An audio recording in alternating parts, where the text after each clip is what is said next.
Doctor? Every second, every minute, man, I swear that she can get it. Every second, every minute, man, I swear that she can get it. Every second, every minute, man, I swear that she can get it. You a bad bitch, put your hands up high.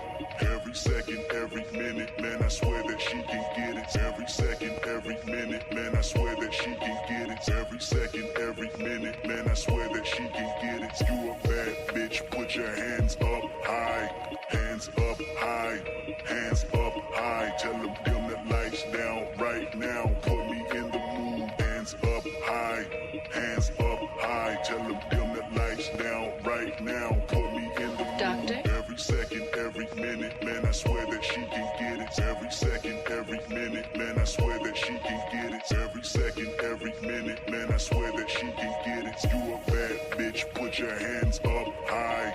Every second, every minute, man, I swear that she can get it. Every second, every minute, man, I swear that she can get it. Every second, every minute, man, I swear that she can get it. You a bad bitch, put your hands up high. Hands up high, hands up high, hands up high, hands up high, hands up high, hands up high. You a bad bitch, put your hands up high. Every second, every minute, man, I swear that she can get it. Every second, every minute, man, I swear that she can get it. Every second, every minute, man, I swear that she can get it. You a bad bitch, put your hands up high.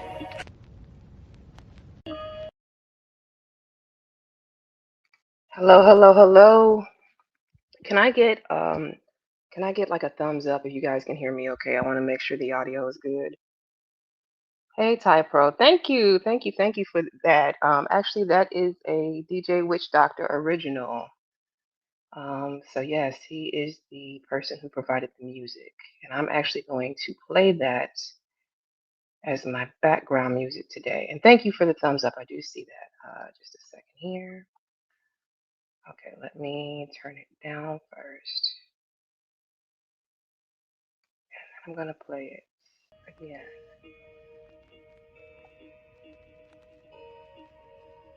Okay, how is that? Is it too low, too high? Can you hear me over the music okay? Is it good? Are we good? Okay. Looks like we're good. Okay, good. Thank you so much. And I want to welcome you all in. Hi, thank you. Thank you for joining me on this Saturday. Hold on, let me open up the window real quick. You know, the birds are like my co-hosts. So, yeah, let's get some air flowing. Um, Again, welcome in on this Saturday. Appreciate you joining me. And it's been a lot. It's been a lot going on these last week or so. So I thought that I would give us a little break from the talks that have been happening around the space. And I want to say hello to, let me see who I have in here. I have going from the top, Irby. Hello, Irby. Welcome in. The cynical one. Appreciate you coming through. Welcome in as well. Ty Pro, thank you for coming through. Got him to Swifty. Okay, hello, welcome in. LA Project, appreciate you coming through as well. Welcome, welcome, welcome. All right, so you all see the title, you see the thumbnail. Irby said I was being messy, and I was just a little bit, just a little bit. Be Sneezy, welcome in, appreciate you coming through as well. Um, I want to talk about, well, okay, so let me start off with this. This is actually inspired by Mr. DJ Music and his last stream from last week. He went live before I did, and I was over there watching him. Honestly, I kind of wanted to like push that live back to like the next day because it was such a good live on Clarence Thomas, and getting like background information on him. A lot of things that I didn't know about him. Not that I've looked into the man that much, but it was just fascinating to watch his story and then be able to connect his story to other stories like what's his name? Jesse Lee Peterson, and a few other people I'm going to mention as we go along, and even you too, John. I don't know if you're out there, but this is about you too. Um, but yes, I want to talk about the villain origin story of the Uncle Ruckus character, and how do we get to this point that this was not only like an embodiment of an actual person, but a recognizable person in everybody's community. I think we all know an Uncle Ruckus type, but do we know how we produced or got to the point of having an Uncle Ruckus? And low key, welcome in. Appreciate you coming through. Hey, Lana, appreciate you coming through as well. Willing to win. Thank you so much for coming in. So, I don't know how many of you even know Uncle Ruckus. I assume everybody has heard of him, knows of him. Uncle Ruckus is a character from the Boondocks, and essentially, what he is the embodiment of anti blackness and self hate. And so, I want to show a little bit about Uncle Ruckus. We're going to talk about how he came about, or how I personally believe the Uncle Ruckus type comes about. And I'm going to preface this by saying what I always say. Number one, I'm not an expert in anything. These are simply my observations and my opinions. And you can take everything with a grain of salt. Hey, Jalen, welcome in. Appreciate you coming through. Um, so yeah, we're talking about Uncle Ruckus and how the Communitah might be responsible for who he is today. So, first things first, let's go over who Uncle Ruckus is. So, he's a character from the Boondocks. And essentially, what happened was Uncle Ruckus believes that he has a condition called revitiligo. Revitiligo is supposed to be the opposite of what happened to Michael Jackson. So, instead of him, like Michael Jackson got whiter as he got older, Uncle Ruckus got blacker as he got older. That's how his mind copes with the fact that he hates being black so much. He hates black people and everything that has to do with the black community. And this condition that he believes he has was actually told to him by his mother. So he grew up in a household with an abusive father. Keep that in mind. Grew up in a household with an abusive father who hated him. And basically, Mr. Ruckus was incredibly bitter. He was abusive and he was self hating. And he constantly beat Uncle Ruckus and degraded his appearance. And he told him he was never going to amount to anything. And so, growing up with that level of hate, starting in your household, starting at home, I guess the mother, I think her name was Bunny or Bonnie, if I remember correctly. I believe Bunny, maybe it was Bunny. Y'all don't quote me on that. It's been a while since I've seen it, but Bunny, I'm going with Bunny. Basically, to protect her son's like psyche from the fact that his father was a monster or a relentless abuser, what she did was she told him the story of him being adopted as a white baby that was left on their doorstep. A white baby with revitiligo who would get darker as he got older. That is how he coped with the fact of being born black and hating the skin that he was born in. And so he kind of grabbed onto whiteness as like a lifeline and the lie of being white as a lifeline. And so it's kind of hard to imagine someone who hates being black as much as he does praising white when white, as many people would say, is the oppressor of black people or has been known to be the oppressor of black people. So in a way, it's kind of like a system that built itself, if you want to think about it that way. The people who oppressed you, put you in a position to hate yourself, are the same people you currently praise. The irony of that, right? And so it's the delusion of being white that became his armor against his traumatic childhood. And so I'm going to show a bit of Uncle Ruckus before we go any further. And welcome in 18th letter. I see that you're here. I appreciate you all coming through. Again, I'm trying to give like a little bit of a different bit of content here outside of what we're seeing in the space. If you're over, and I don't want y'all to take this lightly at all, because I'm very much understanding the assignment as to why the talks are necessary. But I personally needed a break from it. So that's why we're talking about Uncle Ruckus. I can deal with Uncle Ruckus today. Hey, twin, welcome in. Appreciate you coming through. Let's see. Okay, where did I want to start with Uncle Ruckus? Give me just a second here. Let me mute this one.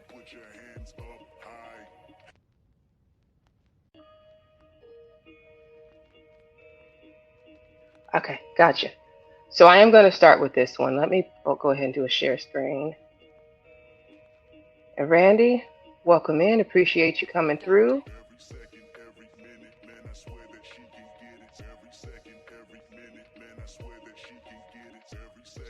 Okay.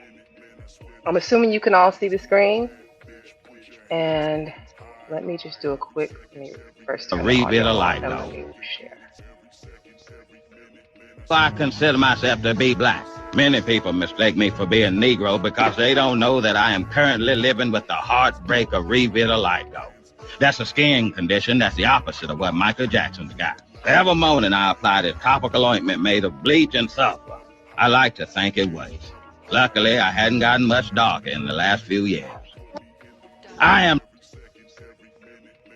So you hear this man talking about putting bleach and sulfur on his skin to stop from getting darker every year. He has convinced himself, based off the lie that his mother told him to help him cope with being black, that he has the ability to stop himself from getting blacker.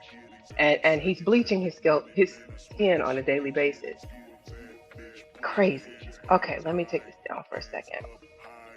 Okay, so going back to Uncle Ruckus and like kind of deconstructing the personality that makes this character so interesting, right? Um, it starts, in my opinion, at home. It starts with the rejection of being black and hating your blackness. And I feel like I kind of came to this conclusion watching, like I said, Mr. DJ Music was doing a stream last week about Clarence Thomas. And in that stream, it explained how Clarence Thomas, as a child, was basically born in the South, very dark skinned. And then he also had a Geechee accent in the middle of that. So, like, that did not help him be accepted amongst his peers. It didn't help him um, avoid the rejection of the Communitah. Really. Hey, Flame, welcome in. Appreciate you coming through. And then you said you got another one for me. Let's see what this is. Can I click on it? Let's see if I can pull it up.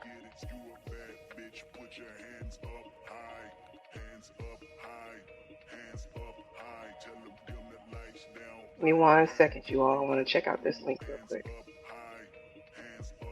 Oh, yeah, I do watch him. Okay. Okay, so I'm going to come back to this. Thank you for that. Um, Antonio Speaks is another creator that I watch. Young guy, but he's very dope mind. So I'm gonna table that and we'll come back to it. But basically, I saw a lot of similarities in the personality type that grows up and embraces anti-blackness and self-hate. And one of the main things that I saw was abusive parents.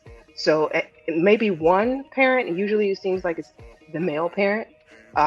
So in the case of Clarence Thomas, his mother was left by his father. So she ended up being a single mother.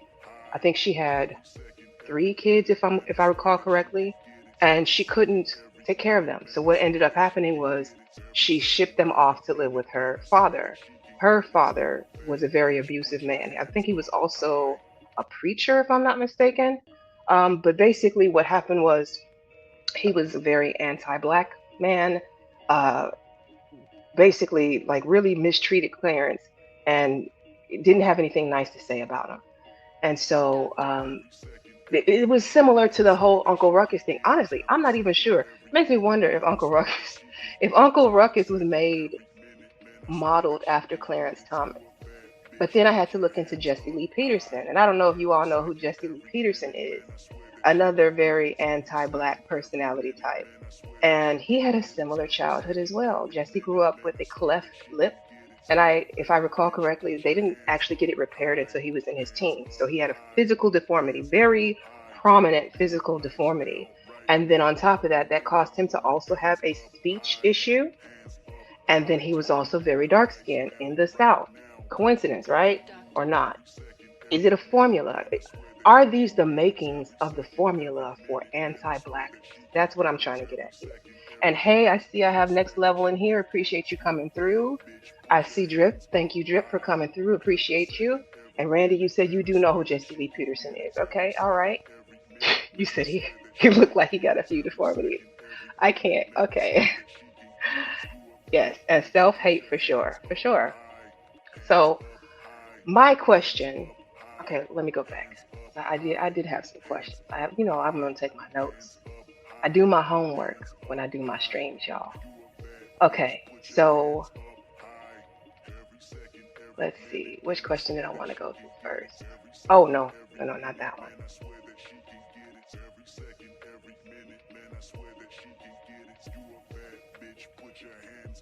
So let me, you know what? I'll save the questions. I'll save the questions because there's more information I want to go through before we even get there. And let's see. It says Jesse grew up on a slave plantation, still had the cotton sack. Yeah.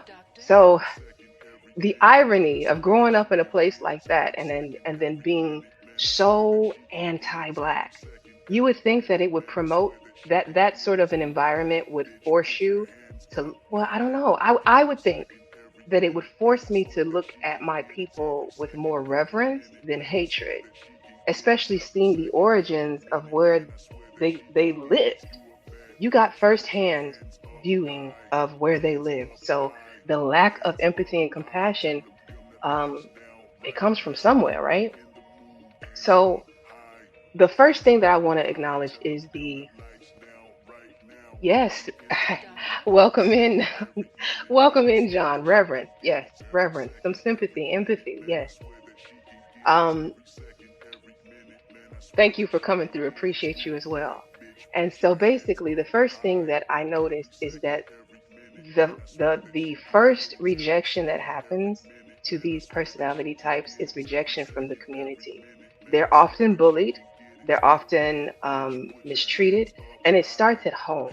It starts at home with the family. So the first people that were supposed to love you, that were supposed to embrace you, that were supposed to guide you and teach you, the first thing that they taught you was hate. The first thing they taught you was to hate yourself and to hate other people that look like you. And so it made me think of Malcolm X and that quote that I think he's most famous for, which is who taught you to hate yourself? Who taught you to hate yourself? And sometimes, oftentimes, we say it's white people, but sometimes it's other black people that taught you to hate yourself. Some of the things that we said to each other as kids, think about it, being on playgrounds and how mean we can be to each other, like African booty scratcher and monkey and all of the nasty names people say to each other as kids. And then like when watching that stream that Mr. DJ Music did, they sang a song I had never heard before. And the song was it was ABC song, and it was about being America's blackest child. Apparently, it's well known and popular in the South. I'm from the North. I'm from Chicago. Never heard that song a day in my life, and I'm like, what the hell? So they turned the Jackson 5 song into a racist song against other black people, and I just scratched my head because I was just like, what? What is this? America's blackest child. So imagine growing up in a school system in the South. Now, the South is already very colorist. We know that. The whole paper bag test, if you're on the wrong side of that bag, baby, it's like being on the wrong side of the tracks. Life is going to not be good for you, right? I got it. So, you growing up in the South, you are already a very dark child. And then you have a speech impediment, and then you have abusive parents. And so, you can't find comfort. You can't find solace. You have no peace at home. You have no peace at school. You have no peace anywhere amongst the community that was supposed to be the first to embrace you. So that was the first rejection, the initial rejection. And so it's like the safe haven was broken. And for a child in a community like that, like there's no psychological buffer from the outside world. Like I imagine growing up like that had to constantly have you in a state of like, what am I trying to say? Anxiety or like, when I say my nervous system like does not work well with certain personality types, right? I would imagine your nervous system probably always felt under attack. And then it doesn't help, like I said, to have texturism in there, to have colorism in there, and then you are on the receiving end of accepted bullying, constantly accepted bullying. And then you get the trope of wanting to be accepted and not understanding why. Like you just never are good enough for the black kids. Too black. That's why they make fun of you. And still not being good enough to be accepted by the Communitah. So that's where I wanted to start with the rejection. That's where I personally believe the anti-blackness starts. The community rejected you before you could reject it, right? And so then going even further, right? Okay, before I go, let me slow down. Let me slow down.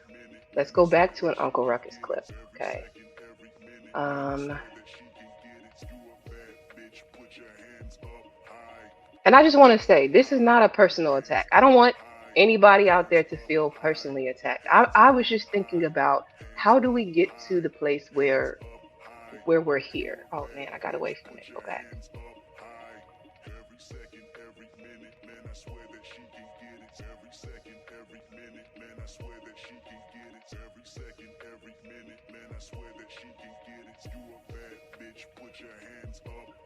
Okay, hold on one second. So going back to the revitalago thing, um, I'm gonna show this.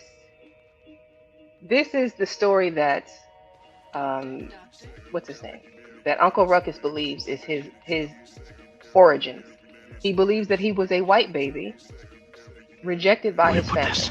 That brown spot on your child's arm. It's a rare and incurable skin disease.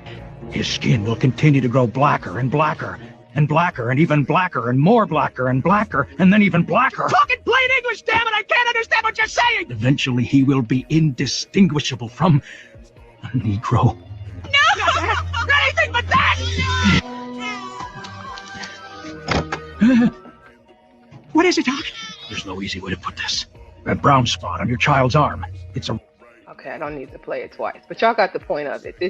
This is the story that his mother told him as to help him cope with the fact that he was born black.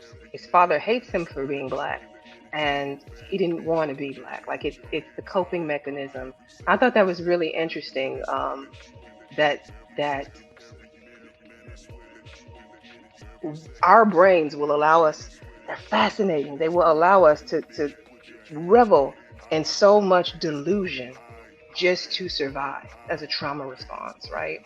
And I'm not saying that this is all of the stories. I don't think all of these people think that they're white, of course.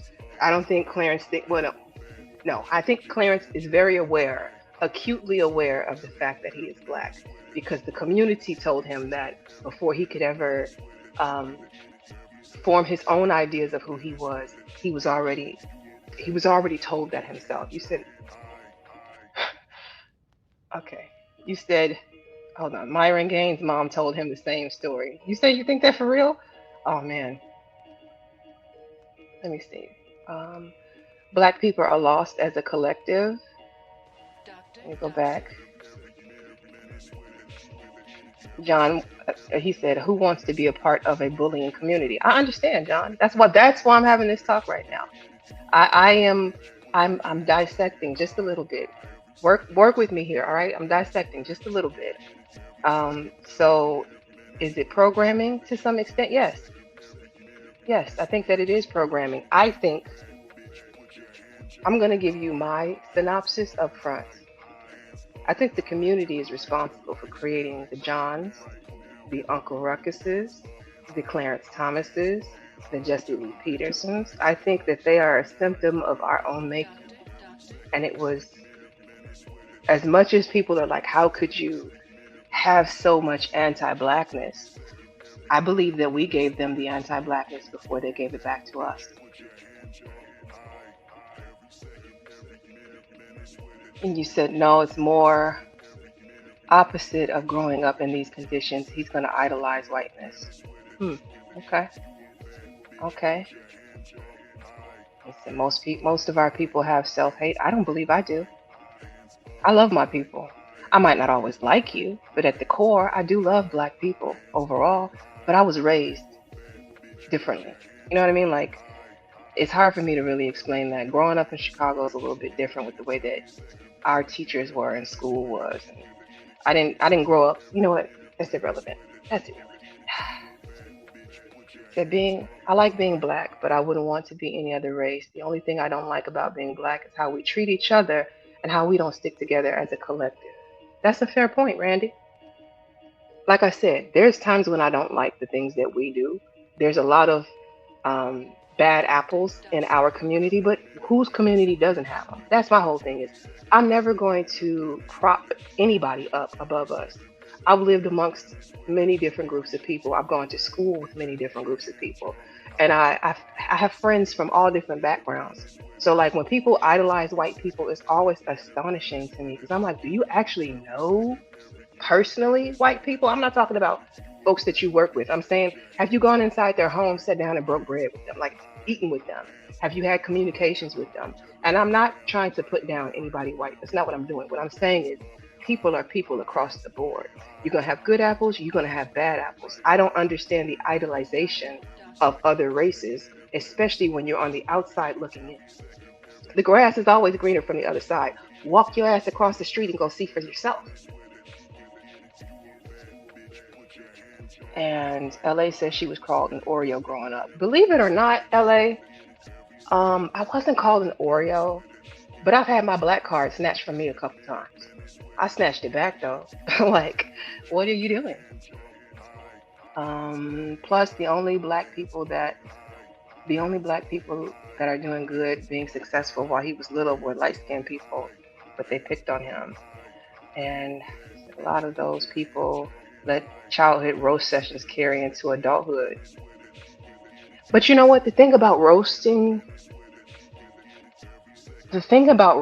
is, I think for some people, like the trope that I'm talking about, the very dark, having some sort of speech issue that you have to overcome, like they're never not the butt of the joke.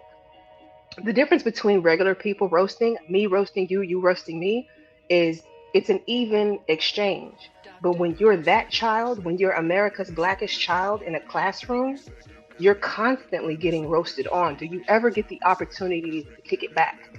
Because they're all firing at you. Like Clarence Thomas was talking about some what was it, Clarence, or was it Mr. DJ? I think Mr. DJ was the one who was talking about like he grew up kind of in those same sort of circumstances, being the darkest kid and like having kids like shoot they used what is it, the straws to shoot spitballs. I didn't even know people did that in real life. Like not even trying to be funny. I only ever saw spitballs on TV and in white TV shows. Like I'm from Chicago. Like you throw a spitball at somebody, we fight. We're gonna turn the whole desk over. That's not something people would play with. So I was amazed to hear like y'all got that off for real. Hmm. Okay. Um. Let me see. Okay. Sorry, y'all. I'm trying to get caught up. Self hate was taught to our people by the media. Yeah, I mean, it came from a lot of sources. But my thing is, just because that information is out there, do you have to consume it? Because I don't care how many times you try and tell me, like, this is why I keep saying when people start talking about, like, when I hear men get on women, these women are baby mamas, they're weave queens, they're welfare queens, they're this, they're that. You can never make me hate my. First of all, you don't know me. It doesn't apply to me, and you can never make me hate myself. I would never give anybody that much power. Now, can I be impacted in certain situations? I don't know. I have to be in it. But for the most part, I'm so solid on me, fuck you. That's how I feel. And Don Jeter, welcome in. Appreciate you coming through. Gen Z, thank you so much for coming through. You said you wonder what happened to Chaotic as a kid. I'm gonna be honest with you. When Chaotic said that his mother watched his stream and was shocked by what he said, I said Chaotic is grifting. I don't think John's mother would be shocked by what John said. I think she expects that from him. Now, how far he goes with it, maybe she might be shocked with it. But my mother's never going to tune in, and she does watch my show. She's never going to tune into anything that I say and be shocked because she knows me. So Unfortunately, chaotic. I'm calling you a bit of a grifter, bro. But that's okay. Get your money, get your coins. I just feel like it's a bit of a character you putting on. Don G, okay, you saying hello. That was a really good point. You never looked at it like that. Okay. You said chaotic came from a church home with his stop. See, with his pants on backwards. Look at the jokes. Hey Don, welcome in. We got two Dons in the chat, Don and Dawn. Let's see. Just want to make, hey Brownie, thank you for coming through. I'm trying to get caught up and then I'll get back into it. You said agree comes with bad apples, but it seems like the bad apples are running the community. I don't think so.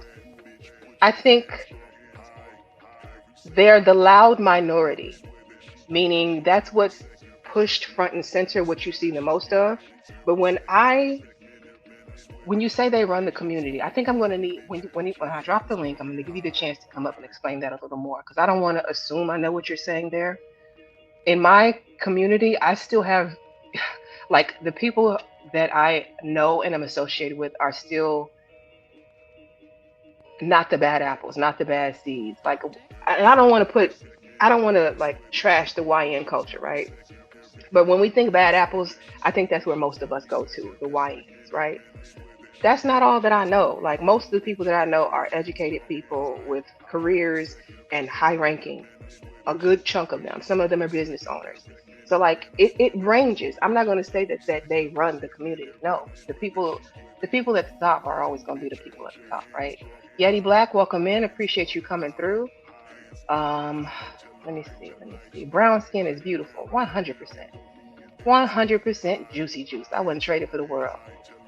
Um, I grew up in a Black Panther household, so knowledge of what's black and what does it mean to be black was necessary. And I understand that. I understand that. Okay, all right. I think you said a lot of these Uncle Ruckus characters be grifting. Some of them are, but I'm talking about the genuine ones. That's why we're going into the villain origin story. That's why we're going here. I'm not talking about the grifters. I'm talking about the ingrained, that's really who you are type. And okay, all right. So I'm gonna pause on going into the comments, and I want to get back into what I was saying. Let me take this down. And Drip, I saw your comment on the email. I'm gonna email you. I don't want to give my email out over the internet, so I'll email you personally. I got your email. Um, okay. So going back to Clarence Thomas and being America's blackest child, like he already had the makings of being the most picked on, most rejected, easy, low hanging fruit child. For all the kids who had problems at home, for all of the kids who already felt rejected, like the kid who gets bullied that comes to school and bullies other kids, he would have been the target. The Clarence Thomas, the Uncle Ruckus, the Jesse Lee Petersons, right? That's what I'm explaining. So the irony that I found though is that all of those outside of Uncle Ruckus, because he is a fictional character, they they didn't initially hate blackness. They weren't always anti-black. Both of them were in black political parties. Jesse Lee Peterson and I keep wanting to say Uncle Thomas. I don't know why. Clarence Thomas. I think I'm mixing Uncle Ruckus and Clarence Thomas. Y'all bear with me. Clarence Thomas and Jesse Lee Peterson. So at some point, as they were trying to find themselves, being rejected first at home by the community that was supposed to love them, they went out into the world and went to school and found groups. And these groups were showing Black power. These groups were showing unity. These groups were showing camaraderie. And so it was enticing and it brought them in. And both people, Clarence Thomas and Jesse Lee Peterson, were a part of these groups growing up, radical Black groups. And so I think that that's very funny. Like, if you look at the makings of that, because who would have thought Clarence Thomas currently, with the way that he views the community, would have been a part of a Black Panther group, or Jesse Lee Peterson, or Jesse Lee Peterson. So it's like the severe rejection caused them to chase down blackness even harder and the love of blackness even harder. So much so that they ran and joined these political groups to find a place to belong. And so then, somewhere along the lines, both of them realized that even in those groups, they still weren't fully like accepted. And they turned to conservatism. They completely walked away from both. And so, in the case of Clarence Thomas, I think what happened was after he went to Catholic seminary school, so he was trying to become a priest, I believe.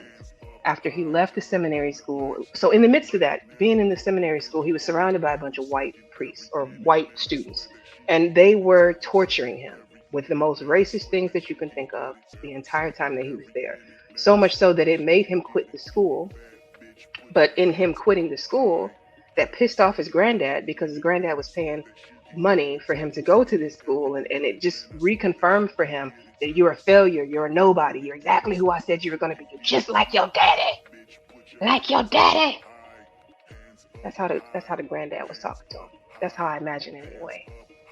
And so, yeah, so now he's faced with trying to figure out, how to what to do with himself next. So he got scholarships into very well-known schools, a few different well-known schools, and he thought in joining these schools that he was going to, I guess, earn his way through um, racism to some extent. Like, if I'm the best that I can be, if I'm the smartest that I can be, if I give it my all, if I work my fingers to the bone, then not only will black people have to accept me, but the greater dominant society will as well, because look at me, look how great I am, look how hard I work, look how much effort I put in, and I earned it. But part of the irony of that is the school, one of the schools that he went to, I think it was a school in Indiana. I might be messing that up. One of the schools admitted that they brought him in specifically because he was black. So affirmative action helped Clarence Thomas get educated. The same affirmative action that he turned around and destroyed afterwards. And why did he destroy it? He destroyed it because he said when he graduated from his Ivy League schools, when he graduated and he was done, and he was getting rejected for every firm that he was applying for. Was it firms? Y'all gotta forgive me. I thought I had this a little bit better. But anyways, he was applying for a lot of jobs, a lot of prominent jobs that he was well qualified for, that anybody else with his credentials would have gotten had they not had his skin color. And so I think part of the reason he was so anti-affirmative action was the fact that he felt like the dominant society or white people felt like the only reason he had that degree was because he was black. But to me, the way that I always looked at affirmative action, it may get you in the door, but it won't help you stay there. You still got to do the work. It's not like they're going to give you a special set of curriculum so that you can do this and get a leg up on everybody. The only thing you got was a seat at the table. You still got to eat the food yourself. You still got to get up from that table. You still got to wash those dishes, and you still got to put them away. So it's just the way that his mind kind of worked around. The problem is they see me as a Negro who got a hand up. So let me erase the hand. Let me erase the hand. That doesn't make you more valid, sir. It doesn't take away the fact that you did get in with a bit of a hand, but you still had to work your way through it. And I think instead of him being mad at the system for the way the system worked, he got mad at black people. Like it went back to the anti-blackness. So I don't know. That's just what I know of Clarence Thomas. And I think when it came to Jesse Lee Peterson, he was a Louis Farrakhan follower for some period. It was aggressively black identity politics, and like I kind of want to say hatred towards white people, but y'all don't hold me to that, okay? And so now to see him do this complete turn, I think it was in his 30s when he had this sort of spiritual awakening, and it came through a radio preacher, and I think to some extent he saw the black community and thought of its focus on systemic racism as like a moral degeneracy and laziness. Like, I don't even know how that happens. How do you just wake up one day and be like, nah, all you Negroes are lazy? Like, that's my Uncle Ruckus voice. That's my Uncle Ruckus voice. But he began pandering at that point to like white conservative spaces, and he found a very lucrative platform rewarding him for saying the quiet parts out loud. So Jesse Lee Peterson became the white mouthpiece for racist people or people who have anti-black sentiments. They use him because if a black person says it, it's not racist. If I bring you in here, like with Myron from Fresh and Fit, talking about the whole wearing the KKK suit and calling people monkeys, he thought it would be acceptable for him to do that because he's part black. What? So I was just, I don't know. That's where we are. So I know I'm comparing fiction, which is Uncle Ruckus, to reality, which are the two characters that I spoke of here, right? Which is Jesse Lee Peterson again, and Clarence Thomas. And I think to some extent, the rejection that they faced as youths, starting in the household, starting at home, caused them to, instead of looking at the system or looking at the oppressor or looking at outwardly, they inwardly hate. They hate themselves to some extent, and they hate the people around them. And it's a condition that the community gave them, again, starting at home, starting with the family. And so what do we do with that? These individuals realize quickly that white people, white culture rewards black voices for depreciating their own people. I mean, look how many people get paid for doing it. Y'all brought up CT. I told you, CT, I'm sorry. I think you're a grifter, and I think that you know that's where the money resides. Now, I'm not saying that you don't also come for white people. I've seen you or heard that you've done that as well, but you also know that there's big bucks. Okay, I don't want to say that part.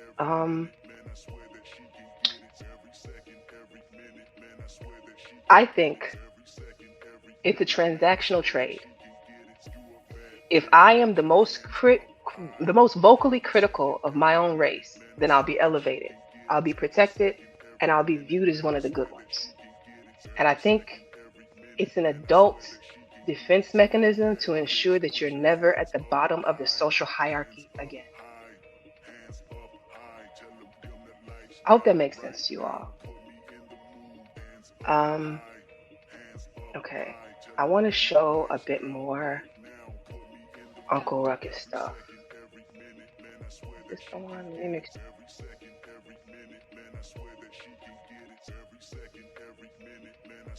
Okay, let me bring this back to the stage.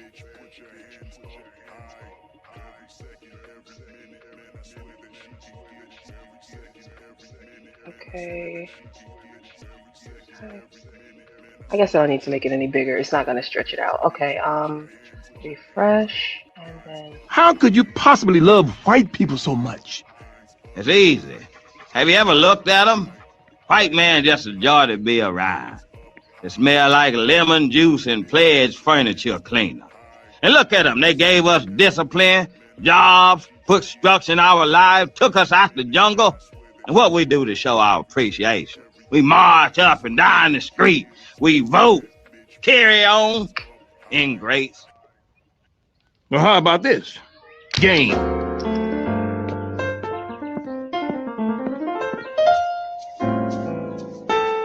Nigga. Ruckus, how could you possibly... Did you hear that? Did you hear they smell like lemons? Like the way that the mind twists to deal with being black, or the lack of love for being black is amazing to me. If you guys wouldn't mind, I do want to remind you, please hit the like button. Please, please, please hit the like button. I do want to say I saw some more people come in, and I'm behind on comments, y'all. So I'm gonna try and get caught up. But real quick, I want to say my hellos. SBK, welcome in. Appreciate you coming through. Soul Provider, I see you have come in as well. Thank you for coming in. Deborah Leonelli, welcome in. Appreciate you coming through. DJ Nath, welcome in. Thank you for coming through. I just want to make sure I got everybody. I have Project Leroy. Hello. Hello, Project Leroy. You call him Messy Jesse. Okay. Yes, Messy Jesse. Riaz, welcome in. Welcome in. And I think I got everybody. Okay, good. Let me get through some of these comments. And let me see here. Where did I get lost at? Irby, he said he had an accent that makes it even worse. Yes. And they're all in one and the same. Uncle Ruckus has dudes. Okay. They all started pro-black before selling out, and that's the irony. That's what I learned. That's what I learned is that they all started pro-black. That's why it's kind of like America's Blackest Child to Uncle Ruckus pipeline. That's what I see. They go through a similar state of trying to identify themselves or find an identity within blackness and being rejected. And so, like, even with Clarence Thomas, right now he's married to a white woman. He had a black family, black wife, and he said the reason he married that lady was because she was the first woman to be nice to him. Imagine marrying the first woman to be nice to you just because nobody else was ever nice. I can't even really think about what it would be like to live in his shoes, but I mean, I do feel a sense of like sadness for them in some way. And I know they don't ask for it, but it's just, again, I feel like we, the Communitah, we are responsible. We made them. So for every one of the John Galts out there, we kind of have to look at ourselves collectively and be like, what did we do that helped to create? And as much as you may hate us or dislike us, we're responsible for you to some extent.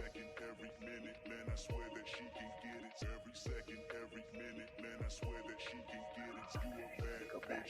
I don't want to lose this page, and I knew I was going to do it. Give me just a second, y'all.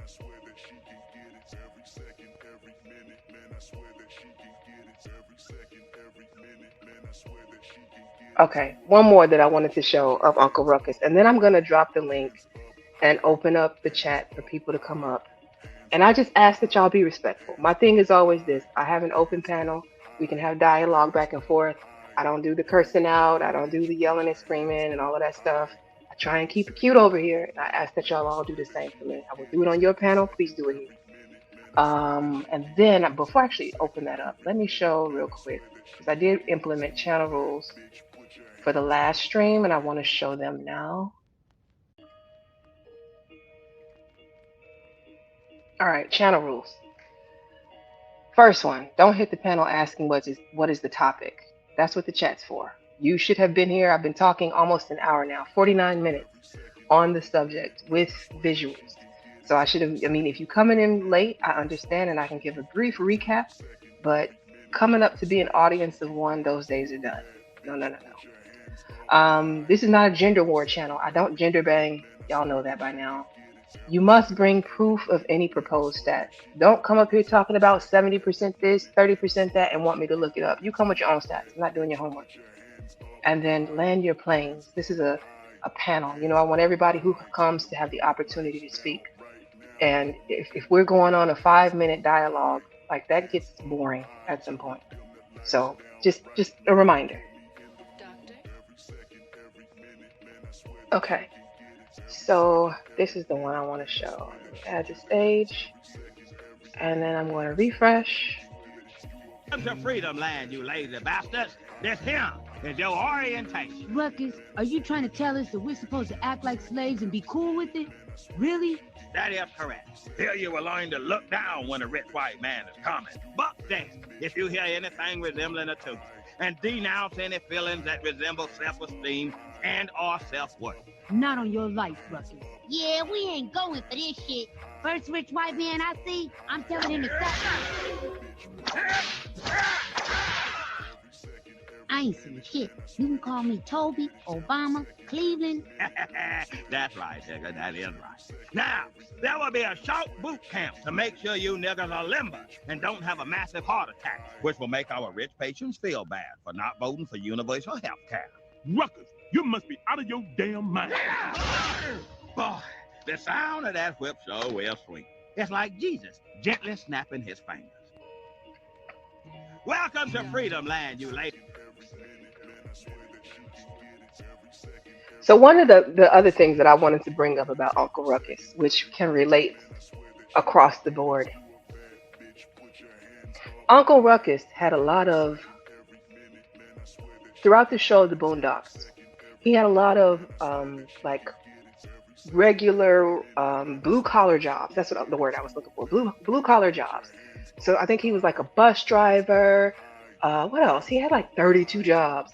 He was a bus driver. He was a security guard. He was a janitor. He was a construction worker, a parking lot attendant. I think he was even like a fake police officer at one point. And in each one of those jobs, every single job he held, he aggressively enforced rules of white establishment against black people.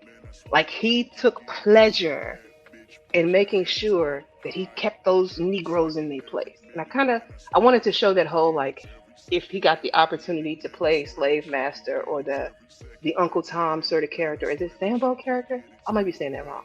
But if he got the opportunity to play that character, how much he would relish in the ability to oppress and or subjugate other black people. And you said it was Harvard. Oh yeah, yes, he did go. He did go to Ivy League school. I want to say, I think it was. I could be wrong about that. It's crazy. It's crazy. Niggas still think they can earn their way through racism. Yes, there's still a lot of people. That's why Clarence Thomas got so pissed. That's why he's dismantling all of the assistance that black people had when it came to like the educational system, and when it came to a lot of things that have been reversed, has been because he was accused of that being the source, or that being what got him through. And now he wants it so that anybody who comes through, no white person can ever say affirmative action got you through again, because there is no affirmative action. But do you recognize how kind of disingenuous that is, for the simple fact that, like, you just tore down the opportunity for so many other people? Like, you got through that door, you literally had somebody open the door for you, and you slammed that door closed, and you locked it. Like, there's 3 different locks down the door that you slam behind you. Now, yeah, there's people who will come through and they'll still get into Yale and they'll still get into Harvard and still earn their way. But do you realize how much harder it's going to be now just to even be seen? Again, affirmative action is not a guarantee that you're going to get any better of an opportunity. You just got an opportunity. I hope that makes sense what I'm saying. You gave me a seat at the table. That doesn't mean that I am now, like, I still got to earn my way through everything. They're not going to give me an honorary degree because I'm black. What the hell are y'all talking about? They criticized DEI the way they criticized affirmative action back then. Yeah, that's true. All right, I said hellos, my hellos, my hellos. Clarence too, Jesse Lee Peterson too. You said he don't even look healthy. You wouldn't take anything he says serious. But you know, they have the same sort of style. I noticed the very anti-black people with platforms. They bring black people on and then try to bait them into black debates. And it's from a position of knowing your triggers or things that I can say to you that are going to get you out of your body so that I can talk about you chimping out, right? Like Chud the Builder. Same sort of style. Let me bring you in. Let me set it up so that I antagonize you into reacting. And I think that's the one thing that I'll take away from all of these anti-black platforms is we do have to work on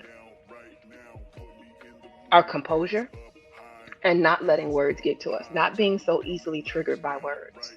I do agree. That's the one takeaway that I will say that they do provide is a mirror to see. Look how quickly you respond.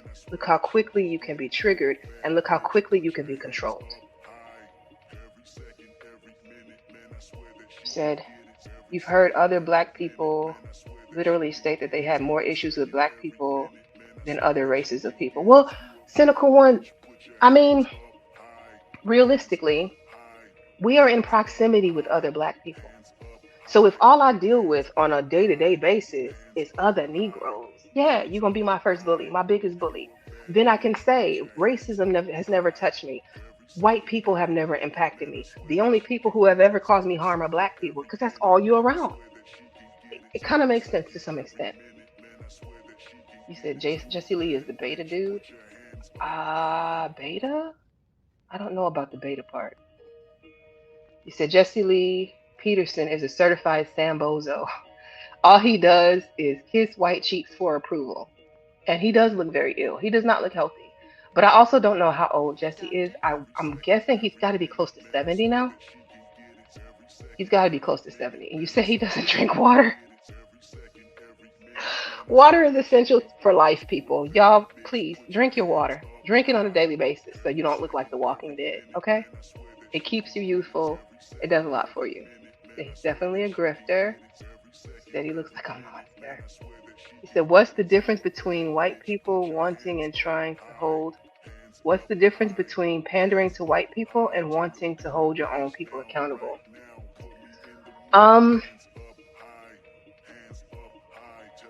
That's a good question.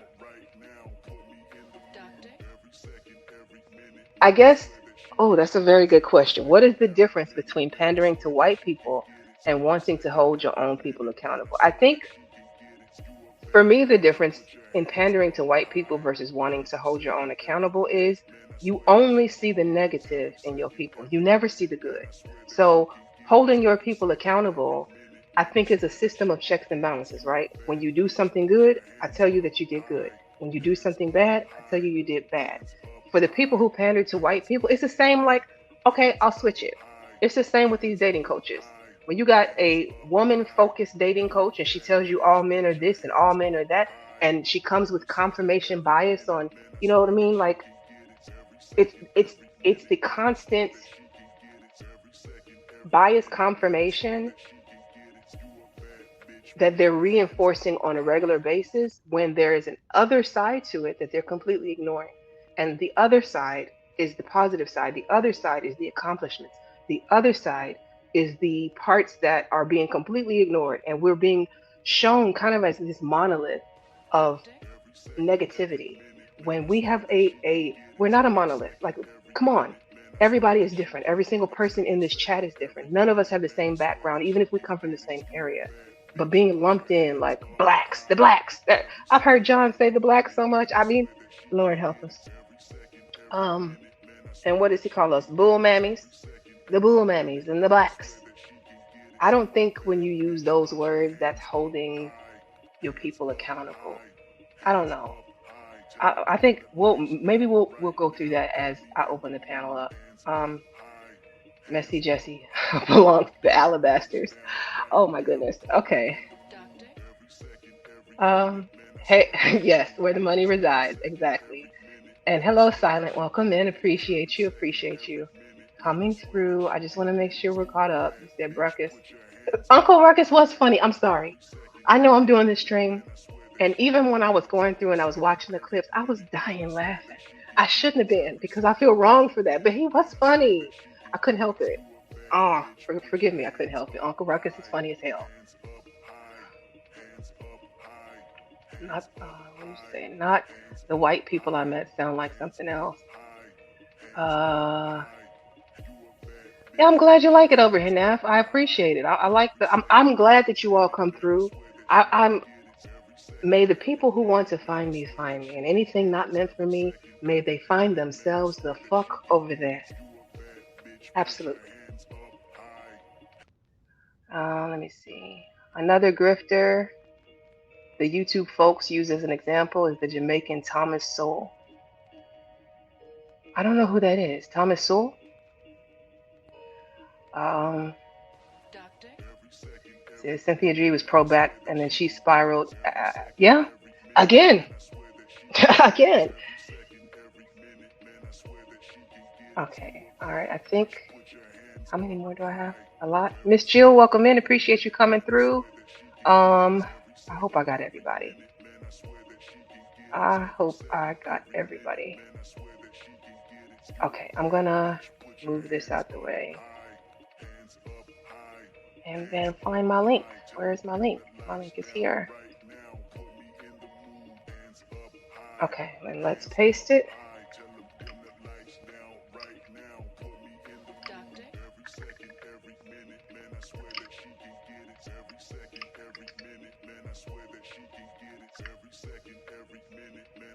Okay. One Spirus, thank you for coming through. I see you, sis. Okay, let me pin it. Got it. Okay. And I see you, Beige Lives Matter. Thank you for coming through as well. Let me make sure. Okay, let me go back to the comments because some of y'all had some good comments. And let's see. Okay.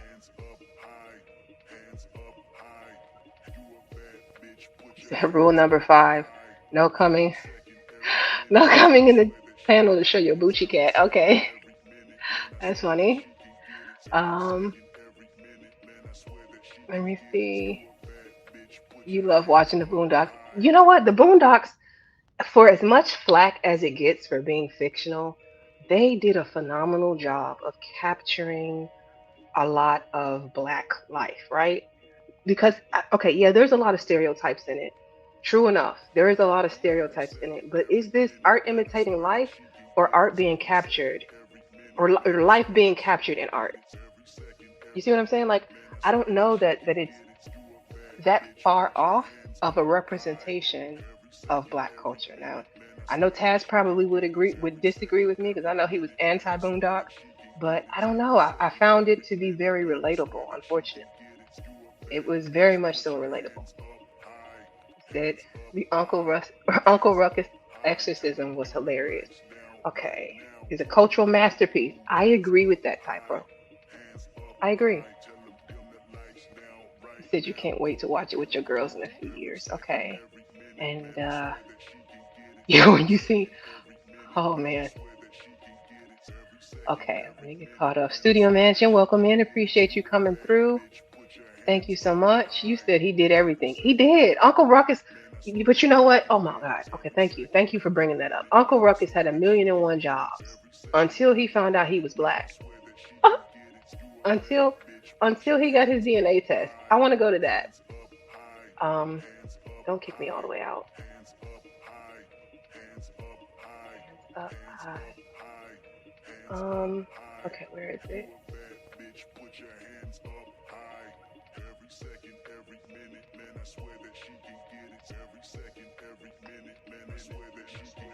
Science is amazing, ain't it?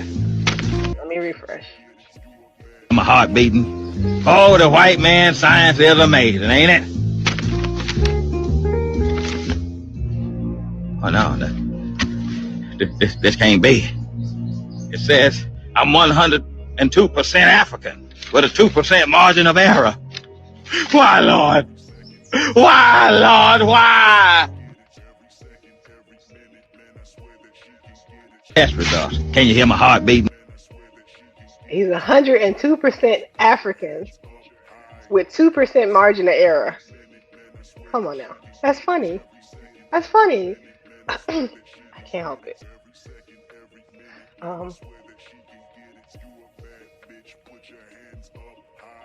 Caleb, welcome in. Thank you so much for coming through. I see you. And many of the Communitah prioritize charisma or swag over substance or character, and they were overlooked. That is true. You said he worked at the movie place too. He did. You're right. You're right. I forgot about that. Just a token. Yeah. They did a Jedi mind trick on him. Crab in a barrel. Crab in a barrel. Yeah, that is part of it. Clarence Thomas does not have the personal power to dismantle those symptoms. People will continue to get played by the politics they don't understand.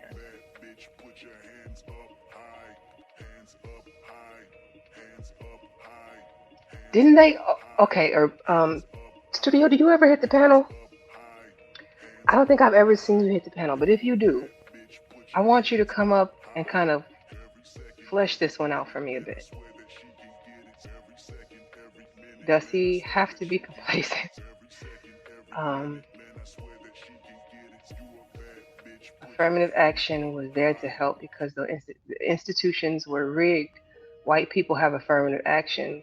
It's called nepotism and cryonism. I hope I said that right.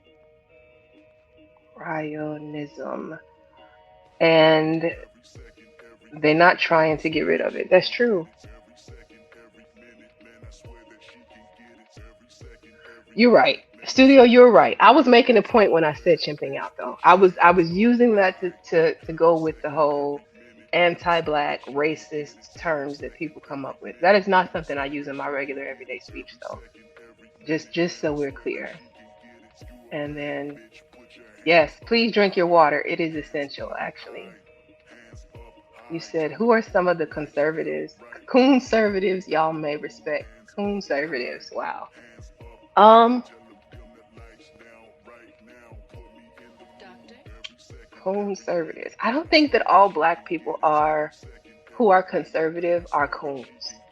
I think that's a I think that's a unfair assessment of all conservative people because you got to consider not all conservative people are MAGA. Some of those people are conservative because of their religious beliefs and not because of necessarily anti-blackness, pro-whiteness. Although if you dive into religion, you might say that that itself is anti-blackness, pro-whiteness, but I'm not going there. Um, she's getting paid by those anti-black companies through social media. Who is he talking about? John Jeter, Cynthia G. Oh, okay, got you. Ask Anton. That's a good point. Anton Daniels. When Jesse Lee Peterson says that he grew up in, it was Alabama. He grew up in Alabama, but never experienced racism. You know, he was Uncle Ruckus. He did say that. He did say that. But you know what? I think, yeah, he did say that. I don't have to degrade black people when addressing our negative behaviors. Yes. So that's the difference between pandering to black people and holding them accountable. You don't have to degrade. Like even with your family, just think about okay, maybe you don't, but I'm just saying if you are the type of person who corrects behavior within your own family, are you the type to degrade your family members or do you tell them in a way that they understand without coddling, um, but that still has love involved? Does that make sense? Like, I'm never going to go to any of my family members and tell them some of the things that y'all say to each other on this app, I would never say to the people that I care about. But I understand it's the internet. You said you will discuss our behaviors though. And yet when we should, before anybody else should offer correction, the community should do it for itself, right? Because I think we all know, like we talked last week about a moral compass and like universal morality. And I think we came to a consensus that we know right from wrong. Whether we choose to do right or wrong is up to the individual. But we do know the difference between right and wrong. Like uh, you said, no, Thomas Sewell is far from a grifter. I don't know who that man is. I'll have to look into him. I've never heard of him, and I'm gonna have to do it in incognito mode because I got to protect my algorithm. Some of these new people that y'all introduce me to, Lord, you watch one video and you're flooded. You said CT corrupted John one day. That's why he was drunk. Corrupted John? You think CT has the ability to corrupt John? I don't think so. You said he's one of the few intellectuals black people have. Okay, y'all are going back and forth over whether Thomas Sewell is a bootlicking Sambozo or not. Okay, gotcha.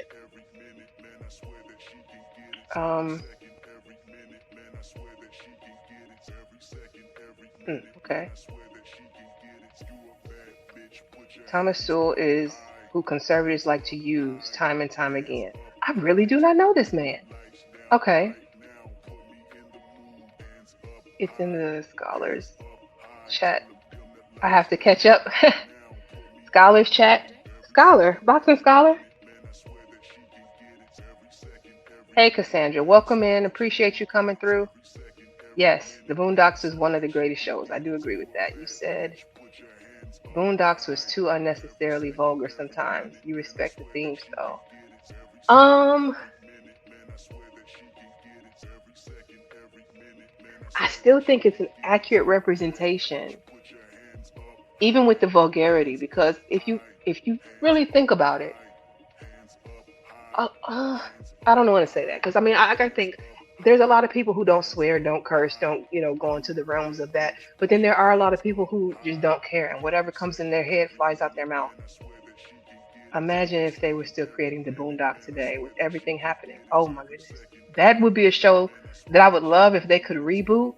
But I feel like you remember we talked before about sequels and prequels and like messing up the original by not trying to do too much. You get new writers in, you get new influences in, and then it just doesn't have the same soul it once had, especially if we don't have all the same actors.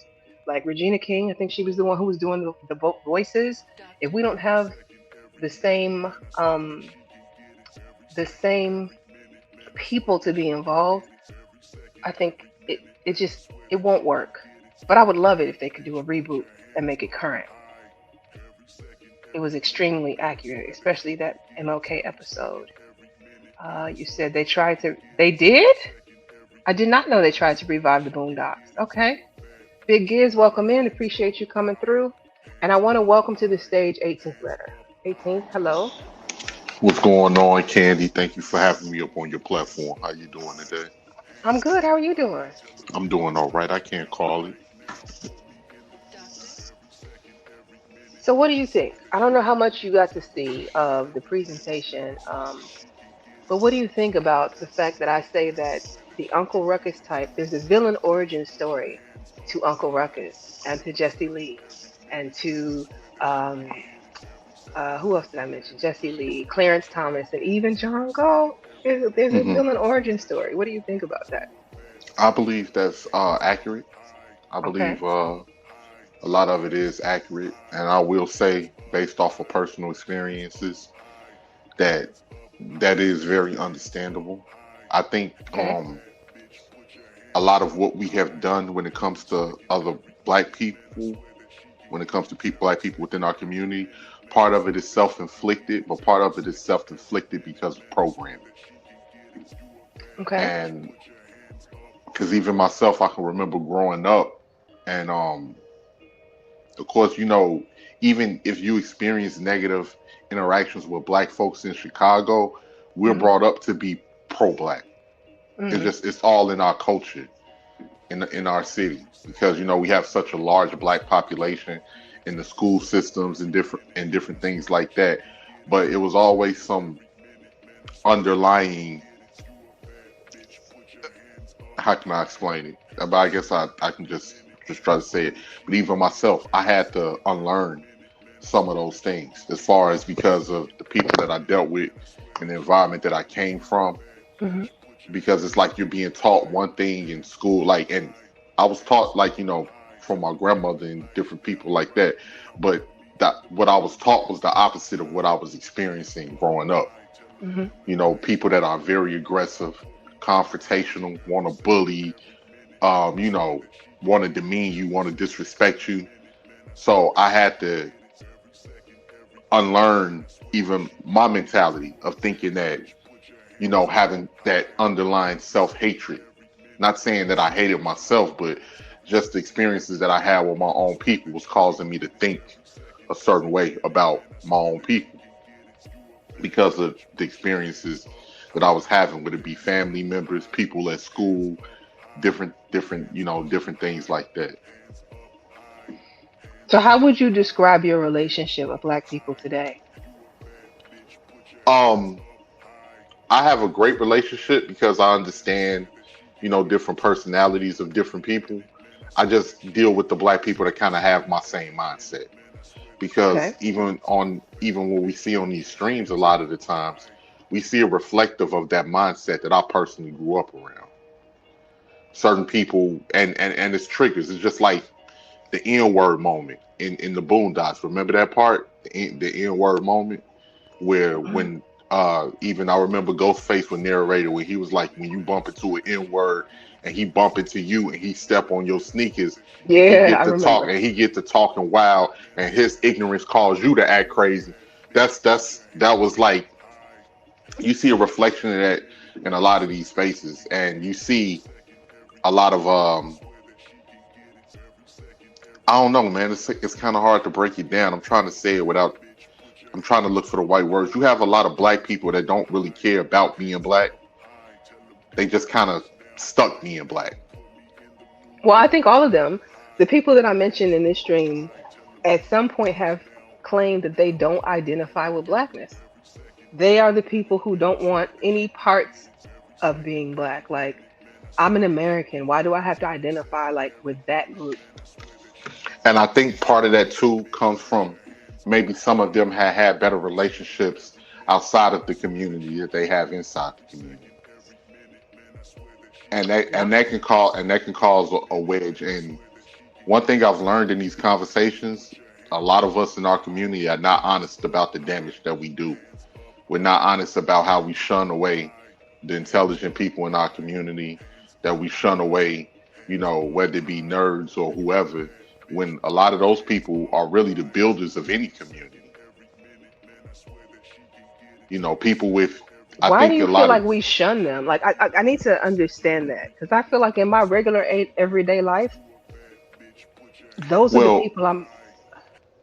oh, I'm Go sorry, ahead. go ahead. I didn't mean to No, no, it's interrupt. fine. Go ahead. No, I was just going to say, I feel like we downplay a lot of those people within our community.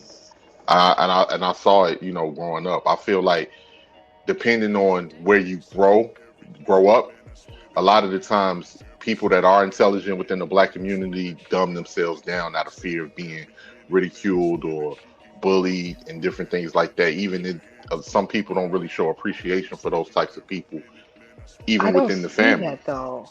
Like, it's the exact opposite for me, really.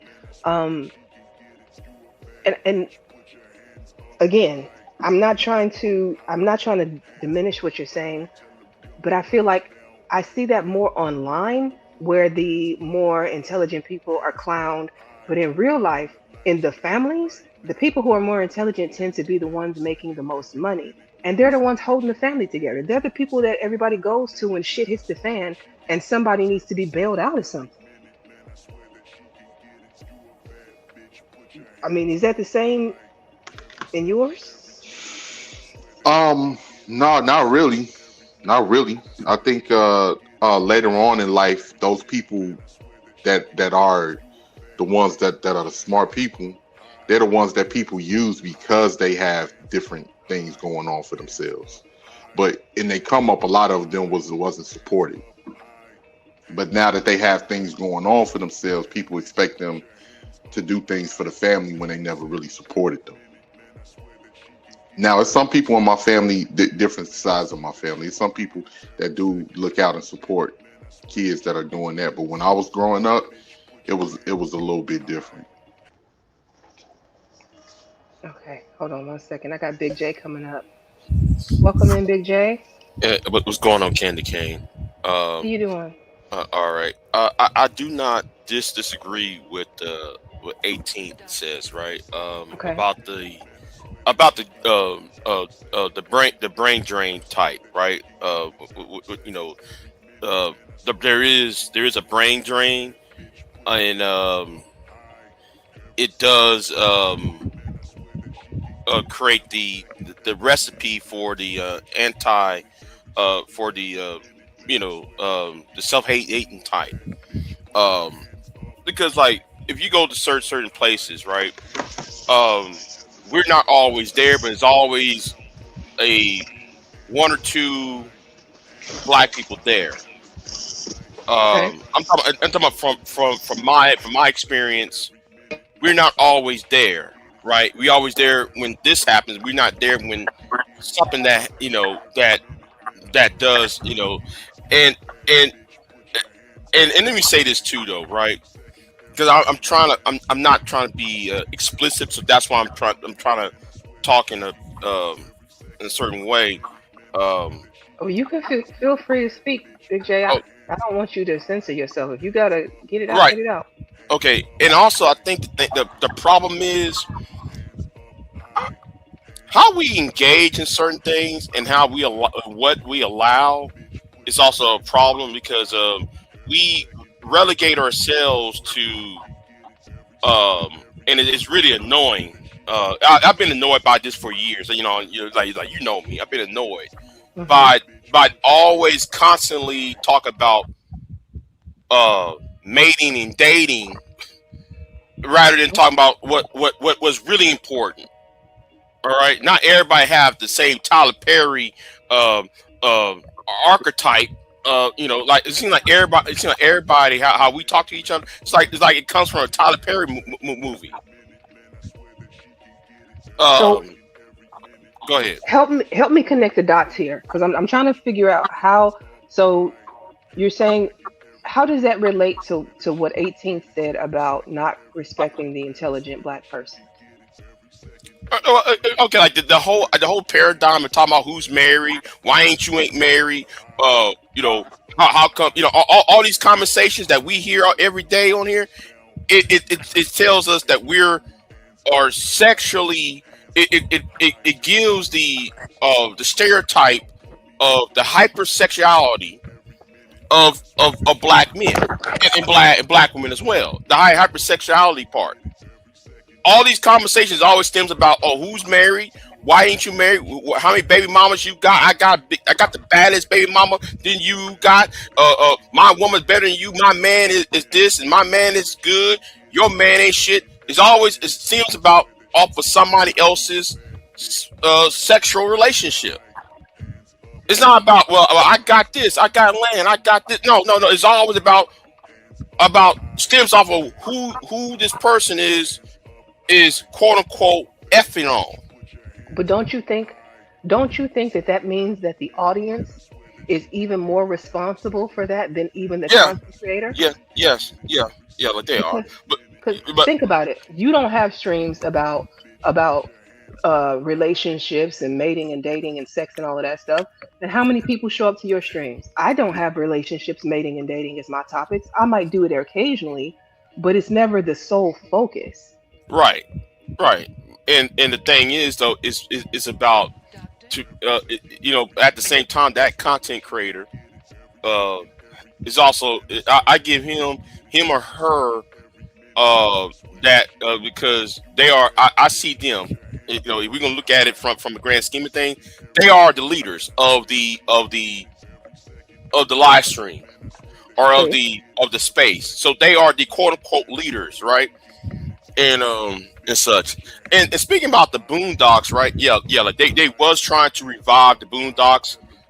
John Witherspoon's son was going to play his daddy's role because John Witherspoon died the year prior. Dang. Yeah, because Forgot all about that. yeah. He died a year prior, a few months prior. Yeah. I remember that. So, um, it would have been interesting how they would have treated the death of Kevin Samuels or I would have Tommy Sotomayor. loved, not the death of Tommy now, he's still here, but I would I have know, loved to seen the Tommy character. I would have loved to have seen Kevin Samuels. I would have loved to. There is a movie. There is a movie currently on Tubi that I am for certain somebody out of this space created. hmm Damn, what is the name of the movie? I'm gonna post it on my community wall. I think I posted it on there before. We got somebody amongst us who has been studying us and made a movie about us. And I promise you, if you watch it, you're gonna be like, I was trying to figure out who it was. I put out an APB. Miss, I think it's Nina. Nina something was the director's name. Which one of y'all is Nina? Because you definitely made YouTube into an actual movie with identifiable people, or at least identifiable tropes. The manosphere was in there. All of the talking points was in there. It was It was so funny to watch. But I'm gonna post it. But yes, I think I would have loved to see the Boondocks take on all of this. How social media has blown up. Yeah, and plus though how the Candace Owens and Brandon Tatum and the black MAGA. I would like to see how what their take would have been on if that show would have could continue. Um, it would have been funny though. Mhm. So I don't know, but anyway, I just came to share my thoughts on it, and I got nothing else to add though. Well, let me ask 18th. What do you think about what Big J said? Do you agree that we don't focus enough on the intellectual side? We focus more on mating, dating, and all of that. Is that one of the ways that you would say that the community shuns the intellectual? Absolutely, I agree with that. I agree with that. I mean, we literally hear people, to a lot of people, that stuff is boring. To a lot of people, that stuff is boring. To even about elevating yourself or learning different things to literally become more successful. A lot of the times in our community, that stuff is boring. I'm not talking about everybody in our community. I'm talking about the um. It's a large portion though. It is a large portion though, and yeah, it is. So I hear what Big J says that the leader is the channel holder, right? But you got to remember, a lot of these channel holders are beholden to their crowd, especially if they're monetized and making money. Like somebody like myself, I can do what I want to with my content because I'm not monetized. So I have free reign to use my voice how I see fit. However, I think a lot of people are paying attention to their numbers, right? They Yeah, understand that if I do this topic, which may be seen as a low hanging fruit, it's going to bring in a crowd versus this topic over here, which I know people might pop in, tune in, and they're going to get bored. I feel like if the crowd truly does not want mating, dating, the blame game, and all of the gender warring stuff, then they have to stop supporting the content. You got to stop showing up. That would force the content creator to go back to the drawing board to come back with something fresh and new. but see, that's what I'm talking about. Hey Candy, can you turn down the music just a tad Sure, bit? 'Cause sure. I'm sorry. Is it? Let me guess. oh, it's okay. Actually, I can turn it off since I have actual people up. It was mainly for while I was up here. I can turn it off now. Hold on. No, it's all good. It was just a little. I can couldn't hear you and Big J talking a little bit. That's all. Is it good now? Yeah, it's good now. Okay, sorry. Um, If it, it, I hope I can. I hope we'll be able to hear it over. I didn't realize it was too loud, y'all. Okay. Um. I still hold on. Let me back out. Maybe it's me. It's still too. It's still too loud. Nah, it's good. It's all right with me. I don't know with 18th though, but while he fixing. Okay, he's Okay, yeah, back. that. How about now? Yeah. That's cool. That's cool. Oh, okay. But yeah, I do definitely agree with some of the things that Big J said, and we do experience a brain drain in the black community because a lot of those people are not appreciated, and a lot of them, some people will view. We expect loyalty amongst people that we don't value, and that's a big problem within our community. That is definitely a big problem. Um, and I think black people of course we've been programmed to think this way, like when it comes to our people, because of course with our history and different things like that, and we don't control our image in the media, and then the people that we depended on for survival within this country was the same ones that programmed us to hate ourselves. And I think that definitely plays a big part. And then after that, you're dealing with self-inflicted damage based off of poor parenting, based off of lack of education, um, a lot of different things. So, but yeah, I think that I I think part of that is part of that is definitely it plays a part into it. Even with, like, for instance, what you were just saying earlier about the content. If a majority of people who want to hold on 1 second, Candy. Can you go back to that comment 1 second? Here? Yeah. We need to know where his people from. He got our vibes. For you to even say that, based off of some of the things that I'm saying, Don Jeter, you're proving my point. Because it ain't anything that I said that gives off opposition vibes, except the fact that you don't agree with anything that I'm saying. But for you to know, so we can have a clear understanding, my people is from. I was born and raised in Chicago, Illinois, by way of Mississippi and Alabama. My people came from Belzoni, Humphrey County, Mississippi, and Birmingham, Alabama, into the Chicago area. Born and raised on the South Side. So for you to know that. I typed that in the chat. I didn't want to interrupt you while you were mid sentence, but I Nah, did it's let him know okay. It's okay. But it's funny because it's people like that that'll sit there and say, you see, even when you're trying to critique something within our community based off of your love for your own people, and you see the condition that our people are in and how we're so far behind. You have people that'll sit there. It's some black folks that don't want, they don't even want you to critique, even if it's for the good of the community, even if it's for what you observing and where you see that we're going. And then we wonder why people leave and just say to hell with it.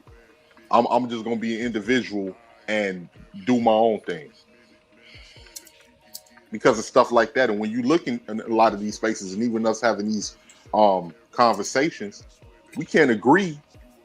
We can't agree on anything. And it's such a and it be so small and petty type of things that we should easily be able to dismiss, but we can't. What are the things that you feel like we're supposed to agree on collectively? Like, can you give me an example? And hey, Chaco, I see you coming in. I'm just like different things on what's going on with our community, dysfunction within our community. That plays a big part, and how that dysfunction is promoted to make it seem like it's a majority of people within our community. How the image of people that are intelligent within our community is not the face of our community.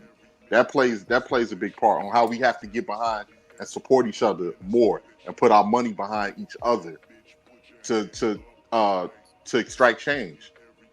But see, I go back to blaming the masses. Okay, for instance, like Blueface and Krishan. I'm so glad that they're no longer in our timeline. But people tune in. We platform them. We give them the opportunity to make money because we're so willing to tune in to watch these people. And if there was no demand, there would be no need to supply it. That's I mean, do y'all understand where I'm coming from with that? Am I wrong? Like, that's how I see it. If the masses did not pay attention, no matter how much they tried to force Blueface and Krishan down our throats, if we ignored it, same way I feel like if people ignored the Builder, Chud the Builder would not have grown as much as he did and made and been as well known. But we help these people get platforms by even just viewing and tuning in and giving them the attention. Right. So if the masses is tuning in to stuff like that, what does that say about us? That's a good question. Next level, welcome in. I appreciate you hitting the panel. What do you think? First off, shout out to you, Candy. Shout out to the panel. Shout out to the chat. But I just want to back up what 18th was saying earlier. 18th, are you from what they would call like the hood?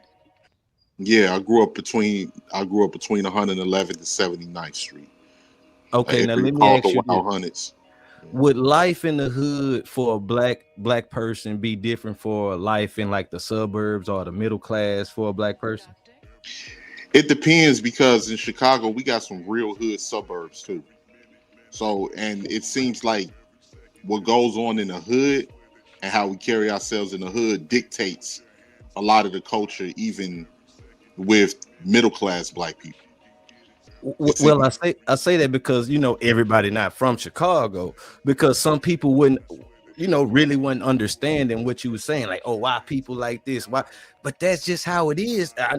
Especially like in urban areas, the hood, or poverty-stricken areas, however you want to label it, that's how it really is. I mean, it was showed even in TV. Like, look how everybody treated Urkel compared to when he turned into Stefan. I'm just saying, like, the nerd or intelligence and all that. Yeah, it was cool, but it wasn't promoted. It was cool if you was the running back, the point guard, but not the dude doing the chemical projects. That wasn't cool. Like 18 said, especially in the hood, people had to hide their homework. Like, I ain't doing no homework, just so you can be cool. I see what you're saying. I guess, and I think I'm looking at it more of like a not a urban lens, but more of a suburban lens. Like the people. Okay, yes, you're right. Growing up, Urkel was not cool, but by the time Urkel was an adult and had money and bought a house and had a family, like that's what people are aspiring to have. So that's why I was like, I don't understand what you mean when you're saying it's shunned, because it's what everybody. Well, I'm But those people, a lot of people don't get behind those people, Candy. A lot of people don't support the nerds, or like a lot of the times you have people within our community that dumb themselves down to be accepted by our community. That is a fact. That happens. That happens a lot. Like you said, the nerd have to go to college and do this and make the money and all that to be accepted, when all this dude had to do is step on the court and dribble, and he celebrated. The gangsters celebrated. The rappers celebrated. Exactly. That's what I'm saying. And don't get me wrong.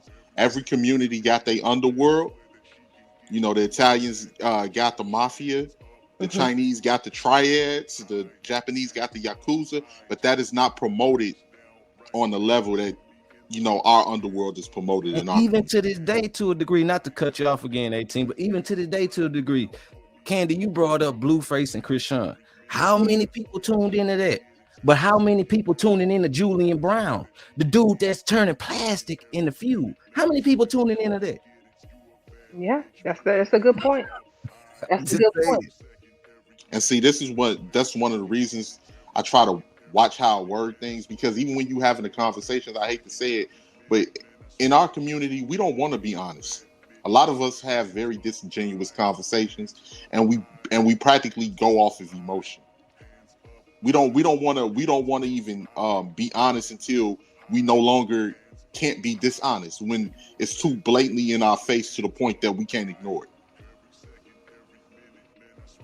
And then that's what hold us back, because a lot of black folks don't want to hear other black folks' opinion when it comes to and don't get me wrong, some people don't have opinions in good faith, but me coming from that environment and knowing, and it ain't just my city, it's parts of the Bluff in Atlanta, 7 Mile Detroit, Brightmoor in Detroit, 9th Ward in New Orleans, 7th Ward New Orleans, like different places, North Side Houston, different, like everywhere where it's a lot of and for the middle class black communities, we have some, but they few and far in between. I will say that they're not the norm. You even have some communities where we have other races that's living there, but it's not all black. You know what I'm saying? So that plays a part. And don't get me wrong, I understand that we've been programmed. Because it was, like I say, it was a lot of stuff I had to learn. Just like when you walk down the block, depending on where you at, and you see another black man and you got tension. Mm-hmm. You looking him up and down, he looking you up and down, because you don't know if he on something, he don't know if you on something. Or it shouldn't be to the point where you feel like, oh man, it's a group of these dudes right here. I don't need to go down this block. Mm. It's like we have to understand, and don't get me wrong, every community has its issues. I'm not saying that, but I'm just saying we have to be honest about ours. But that's why I was saying though, 18, like, is that the overall black community, or is this the hood black community mentality? And that's what I'm saying. I think it's more the hood than the overall. Okay, so Exactly, if because y'all I think don't it's think more, people in the suburbs Y'all can hear me? like just looking I'm sorry. Yes, like Irby, I mugging hear you. Welcome people and, in. you know, that type of stuff. My bad to cut y'all. But what goes on, like with the mentality of the things that happens in the hood, is influences the whole community. It's not the other way But around. why is that though? Why is the hood the represent or ghetto the representation of the black community? We see it everywhere. We've been seeing it for forever. It's not just, and it got to the point where the identity of being black, you have people that grew up in the middle class, that grew up in the suburbs, unless they identify with that, they feel that they don't belong. And that's where that's where the shunning and everything else comes from. And then if a person is doing that, we're hypocrites, because we'll tell people to be themselves. Just be yourself. You ain't got to do. But the second that they be themselves, the first thing out our mouths, you a lame. You ain't doing this. You ain't doing this. You ain't like the rest of us. So we have to understand that we talk out both sides of our neck when it comes to a certain aspect of our people within our community. Now that I don't disagree with. I don't disagree with you there because I've even heard, and I'm gonna use JP. Sorry, JP, you are just an easy example that You most hear people me? know of. JP is one who will call the educated people, the workers, butlers. Like, and I've heard him say before that the butlers envy the hood dude, hood nigga, however you want to phrase it, because they have the swag and they have this, and it is easier for them to get the girl, blah blah blah. I don't know that I 100% agree with that, but I can understand why he would say that sentiment. And I want to welcome SBK. He's coming onto the panel. Also, Irby has joined us. Irby, you did say something. Can you say something else? I just want to make sure you're good. Oh, what's going on, Candy? Hey, hey, hey. Yeah, I wanted to comment back up 18 latest claim about how the black community does not celebrate the nerds. It Yeah. is true to a certain extent. Y'all might say it's a hood culture. Y'all might say it's a hood culture, but let's keep it real. The overall black culture is affected by hood culture throughout, from the media, through the music and everything. So, Mm. Okay. All right. all right, Um. you can think about the situation that happened when them ladies was clowning Michael B. Jordan and talking about how when he was a lame when he was younger. You talking about the lady who interviewed him? Yeah. Okay, I remember that. Why do you think that is? What? Repeat what? Why do you feel like the black community embraces degeneracy so much and then shuns anything that would be seen as intelligent or nerdy or not hood culture? Why I is think that? was I think it could be both. I think it was how you was raised, and also the media kind of influence. The media kind of influences because let's keep it real. The media does influence the culture 90% of the time, and not just with anybody. That's black, white, Hispanic, and other things like the nerd will probably be the alternative. Because even in the white community, you see the revenge of the nerds, but now the nerds in the white community are now more celebrated now, and right now in this day and age. But even back then, like the thing Okay, about the 80s and 90s, I the see nerd where was not. my blind spot came in. My blind spot came in when you say intelligent. I didn't assume intelligent meant nerd. I didn't associate intelligent with nerd. I mean, Yeah. yes, nerds can be intelligent, but that wasn't my default to go to say why we shun intelligent people. Okay, so I get it now. I follow. When y'all say intelligent, you're coming from the aspect of like the nerdy trope. Yeah. S- sometimes in the black community, the nerds and intelligence get treated as whiteness. It's very ignorant, but it is majority of the time.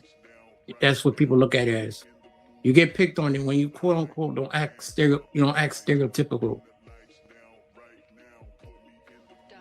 What do you say? I Like if have. if Sorry. you Go don't ahead. play, like if you're not the person that, like, you don't play sports, you're not the bad boy, you're not a, you don't really get celebrated. Not in the streets. If you're not in the streets, you're not getting celebrated in different communities. You even have people from the suburbs that literally, are influenced by people, and part of that is because of our.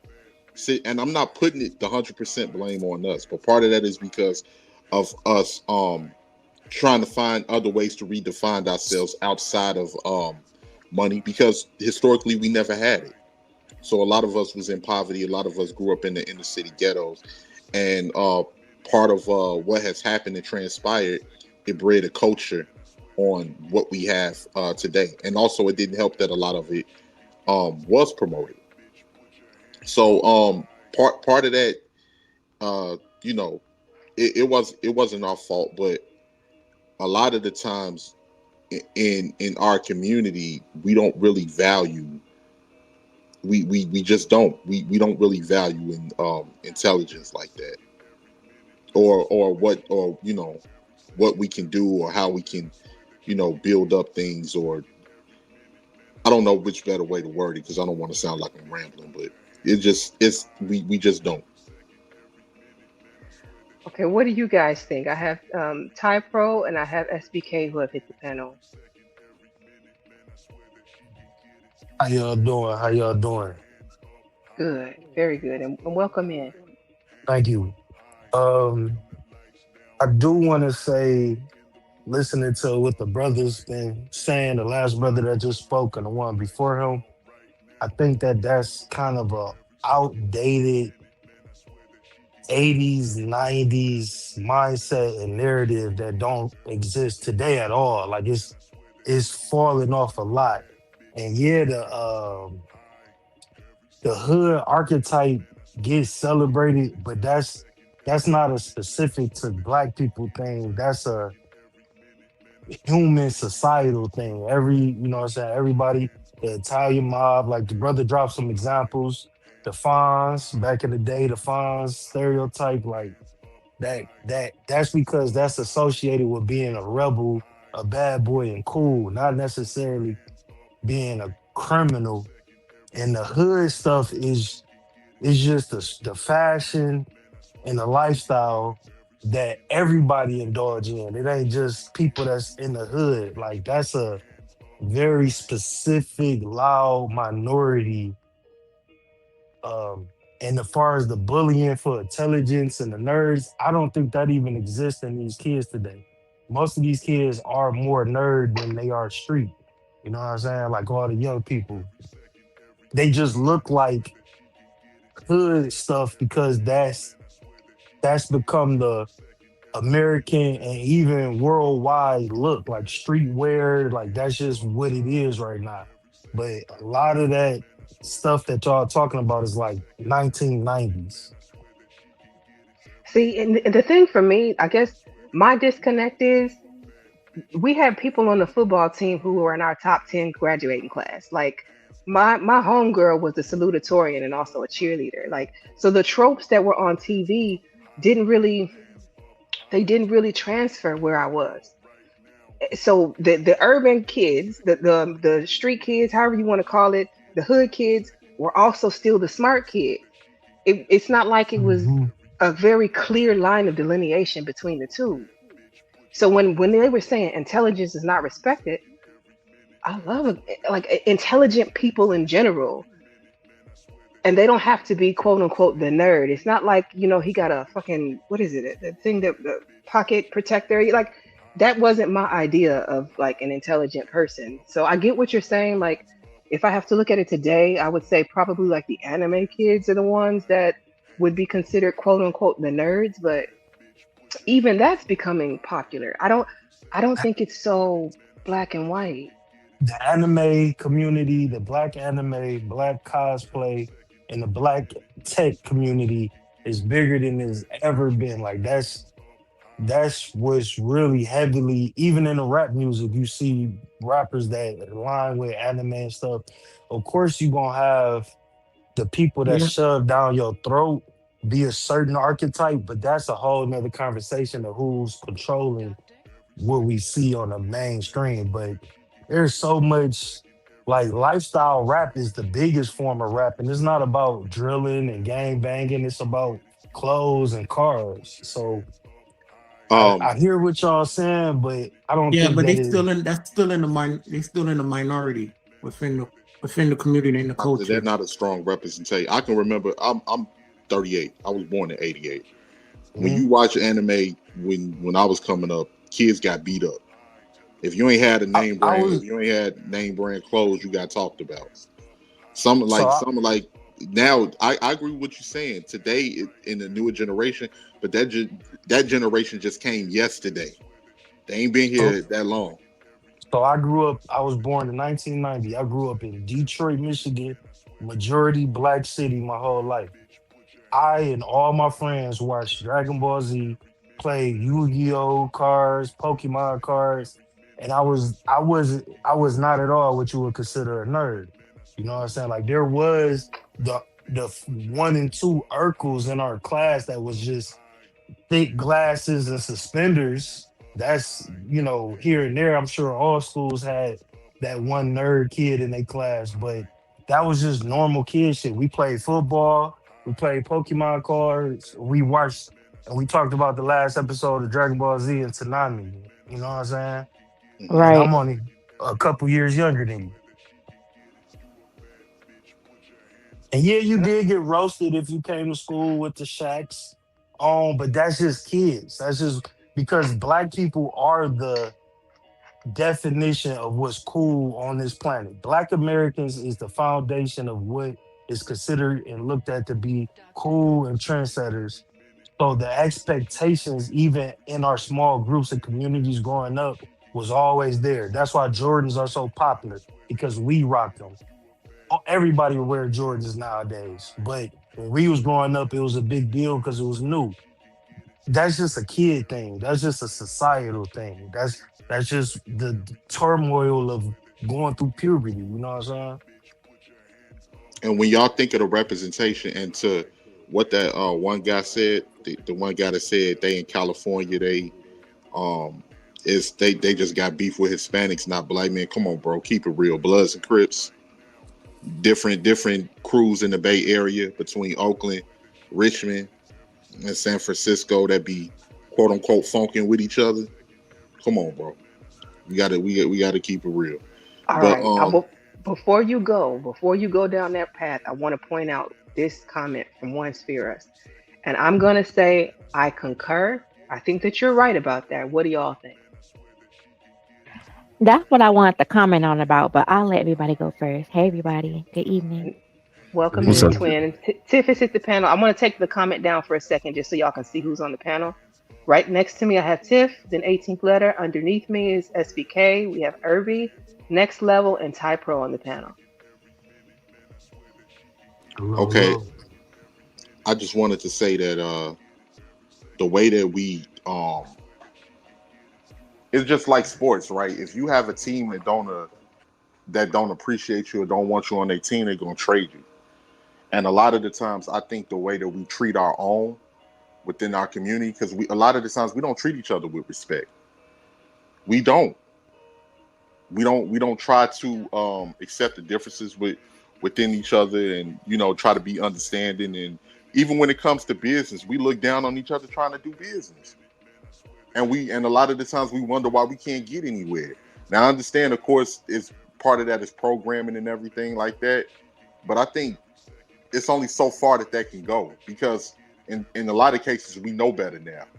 It's just a lot of us, we like a lot of BS, and a lot of us, we're not thinking as far as progressing as a group of people. We Let me don't. we let me we have some individuals that think like that, but those individuals is only as strong as they team. And a lot of so the let times, me if you're moving as an individual, you don't have a team or a network to let me to okay, let me go ahead, let bro. me comment on what you're saying because we got very clear examples of the opposite of that. And again, I think that's an old, outdated narrative. That's still like the 1990s. So if you look at the streamer community, black people are dominating the streamer community, and it's filled with black people and they friends coming together and creating streaming platforms, taking over Twitch, taking over Kick. You got other races doing the same thing, but that was a model that was pretty much created and crafted by black people. You got one person like a Castanet who gets popular. He got six of his friends, and then now he got a subset of 10 people that's younger than him coming up, taking over. You see a rise in But Ty, nepotism. but You see, Ty, mhm. with what you're saying with that, that's the equivalent of when we was growing up saying how we got athletes in the NBA. That's entertainment, brother. But And that's I'm just using that as an example because if you was to look in life, you would see more, you would see out of 10 examples of anything you could pick, you're gonna see eight black people that's putting their friends on more so than not. Even in sports, people are coming up together and joining the league. You see so much nepotism in the NBA today. I don't really watch sports, but I like to keep up with that. Most of the people in the NBA today are second and third generation NBA players, the black athletes. You know what I'm saying? Like it's but a that's lot of anything so with. even in day to day, again, I live in Detroit. Most of the people that I know that's my age that own businesses are doing it together. Like it's kind of I just don't see that. I hear you because that narrative once did exist. A lot of this stuff that y'all saying did exist, but it is not only becoming an extinct narrative, it was a narrative that came out of a lot of violence and when our community was being targeted.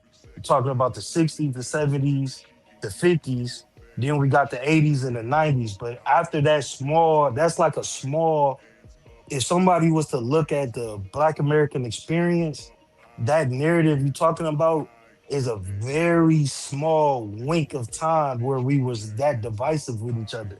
And it was due to a lot of outside influences creating that. And now the effects of that is wearing off. And you seeing how we naturally do rock with each other in every aspect. You know, so I can only use entertainment for this example so that it don't be anecdotal, but everywhere and even though that streaming is entertainment, those are just regular people with a camera. So those aren't like people that was groomed to be entertainers or in Hollywood. Them just regular dudes with a camera, and you see how regular people are kind of rocking with each other. You know what I'm saying? Okay. But could that just basically be like more of an environment thing then? Because I think most people see from like their lenses, their experiences, and their environment. You know, some people environments is different than others. So, you know, so what 18 saying may be true to 18, but it may not be true to your lens, you know, because you maybe have a different environment, different experiences. That's just what I was just trying to break down the difference. But to the point to what she was saying, yes, it can go both ways. Black people from the suburbs probably do look at people from the hood as Pookies and Ray Rays, but people from the hood look at people from the suburbs as squares and lames too, though. I think After that, beyond an experience thing, I think it's more of a time period thing. We see so many black, like, you know what I'm saying, black cities that's coming together, like in Atlanta or Houston, or a lot of different places in Texas. Like a lot of people are pulling resources and creating these little hubs around America. That's what I see. You know what I'm saying?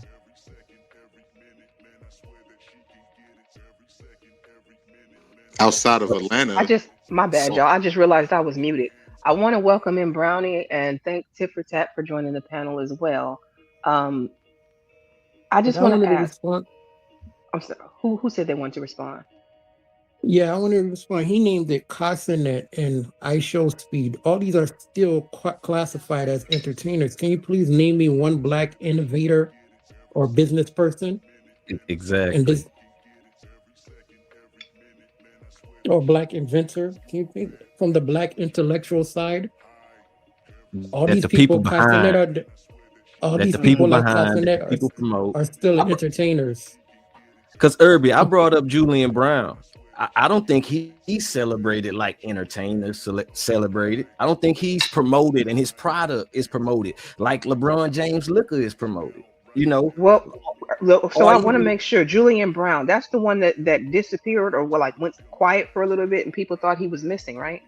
That's him. no, I don't know about that, but Julian Brown is the guy who turns plastic into fuel.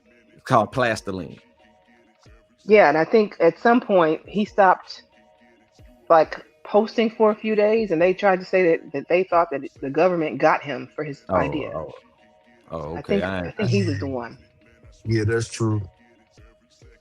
Yeah, but what I'm saying is why him and things like what he do isn't promoted. Like what Irby just asked Ty before he fell off, like why when we speak of black examples, we quick to go to sports and entertainment. That's why I say like we don't promote intellectual. Like the level of critical thinking in the black community is at an all-time low. But that's just my opinion. So you're saying we'll celebrate the nerd or the lame or the regular dude as long as it's an entertainment format. But if they're just purely doing something that is seen as intellectual, educational, not a form of entertainment, that they get overlooked and ignored. So I didn't hear the brother question before I fell off, but I think we do celebrate the intellectuals. They just not gonna get picked up on the shade room or whatever type of media's sources you looking at, because we all know about the guy in the plastiline that you was talking about. I create content on my other page, and I'm constantly showing people doing stuff with tech and graduating and just different. You know what I'm saying? We don't. They're not celebrities, so we might not remember their name, and might not see them because they're not content creators or in the entertainment sphere. So they're not going to dominate our algorithm, but they exist, and I think that when they go viral, we all kind of recognize them and salute it. I don't see nobody saying like, "Oh, this guy's a dweeb for creating plastiline. He should have joined the NFL or start streaming." I wouldn't hear anybody saying nothing like that. I think their point is more so they think because of the contribution that he's making to society, he should be elevated over, say, Blueface or Krishan, but that's not the way that our community works. That's not the way the internet works. Yeah. No. In general. Well. Omni, that's you trying to get in there? Yeah. Welcome to the panel, Omni. Thank you for having me. Shout out to the panel and everything. I didn't want to interrupt anybody if y'all were about to go, but before you go, I do want to give ahead. Brownie and Tiff the chance because they haven't had the chance to speak yet. All right, hey y'all. Hey. I want to say a couple things because y'all up here talking about all of this stuff that is irrelevant. Number one, most inventors don't get like popularized. Like you can hold name on, Brownie, you burping. Your mic is burping. Let me turn my. Let me fix my shit. Is it better now? Yes, much better. Okay. So most inventors. Oh wait, it started right back up. I'm gonna be right back. I'm gonna drop and come back. Hold on, let me see if I can fix it before you go. Let me see. Say something else. Something else. Keep talking. All right. So most inventors don't get really popularized or like get the shine that they get credit that they or the work that they do, right? So unless it's something that you have an interest in, you're probably not gonna know who an inventor is, right? I can name black innovators in skincare, and none of y'all know who it is. But would those women be considered nerds? By y'all definition, yeah. But a nerd is more about your personality. So nerds have a certain personality trope that go with them beyond them just being interested in science or math or innovating something. Mm-hmm. Meaning you can have any of those interests at all and be qualified as a nerd because you got an awkward, antisocial personality. I think that does go with it. What do y'all think? I Can don't you think ask Brownie a antisocial question? necessarily goes with intelligence. I think a Can I certain ask, level of intelligence is being able to socialize with people. Um, I agree with can I ask that. Brownie a question? I disagree. I'm gonna Yeah. let Irby ask his question, and then y'all can tell me why y'all disagree with her. Go ahead, Irby. After she answers Brownie, him. Brownie, would you consider Steve Jobs or Mark Zuckerberg a nerd or an innovator? I mean, clearly, they're inventors. They created social, like they created their respective social medias. So yeah, Yeah, but they're popular. We know about them. Can we I give me just a said black yeah because they are owners of multi-billion-dollar companies, of damn near trillion-dollar companies. But do you know the people that work on their algorithms? Do you know who all right. created the Facebook algorithm? Do you know the black man that created the infinite scroll on Instagram that we use? that's Mm, taken over. Do you know that that's person? a good point. No, That's I a get your good point now. point. Do you know the black man that created infinite scroll? That because Instagram didn't always have that, and that was a new feature on all social media. Because at one point, you used to scroll, and then once your timeline done, it's done. It was a black man that created the infinite scroll feature. That is new news to me. Look at you coming in dropping the jewels. I did not So know when you that. talk, yeah. So when you talk about nerds, I watch a lot of documentaries and things on people that innovate because that's the way they get out. Usually, people aren't going to go and scrape through the the reports of who was looking up and who was researching this and who was doing that. So Yeah, when these people yeah, get to talk in certain documentaries, you learn things. yeah. Brownie has a My, point. why I want, They do get a notice more when there's a documentaries on them, documentaries and movies. Like but I'm in why the you skincare, got to go through a documentary or a movie just to like you but got to because do it's not a high research? profile thing. Like for instance, right? Well, I'm very much into skincare and the beauty industry, and everybody that know me know that, right? Hmm. Right now, we all know that black people have a issue with sun protection because mineral sun protection shows up as white on our skin and makes us look ashy and gray, right? Yes. Right now, it's a black woman that's working on a formulation of a mineral sunscreen that won't do that because she went and she was doing research on it and she learned that the reason that it gives us that cast is because the molecules of the titanium dioxide are irregular and rough. And at a certain level of high heat in a certain, proprietary process, she can get those molecules to smoothing out and then they won't reflect off that white cast anymore. So it's a black woman right now working on black science, black skincare. Y'all know who she is? No. No. Never even knew that that was a thing. Like, and look, it takes for us to come and study that to even resolve an issue. That wasn't a problem white people were trying to fix, clearly, because now it takes for a black woman to get to the point where she realizes we don't want to be gray when we put on sunscreen.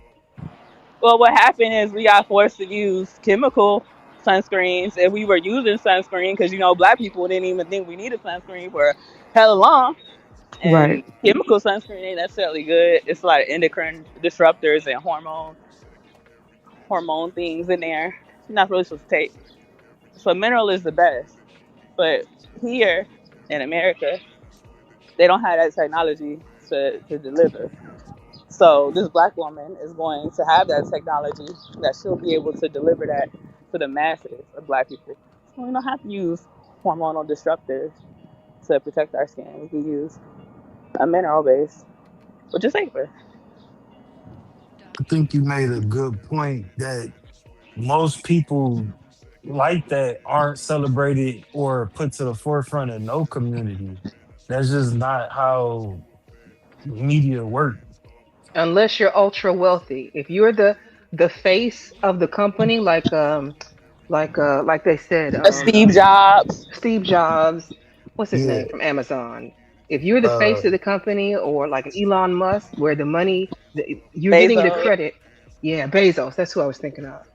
But that's stuff that we use every day. We all use Facebook or Instagram. We all see Teslas every But they're day. We all multi-trillion got an dollar iPhone. companies. Yeah, yeah. It's So you inventions. gonna know who that is. It's creations and creators and inventors that aren't trillion-dollar people, or that don't have a stock market behind them, and don't have all of those things. So they have to just do their work, and they do their work, and they sell their product. And you might not know the name of it. You might not even know the face of it. You just know you just know what it is and what it do. Like you know what an infamous scroll is, but you know a black man made it. And then we'll talk about inventions and things that black people have innovated. We innovate plenty of things, but it just doesn't get the light because the overall product gets that light.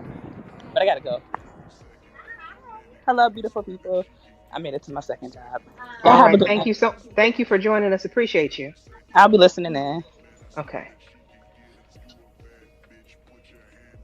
Now, what do y'all think about that? How about those apples? Yeah, shout out to Brownie for that history lesson because I definitely did not know that. I think it's very that's very important to know, and I think and I agree with that. But I would ask a question to everyone: when you think of the black community, do you think of more negative or do you think of positive on what's promoted, and how do you see us as a community of people? I think it's a mixed bag for me, though. Like, More I'm negative. going to say, I see more negative in my opinion. I see way more negative, way Mm. way Okay. more Well, I'm negative. not surprised. But Well, how maybe did it? you get My bad. Go because ahead. Go ahead. maybe that's what because your algorithm gives you what you want in so many ways. It's gonna feed you what you're giving attention to. So maybe you're giving more I was attention to the seeing way more negative. negative before algorithm even existed. So are you what's the talking about negative? in everyday life, not just on the internet? Yeah, just in everyday life on what's promoted within our society to what what my brother said above me, man, when he said like right now, even in our community, black people critical thinking is like last on the list within our community. We think with emotion, we don't think with logic, we don't think with that's why we keep finding ourselves in these really bad situations where things just become progressively worse because we don't even want to address certain things where we can be honest about those things within our community without people getting emotionally angry and then it taking a turn for the worse. Is that a majority of people though? Of black people? Yeah, it's a lot. Well, I don't know about majority. I would say that's what's promoted. That's what's promoted. For as that's what's shown as even like because if you think about if you ask people like for as black leaders, it would come from the entertainment and sports sector. Like at a point of time, like black excellence was at an all-time high. Where when people ain't have no choice but to be excellent in whatever they did like for its leadership and everything. And I think we just further got away from that as time went on. Now, to Ty's point, is things going better? Yes, things going better, but I mean, we can't just sweep under the rug like because some people still have that mindset. All right, let me ask you this. Who are maybe two or three examples of black leaders and leaders that's not black right now? Black leaders and leaders that's not black in their communities in Well, America. they can be subjective for because whatever the person see as leadership, you know what I'm saying? So some people be going straight the financial route. Some people might go in a like religious, spiritual route. It just depends, you know what I'm saying? So Right. leadership can vary, you know. It just I think they can be for each individual. But that's a good point. Now, when you think of black leaders, who would you think of? Just like in Black history or leaders. whenever. Like, In what do you default? history, You Okay. would think oh, of go like ahead, Candy. Malcolm X, the Martin Luther Kings and whatnot, right? So are Yeah, you yeah, saying yeah. that the black community need leaders? Like, I mean, because like I feel like the aspect of keep having these leaders and we're still in the same predicament we always been in? Like, do you think that's the answer? Is to have The go point I ahead. was gonna make was most of the leaders in the black community that we talk about came from a certain time period of oppression and anguish, and that's why they are immortalized in history. So we don't have the same type of issues, one that we are fighting that we did when those black leaders existed, and we have a different way of fighting and a different way of being leaders, and it's just a different time. So you're not gonna have a Malcolm X, you're not gonna have a Fred Hampton right now, because of the things that they were leading. Those issues don't necessarily exist in the same way they do today. So it it's just a different time period to, you know what I'm saying, to say we don't have black leaders in the community. You don't have leaders in any community like that we would typically think I of would when we think think of of that. New Era Detroit is like black leadership, you know. Shout out to my dog Ned. That's the first person that came to my mind when you was talking Yeah, about yeah, that. yeah, okay, you know, but what I'm saying is, far as community leadership, like, but that's what I'm saying. If you're looking at community, but like some people might look at financial, they might go to Byron Allen route, or you know, like religious or even conscious, whatever, however you want to look at it. So it depends on what people see as leadership, or even if, to Tiff's point, if they need leadership or if we need leadership as a community. And do Can I you say? think we have I black think, leaders and I black mean, if I may representation intervene real in quick, the when finance people say market like, and my bad, cultural market today? Because I see him. Shout out to to the money smart guy, the black dude who talk about money online. And I want to welcome in. We got Mumaculous and we have Naf on the panel, and also Omni. What were you trying to ask, Muma? You muted if you're when talking. people talk about us, can you hear me? Yeah, I can hear you now. My background too loud, but when we talk about like not having certain leaders and stuff like that, I think a lot of the problem is because of poor people. You cut out. All we heard was a lot of the problem is, and then poor people. Can you repeat that? What about now? It's good Can you now. hear me? Yeah, I can hear I you. said when we talk about Oh, you start talking and it goes out again. It goes out.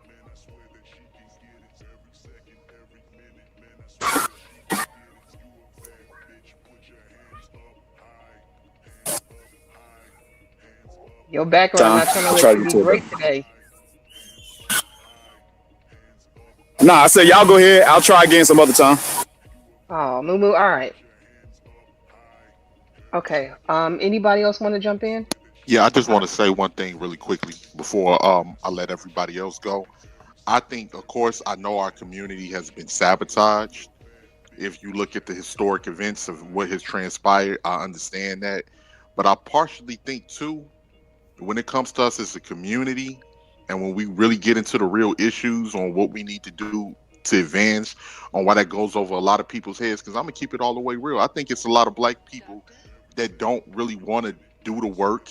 We don't really want to, um, because like I feel that, and I could be wrong, and I'm using feeling, but I'm just gonna give my opinion. I think that it's certain people that don't want to adhere to a standard in our community. They don't want that standard to raise on how certain people will have to carry themselves in our community, and what we would expect for each other, and what it will actually take to actually build certain things where we can be completely independent financially of any other group and work with each other directly. I don't think we trust ourselves enough for that.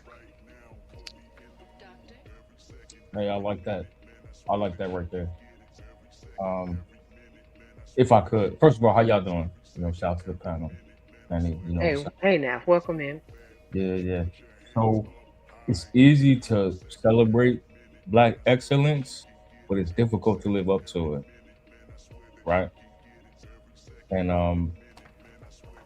I'm thinking like, okay, I had a conversation with a young lady. She was a GS, so I've been a government contractor for a long time, and we were standing outside, one of the federal buildings in DC or whatever. And like, this is a high ranking. She's like a director of a apartment, sister from DC. You know what I'm saying? From like one of the projects or whatnot. And the conversation we had at the time, um, we were in our like mid 30s, and she said this to me. She was like, "We got next," and I thought about that, and I think that's the part that's missing, right?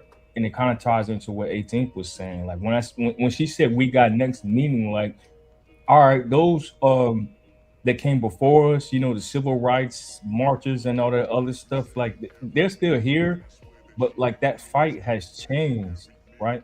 But we understand the older millennials, some of the younger Gen X's or whatnot, we understand like, okay, yeah, things have changed, but how many of us are actually like taking these leadership positions, getting into politics, where you can really make change?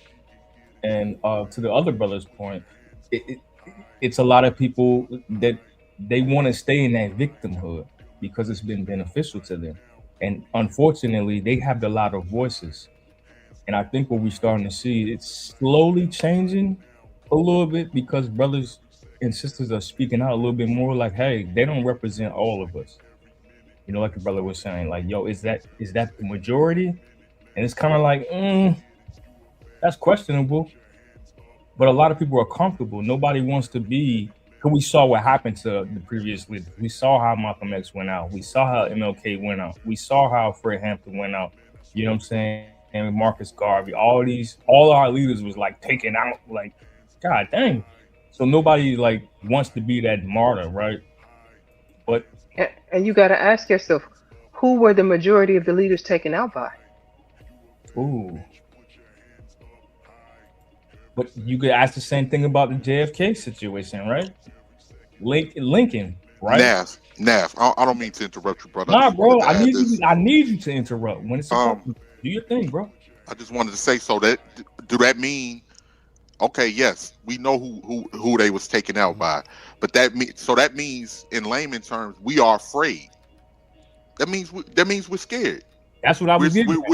we're scared to progress. That's what I was building up to. And I would say, since this ties into the show, a lot of people ask yourself, do you really like being black? Because I was looking in the comments on what the dude was saying. We'll never stick together as a collective. Well, do you ask yourself, do you really love being black? Do you really love your people? Seriously, ask yourself those questions. Do you trust your own people? Because if you don't trust your own people and you don't really care for being black, it's really a pointless conversation. I don't know if that's a fair question though, 18, because I don't think any group, if you say, do you just blatantly, blindly trust your people, is going to say yes. I don't think if you ask a white person, do you just bla- blindly trust white people, if they're going to answer that as a yes. Now, if you compare it against other people, you might get a blind yes. But does anybody trust anybody just off the bat, or do you have to earn it? No, I get what you're saying. You have to earn trust, but we have a distrust of each other off the bat. We I have an think that's extreme only certain distrust. people. Now, Let me say 18 this. letter. Let me say this. The Okay. difference is, right? Those white people, they have cultures, right? They're German, they're Irish, they're Italian. They have nations they can relate to. African Americans, all we know is, hey, most of us are descendants from West Africa. That's it, right? That includes a lot of different countries. So we kind of created our own culture, etc. So we're not in the same boat as them. Does that make sense? I don't think Kind of, oh I don't shoot, really. kind of, but not really. Because I would say, I know y'all have to have heard the saying, if you are ever lost or if you ever need help, find a black woman. I don't know if y'all ever heard that before, but it's a saying that goes like, even little white kids lost know to go up and find them a black woman because she's going to be the person you can I've trust to heard help that. you. So to be Yeah, like, I've heard so that. I've never heard y'all have that. heard it? I've never heard that before. I've I've heard heard of that. it. Yeah. I've heard it. They tell their kids. Yeah. Go find a black woman. You need help. That's who's going to be able to. That's who you would trust. So to say that off the bat, we just distrust each other. I don't. This is why I be so torn. I know y'all probably be feeling like I'm pandering to some extent. I'm No. not. It's a balance because I have this saying in my head on the one side, and then I also know that if I'm driving at night in the city of Chicago, I'm not stopping at the gas station because if it's a group of Negroes out there, Yeah. I'm not walking past them. So I Yeah. get what 18th is saying on that. Like it's hard. I really don't know what to say to that. And Yeah, but I think black people. My bad. I say this to that even if I'm walking, if I'm going to a gas station at night in Chicago, it's gonna be the one in my hood because I'm gonna know the niggas that's standing outside the gas station, Right. and they probably gonna hold the Exactly. door for me when I walk in that hole, and when I come out, they probably gonna offer to pump my gas too. So I wouldn't even say that's a whole reflection of everybody. It's just about who you know and who you comfortable with, and when people know you and are familiar with you, I feel like some of that kind of goes away. That distrust. Right. I agree with that. That's fair. That's fair, Bronny. I got kind of another take on it, right? I think the next big step for black people, black Americans, is to integrate and just become fully American at this point. I mean, What? yeah, just become fully American. I mean, at this point, we talk about a country of origin. You know what I'm saying? Most people are really slow to admit that America is their country of origin. We were all born here, right? Yeah, there's some atrocities when it came to slavery, things of that matter, and we're still working out that stuff, right? We're still working on reparations of what we need to do. But in the meantime, though, I think we just need to figure out a way to kind of integrate better with society, right? Because being our own separate clump hasn't worked out for us. How are we not fully integrated based on what we Right. can actually do? Like what are black people doing to stop ourselves from being fully integrated? That's never been black people stopping ourselves from doing that. You've always had redlining, you've always had insurance companies, you've always had them showing when black people go look for a house, they don't show black people all the houses and all the neighborhoods. So black people have not been stopping themselves from being fully integrated. That's not true. So it's a lot of background noise there. But It's about identity at this point. yeah, Identity. it's the I think most behavior. black people. I think that's the whole purpose of the FBA movement that y'all be trying to hate on, is because they acknowledge that they are American and they accept American culture. I don't even know that I would call myself FBA. I've never looked enough into it, but I don't consider myself African American. When people ask me what I am, I'm Black American. I'm American. I Okay. don't. Yeah, I would consider myself integrated. This is my country as much as it is anybody else's. Y'all not. There's no back to Right. Africa for me because I'm not Agreed. from So Africa. to be Like how we're fair, not integrated when it's on our birth certificate. If you was born here, you're integrated from birth, right? right, Yeah, right, we've but been it's here too accepting long. the American part, right? So I think it's 2 points that were made, right? The FDA thing was like, all right, we were born here. You know what I'm saying? We want to acknowledge like we were, and the reason for the separation, when you say Black American, it's immigrants that come here. Like I got Jamaican and Haitian and all types of cats from the Caribbean that were not born here, but they're black, right? But then once they get their citizenship, all of a sudden they identify as Black Americans when it's convenient, which is why the FDA movement kind of like became popular because they was like, nah, y'all are not us. You know what I'm saying? Y'all, we don't come from the same struggle. We don't have the same story. Y'all didn't build nothing here. Y'all can't trace nothing back. And all that ties into the reparations conversation, which I'm not even trying to have. But that's where that came from. But I agree with the whole like, yo, you're American first because we were born here. This is our country as much as anybody else that immigrated over here. Right, but And those distinguishments need to be made. I agree with that too, 1,000%, Absolutely. especially for birth Absolutely. we certificates not saying where it's actually from, right? Versus that you're just full American. You know what I'm saying? So that's a conversation within itself. But identity-wise, right? I mean, culturally, the way we kind of behave, the way we kind of act, some things we kind of do, needs to blend in just a little bit better, right? So we can kind of push some of our agendas forward. But our Because culture is American culture. Black culture is American culture. Everything that No, we it's but do a like subculture of American influences culture. it's the a broader spectrum subculture, of yeah. American culture.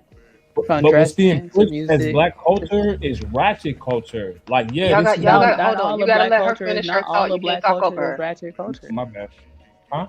All Go of ahead, black Brandon. culture is not ratchet culture, and it's not I Exactly. agree, ignorant. but why do we accept any level of ratchetness as black culture? Is what I'm talking And, about. can I That's add That's one what not more y'all black said. caveat? culture. I said black culture Can we? was American culture, But and y'all but said it but was Can ratchet. I ADS, add what one is more Hold caveat? American on, hold culture on, though? hold on, hold on, because Brownie is at work and I know she got to talk Oh my Mo. bad, my Y'all bad. gotta let her finish her thought. Hey, I'm in the back room. I'm supposed to be training.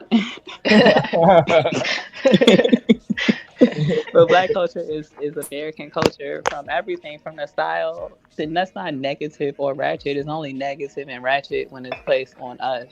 You know, when you see Exactly. a white girl with bamboo hoop earrings, it's trendy. When you see a white girl with straight backs in, it's boxer braids, or it's Girl, some other Brock shit. braids made me That's Oh, crash not oh a no, out. no, I no. ain't When gonna you hold see you. a black woman with an afro, it's A now fucking they call cloud that shit a bob. cloud. What the fuck they call that shit? A cloud bob? A that's It's not a cloud What the hell is bob. a cloud bob? A cloud bob. Like what the hell yeah. is a They're cloud trying to I've say bob? seen that's that. an afro on white women. Yeah, Afro. Yeah, I Yes. seen that. Yeah. That's not what it's we Tracy so do. black Ellis on the. Ross was rocking a cloud bob on what was it, Vogue or something? I can't Yeah, remember. Mm-hmm. yeah, that was a Vogue joint. Okay. And they But called it can a I cloud ask you bob. what is American culture to him? Like what is American culture? ADS. American culture is Jazz. a sandwich of lots of different cultures blended into one melting pot, right? Which is American. You got some Native American culture built into American culture that we all see every day, stuff like that, even with the way we kind of look and dress, whatever, right? Then you got some Western culture built into it, which is cowboys, this, that, and the other. Hmm. This, then you have some more of the That's modern Western culture, right? American culture though. That's not Western culture from anywhere else. That's American. Yeah. That's definitely Hey, Western American And culture. That's and definitely 1,000%. it's also black culture built in. Black culture is the It's just like foundation of jazz, American rock, culture. country, Yeah. all are black. All were where R&B, did they start? Where blues. were they created? That's not ratchet. That's so can American we culture. agree?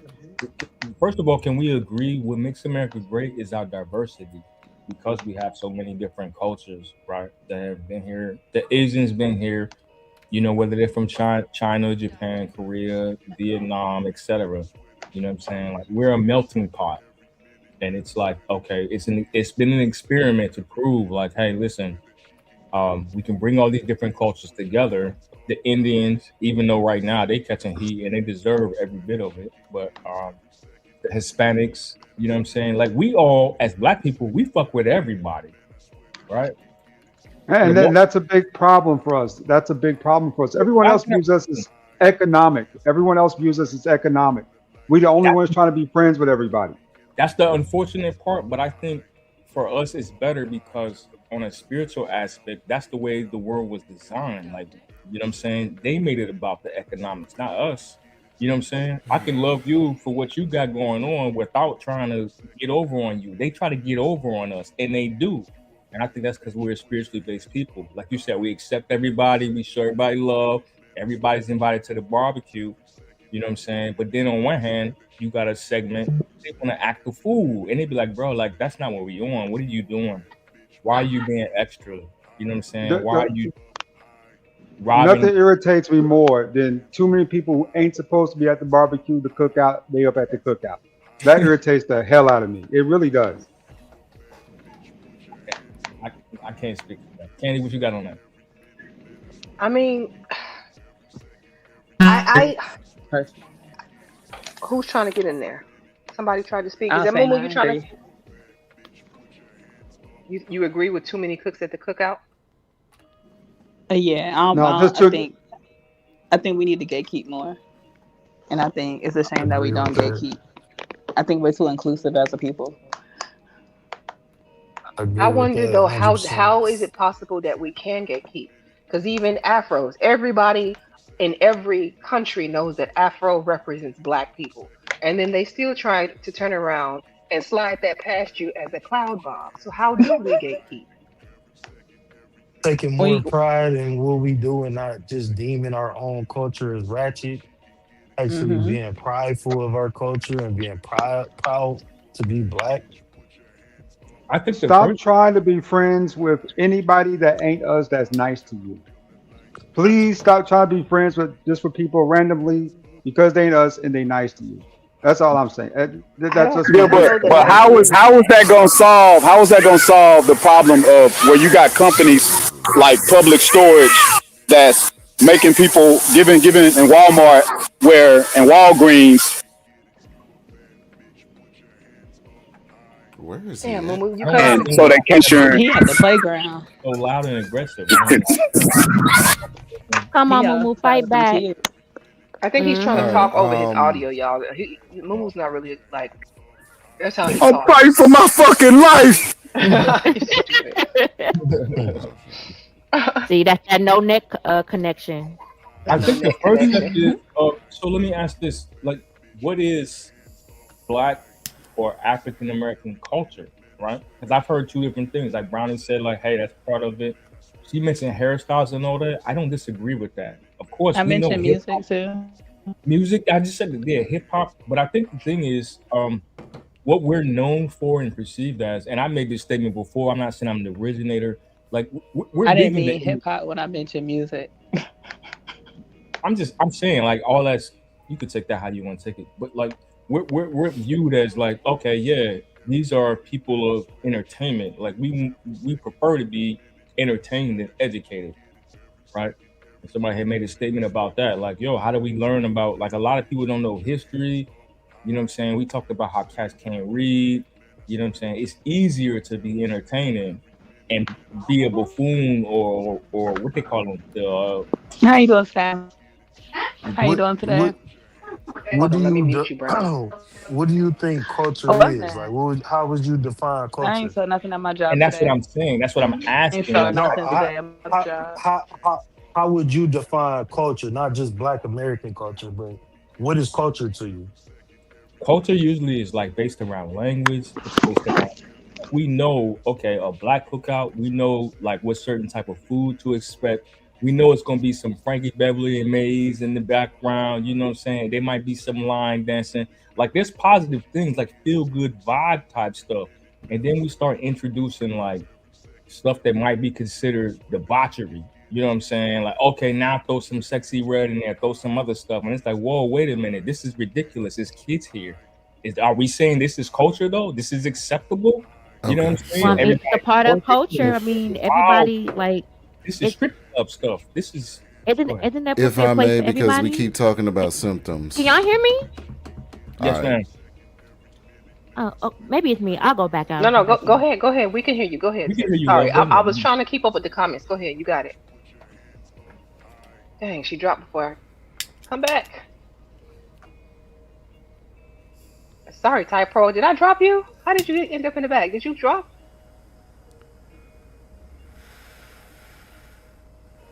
If I may, we was musing about ratchet culture within the culture of black people. Is that accurate? I guess that's where we got to. Okay, because I've been trying to I would get just say, in for man, the past five you different got it though. Okay. conversations because it keeps You shifting and if you whatnot need to redirect it, Omni, feel from free to. one Cause see, well, what I'm it's, saying is that we're going from one symptom to the next without talking about the actual cause of it all. It's from the cookout conversation that y'all were just having, everybody being invited to the cookout. It's a part of, the cloud bob is what they're trying to refer to it as now. Standards. mhm. Black culture will not strengthen. I'm not saying that we don't have a culture. I'm just saying it's kind of weakened over time because the culture lacks standards. I keep asking this: what do black people do day in, day out? Rain, sleet, snow, shine, right? Irregardless of what's going on in the world, this is how we're moving, and we're not going to deviate for anything on that. Until that gets implemented, we're going to keep running into those symptoms. It's a lack of standards. That's why everybody gets invited to the cookout. All some white guy has to do is tell you a funny joke or say something that somewhat kind of sort of relates to you on a Tuesday, and it's like, man, he cool as hell. He invited to the cookout. You know what I mean? some standards that black people have to start implementing. But okay, I hear you what you're saying as far as standards on who we allow in from the outside. But what about standards from within? That Because too. everybody, It all goes together. I'm not talking about standards on the external standards. I'm talking about standards. Period. so Like what? what? Like I said, what do black people do? Really think about this question. What do black people do or produce day in, day out, without fail?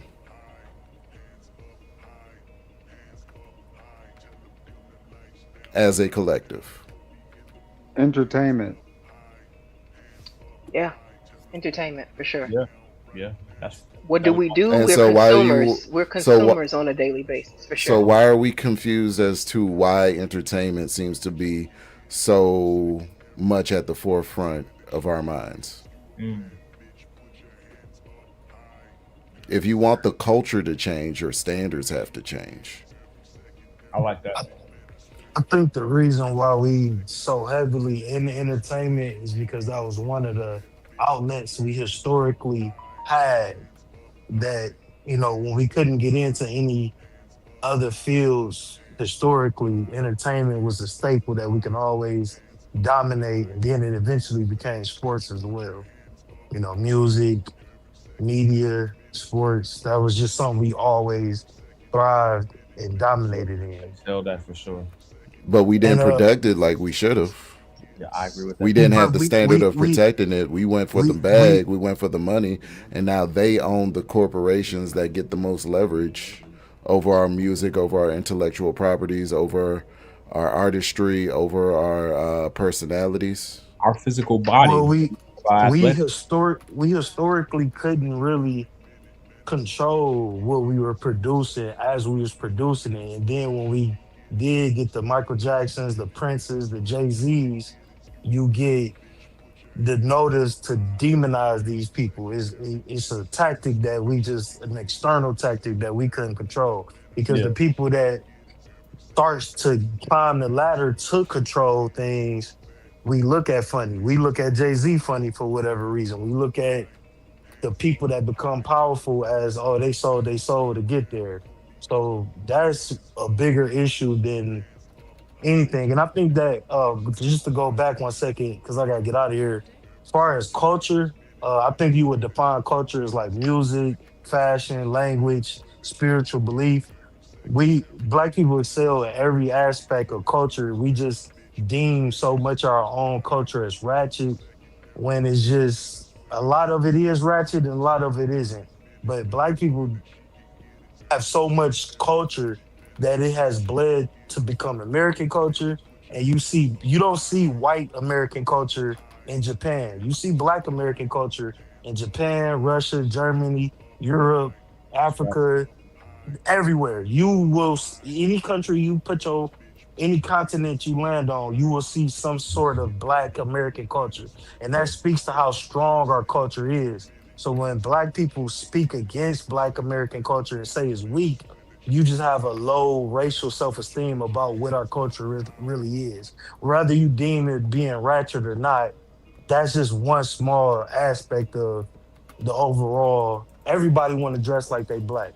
What I forgot what comedian said it. Everybody want to be yeah, everybody want to be a nigga till it's time to be a nigga. Like the culture. Absolutely, they love the rhythm but hate the blues. Yeah.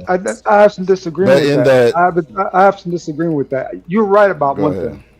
At one point, black culture was the most influential culture in the world, hands down, It without is ask. Right? today. It It is still is. today, right now. Right Right now. now. But right It's become now, more it's influential. been leveraged and diluted to the point where your culture has been shared out so much that you're right. You see it everywhere. But how does that help you with your influence right now that everyone has your gift? You know what I'm saying?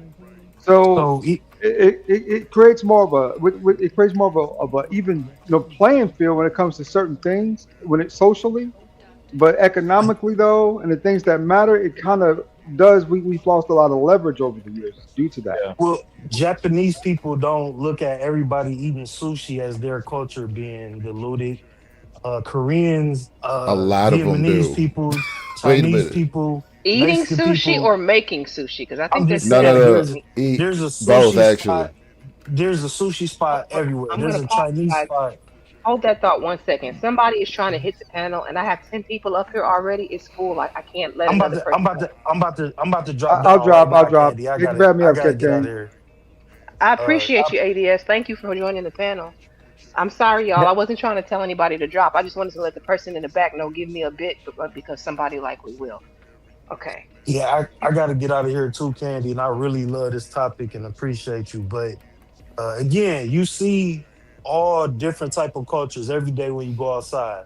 We have the strongest culture and influence. You see, all you could go get you some Chinese food, some Mexican food. You could go. There's probably a Mexican town or an Asian town, a Chinatown in your area. You're gonna see your culture being. It's been a big thing on Instagram with Koreans talking about how white people are shopping at the Korean market now more. That's what culture is. Culture is to be shared, especially in America. It doesn't dilute our culture. I think that black Okay. people have strived every aspect that we were able to, and now we striving and streaming and then take. I think it's just the way, glass half empty, glass half full. But shout out to everybody on the panel. I appreciate y'all Thank you so much for coming through. for sure. Great take, bro. For real. If I may add to that really quickly, I Hmm. just wanted to say, first and foremost, like I love Black American culture, but today, what's a representation of Black American culture is not our best. It is not. Okay. Now, if you want to say back in the '80s, the '70s, and the '90s, especially when you look at the like Frankie Beverly and Mays, and the Parliament, all the way to the '80s, New Edition, and After Seven, and people in the '90s and stuff like that. I think that was at our best. Even in the early 2000s, it was a lot better than what we're seeing There as is. projected now. And I will say, one thing I hate that we do as a people is we throw away different elements of our culture. After we feel that it's played out, we throw it in the garbage. And other people take it, they reinvent it, and then they use it and profit off of it the most. Just like what you see K-pop. K-pop is nothing but R&B with Yeah, a that's with true. a with an Asian face on it. We completely disregard a lot of the things that we created that makes us unique. We disregard that, and we'll say it's old or it's played out, and we don't even hold the people that bring the culture to the forefront. We don't put them on the top of a pedestal. We sell them that was back in the day. You ain't nothing now. So I think that's a problem. And What's that's up, what I'm Mike? saying when it comes Hold to on. the safeguarding of the culture. Just because everybody is allowed to participate, it doesn't necessarily mean that the culture is strong. It's the same thing as when it comes to the concept of intellectual properties. When it comes to what am I trying to think of?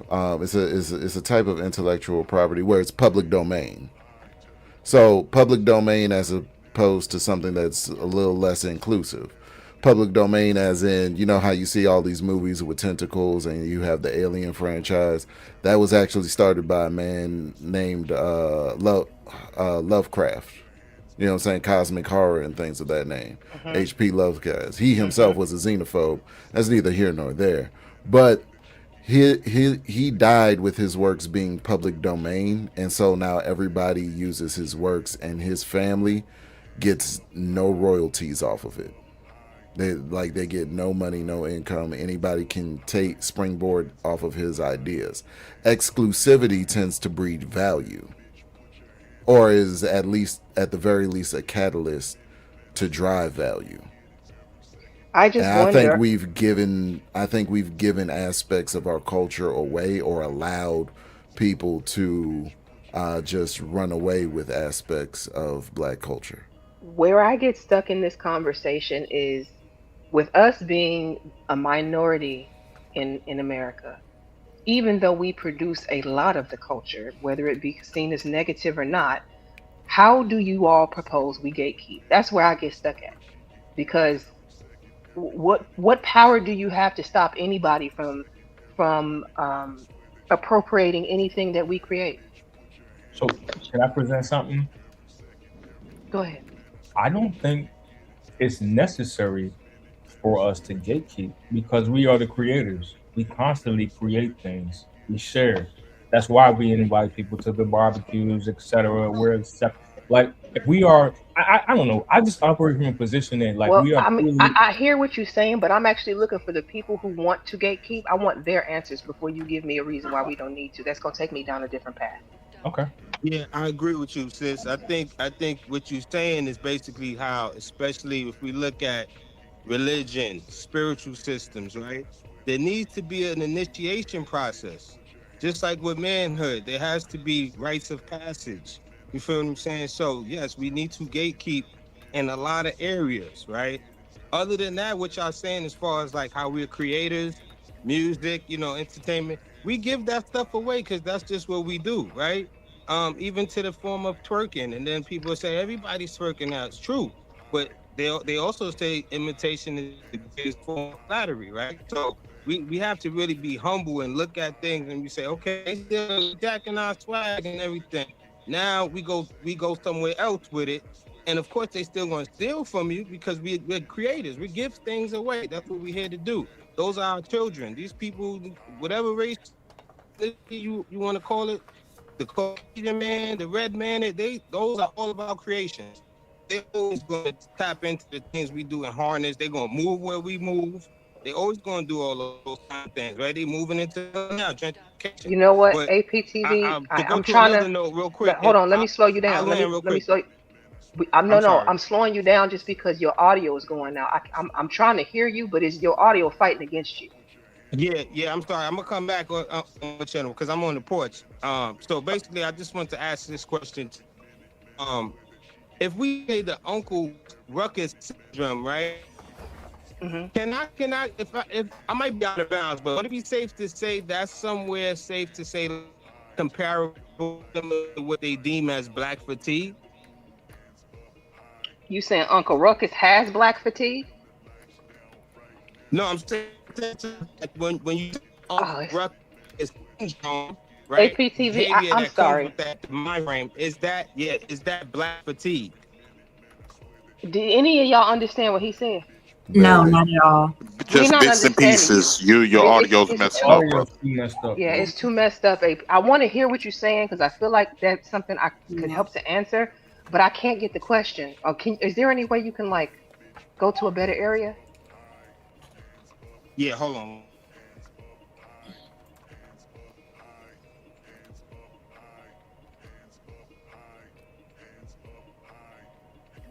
Is anybody else to disagree? Oh, I wanted Omni. You said you were the one who proposed we gatekeep. I want to know, how do we gatekeep? How do we, the minority, with the because I'll give you some examples. The TikTok dances, when TikTok was blowing up and real popular, it would be Hmm. black creators who were out there making these TikTok dances. Somebody who was white and more popular would take that dance, redo the dance, and now they're being known for the dance, not even crediting the original creators. To the point Right. that TikTok came together, and I'll tell you a way they did kind of gatekeep. They came together, and the black creators decided that for a week they were not going to post any new dances, and they wanted to see if the white creators could keep up, and they couldn't.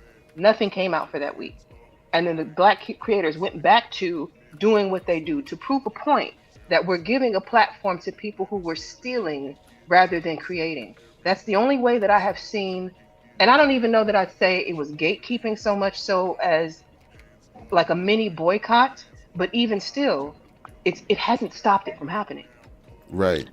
I can Yeah, say this. and This I could tell you exactly. I could tell you No, exactly they are why. not gatekeeping. I They could tell are you trying to exactly what the put problem people is in at the start of pressure the story, to the point to where if I they can, start because to I thought that create Hold was on, for me. everything hold in on, order Vic. for Let them let All to right. see it. Vic. I'm telling you, You coming Yeah. in? Hold on, Oh, Vic. You talking over oh, Omni? I'll He curse was it out, already talking. man. this is crazy. So You see the name that's on the the stream? problem that started, I'm sorry, King the Rooster. problem.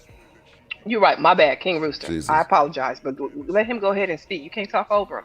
Go ahead, Omni. Okay, so let's go line by line on your story again. So, oh, there was a group of black dancers, Yes, TikTok.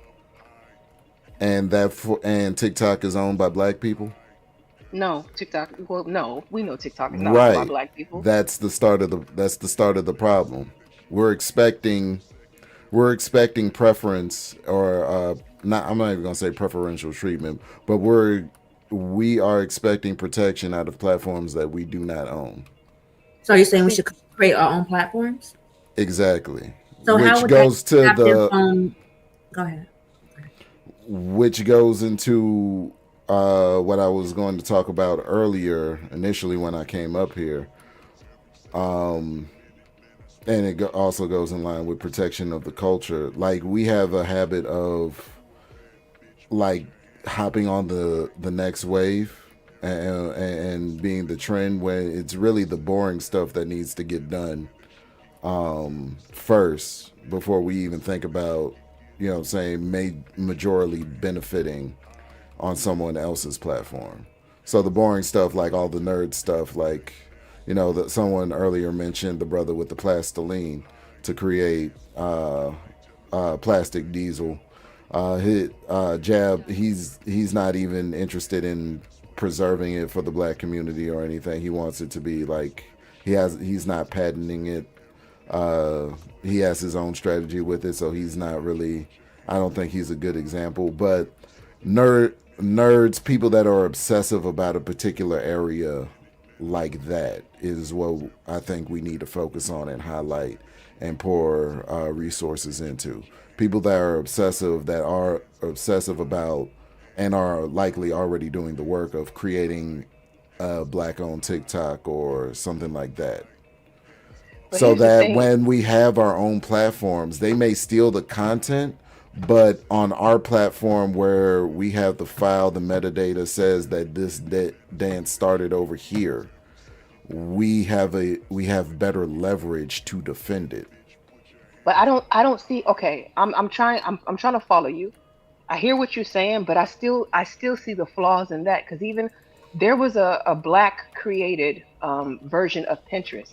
Black people didn't even show up to support it. That was when we were trying That's to the like problem. boycott. That's the That's problem the I'm problem. highlighting. That's the But problem. even when they do though, like, oh, so okay, who has the black basketball league? Is it the Big Ten? Is that what I'm The thinking big of? Oh, three. Candy. Ice Cube.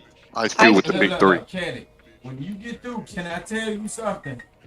Tell you Yes. something about Can black I folks and color folks. When you hold get on one through, second, I'm gonna Rooster? Let tell me you just say this straight, real like quick. because I'm not a content creator. Now, hold on. Your words don't trump what I say, bro. Even though Oh I my know god. you or know your kinfolk, bro. 18, your shit don't trump mine because I live this shit every day. So I'm asking Wait, her. hold I'm up, hold. asking her. Okay, But you all right, Rooster, What is go interjected. ahead, going Hold Please Candy. don't on. fight. on? You Please don't fight. interjected. I'm asking her. After Go everybody ahead. get Oh, their go little ahead, Rooster. bullshit regentrified mindsets going on, Oh can I my tell you god. the actual problem with Negroids? Negroids. A Negro, And I know like, y'all are. Hold on one second, Rooster. 1 second for me. I know y'all are groaning and griping, but for the topic of Uncle Ruckus, don't you think Rooster would be a good person to come and speak right now? No, I get. Hey, I just wanted to add one thing, Candy. So what Omni was saying, real quick, we have to make it where nah, I people ain't have got to no come smoke with solely 18. for us. We have to make it where people got come directly to us to get anything that they need. We have to have our own black platforms that promote our own and have people support it so we can be making the majority of the money within our Exactly. community and not the I'm money Exactly. going I outward. think that's wrong. The whole thing is, I think 18. I think that you should be as a black person, you should be just so skilled and so knowledgeable about your craft to where people refer other races of people to you.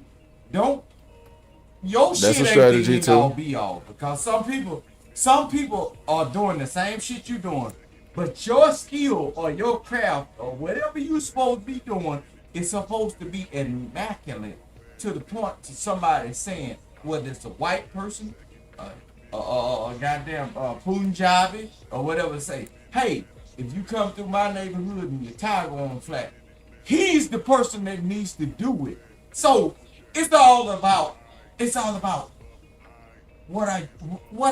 your track record, bro. All this old racism shit that y'all talking about, dog.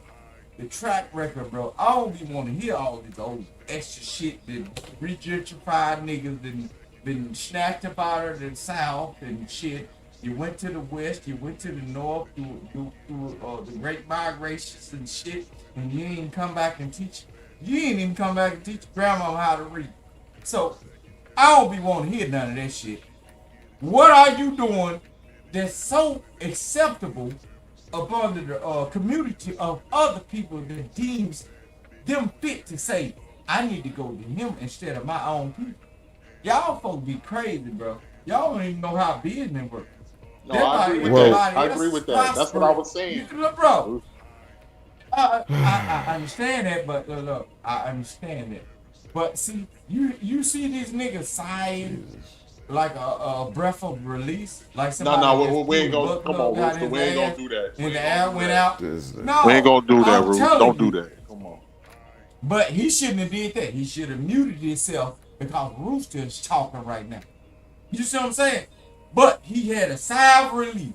Like, okay, I've been traveling and trucking and doing all this shit. But the same sigh of relief is just like a white man that saved him. That's why he said, oh, it's the savior. Bro, you can't do shit in the United States on your goddamn own. You cannot. Because the program and the structure, before, when they made the Constitution, right, your ass was still deemed as a goddamn form of property.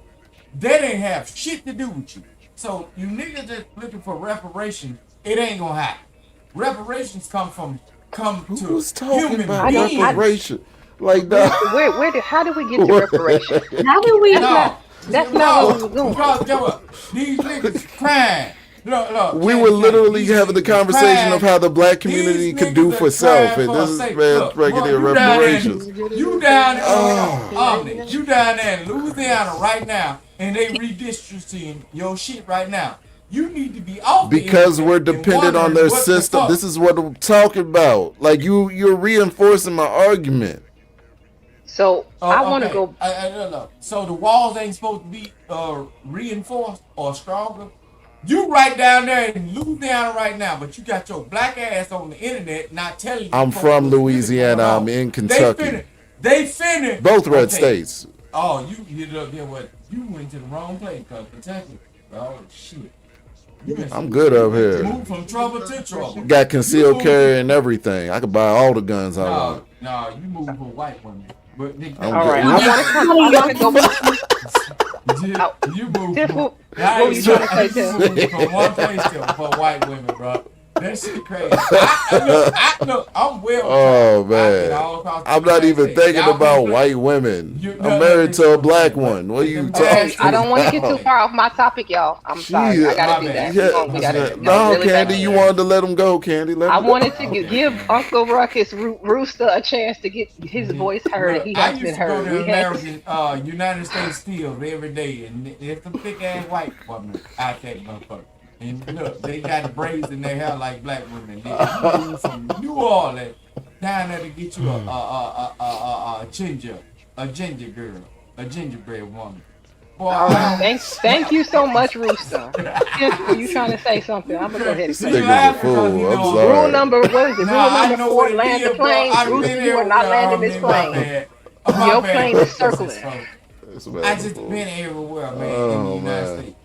My bad, but it's alright. It's gonna be alright when the swelling go down. Candy, my bad for being unruly and everything. You've been sipping a little tonight, Rooster. Have you been sipping just a little bit? I hear a detect a little bit of sip. Man, look, I'm changing my liquors every day. I'm trying to see what make me feel right to come up here to deal with y'all people. Yeah, I'm so done. Look, I appreciate that Rooster, put the pipe down. Put the pipe You are down. welcome, Rooster. Man, the last pipe I ever picked up, they called it assault. Cause I was hitting the person across their head. Don't play with me like that. I don't smoke nothing. You crazy? That's definitely not smoke. That's a drink. I know a drink when I hear it. Rooster got you a little saucy. You a little saucy. You ain't buy it then, so why you worry about it? I'm just checking. Little boot hoe. Why you worried about it? You ain't Oh my about God, Rooster. Come it. on. Come Little on. boot Come on. hole. Come on. Come Bam, on. bam, bam, bam, bam. Now look, I ain't gonna mess. Go ahead, Omni. This your show right now, Omni. You do your It's thing, not my man. You show. It's in Candy's Kentucky. show. You over How there you with gonna give Hank away at Candy then. Show? Rooster. Look, What are look, we doing here? Rooster, you tripping. hold This is on. Come on. crazy, Hold on, though. Omni. Sir, You need to get in the touch pipe with Hank. down. Look. You need to get in touch with Hank, bro. Hank That's why sent a nobody can hear your bottle drowning in the water of head. Hank sent a bottle of liquor to my doorstep, bro. And that shit is fine. Why it sound like you That underwater? shit. Look, Hank don't even come over to Rooster, these we are places too not much. advertising liquor over here. We are trying to continue on with the conversation. No, but every time I come up, y'all What be you saying sipping I on be that drinking, mad so I'm dog? just. Cause we hear it. Uh, You think I don't know? Listen, I'm not even I trying just to be speak shady. soft. I speak soft because I don't have to. Look, and where I live at, we don't really have to raise our voice. If you raise your voice, everybody know the movie. Because people ain't really playing and ain't nobody touching nobody. But like where I'm at, you raise your voice as a youngster, bro, you probably gonna have to get your insurance paper together. Don't do that. Ain't nobody. We talk low down. We talk soft, smooth, and low. But we carry a big stick, you know what I'm saying, with the FRT on I it. don't think we need to know about your big stick, Rooster. No, not the love below. No, not that one. I'm talking about the I other. know what you're talking Like, about, Rooster. yeah, but you try to throw that off in there I like did. it's I'm, finna I'm get to trying to get what? us back on track here, Yeah, sir. no, trying to fall in love with this buttery hot. And I ain't got no butter for you, I'm man. going to But listen. go You ahead, you. this your show. I'm gonna get How it does out it of go? here How you before you giving try my to show piss to me off. Omni? This man You know what I'm Trump talking about. is He funny. is something else. Listen, this is what happens. You Kentucky native now. All right, to go back to what I was Why trying. is somebody clicking their mouse in the background like that? Ticking. What the hell? I hear everything. Somebody's playing. Ain't nobody clicking no mouse, Rooster. You don't hear that mouse clicking? That's the That spirit. ominous. I'm gonna go mute. Y'all handle this business, but I ain't gonna drop down. But All right, You know it's appreciate you. Saturday. Rooster drunk. He's lit, lit. no, Okay. man. No, that man was clicking it. Look, that man playing. He playing Call of Duty on a keyboard. I hear that Nobody. mouse clicking, man. He drunk. Okay. That shit bothers me, but I got PTSD. Like real shit. So back to what. I'm gonna go mute. Can't handle your shit. I don't handle your business, man. Go ahead. I'm Not gonna go Rooster. mute. Go ahead, Rooster. Back to what Omni was saying. Okay, so I heard you. I heard what you said about us creating our own platforms and then we have control over the platform. What I think where we overlook what typically happens is anytime we create our own and it gets popularized and it does well, they're just going to create their own version, which will have a more backing. It's going to have a bigger financial backing. It's going to outpace ours, overtake ours, and outgrow it. It's the same thing that happens with black TV shows and black sitcoms. While we may put it out, it's great, girlfriends, or living single. Mm-hmm. We put it out, it's well produced, well done. They turn around and make friends, and then it's seen as the number one TV show. Like even I hear what you're. I still don't see a way to viably gatekeep even in making our own platforms because it's not going to stop them from creating a version of it and stealing the idea anyway. Can I Well, speak see, in? at the same time, go ahead, I'm Brandon. sorry. Can I speak in when it comes to gatekeeping? And I think a lot of it has to come with us as the people, as our people supporting when we see things like that happening, actually stepping up and going above and beyond to support those people that are being stolen from. Like right now in the makeup world, it's this big controversy right now over blush. Okay. So this black creator, Makeup by Esther, Hmm. she created this transitional blush. She worked on like what's the girl Landria from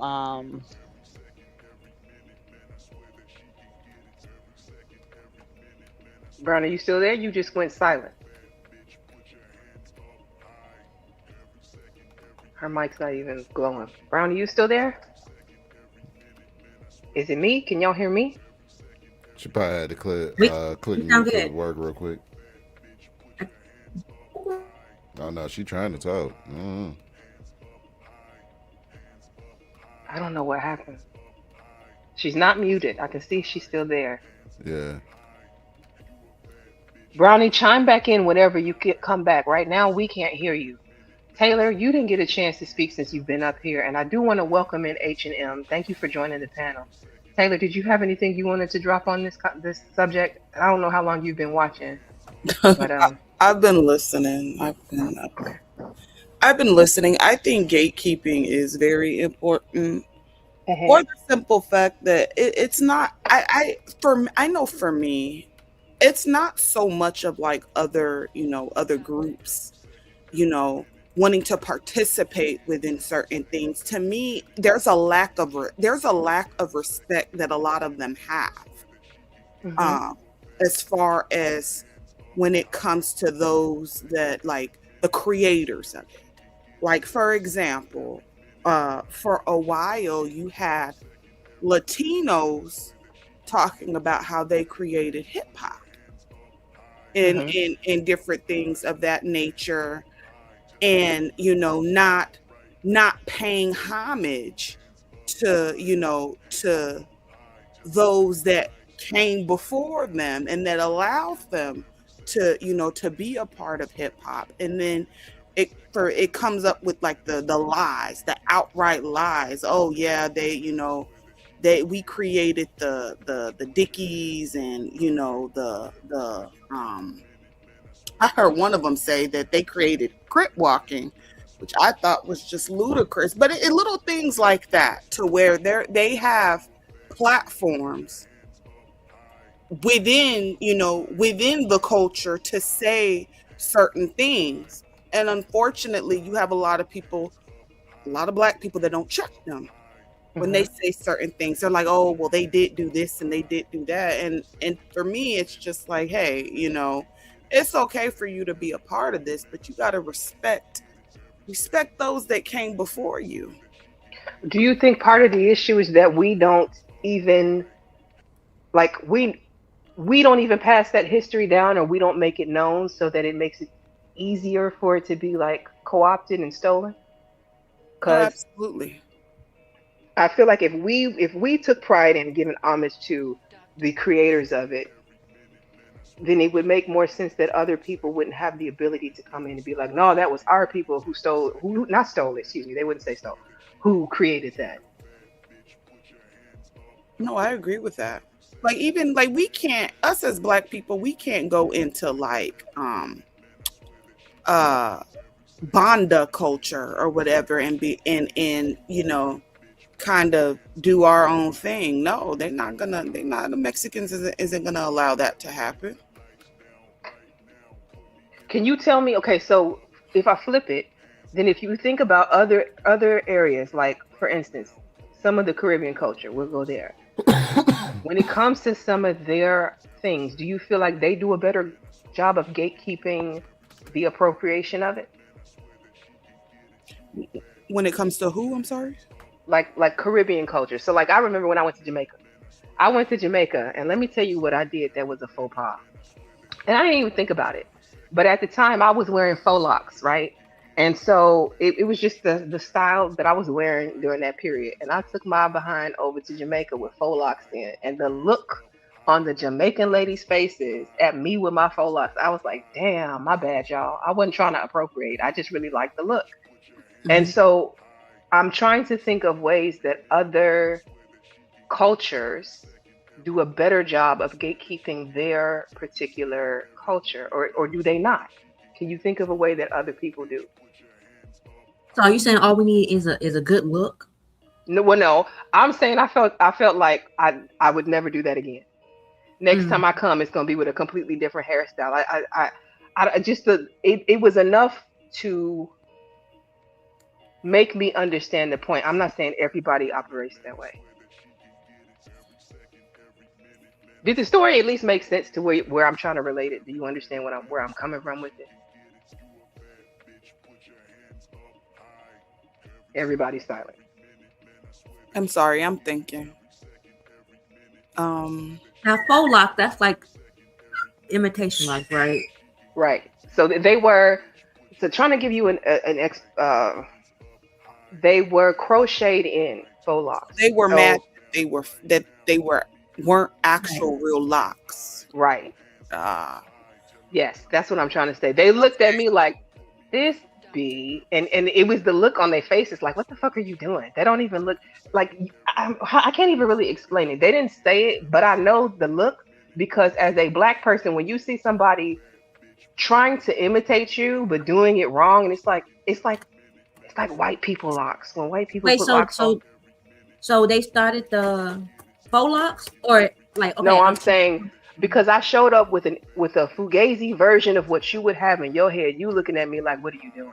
That's how I I took mean, it. I personally wouldn't, because I feel like everybody different, but some people don't have the patience for the journey of growing locks. they would have just had to look at me crazy because You know what I'm saying? Like, I I don't just know if I that would be the same as appropriation. But see how that's from your lens. Now I want to talk to somebody who was actually of a Caribbean background and ask them what they think of it. Because we're gonna say it's not appropriation because we're just doing our own thing. But I'm sure the people who appropriate feel the same way when they're appropriating our shit. that's a good point. I see what you're saying. That's an excellent point. I don't have a rebuttal to that, to be honest. Like I'm waiting on somebody to give me one. I don't I Anybody. mean, I don't know. I just think, I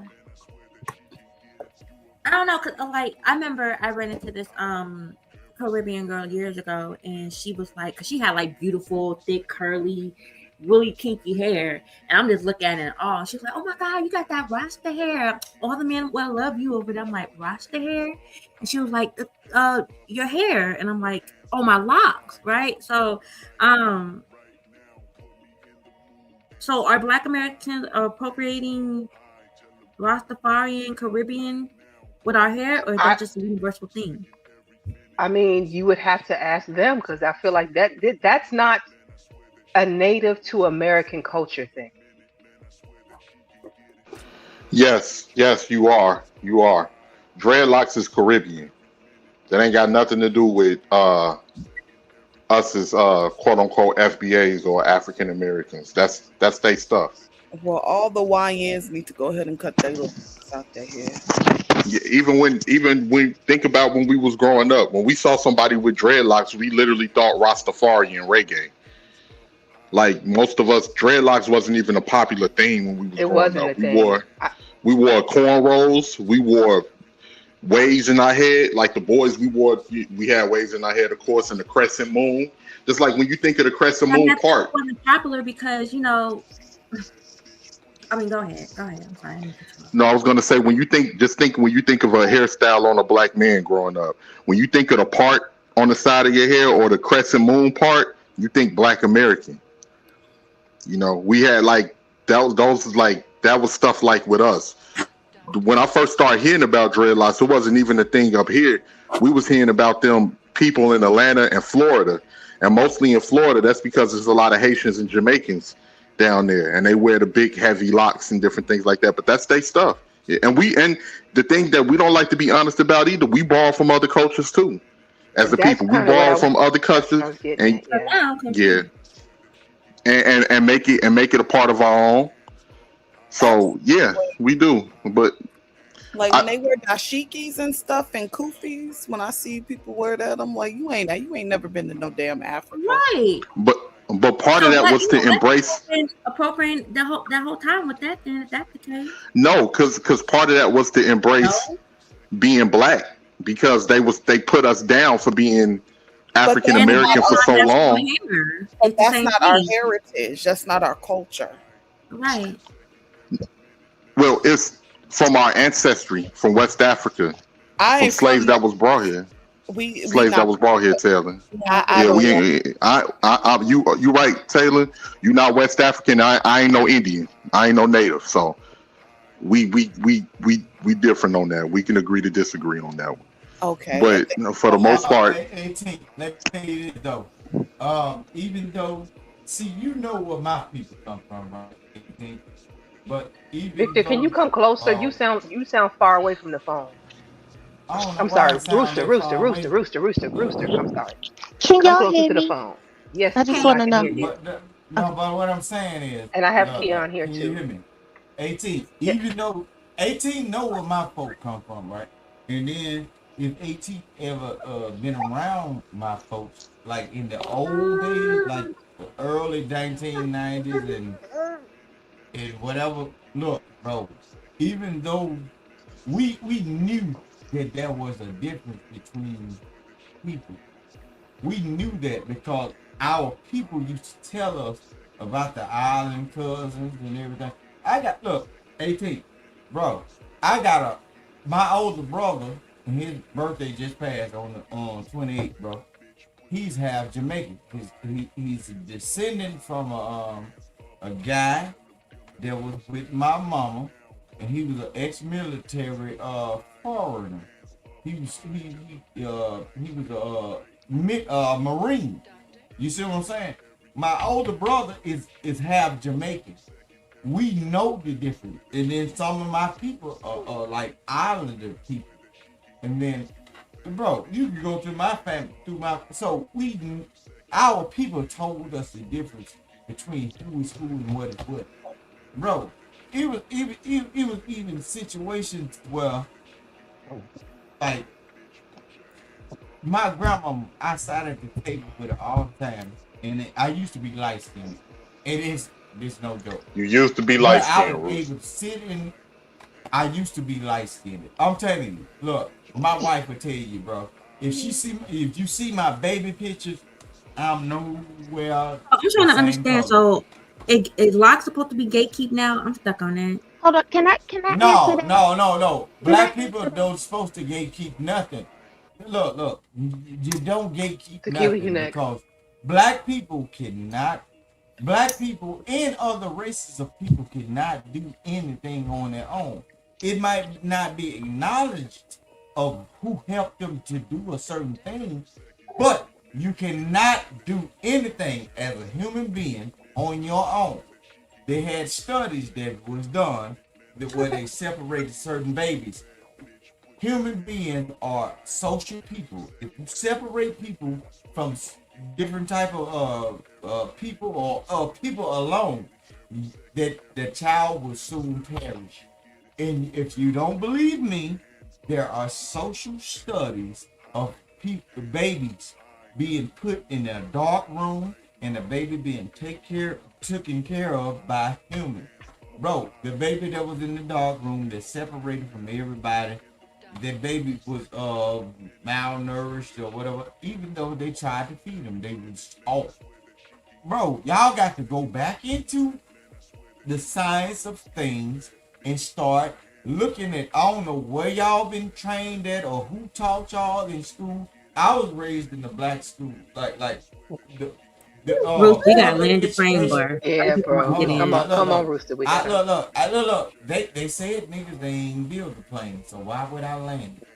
Unless the white man said I can land it. I can't grab them gears whether the white man said. But listen what I'm saying. Everything that's going on with people, bro, y'all got to start.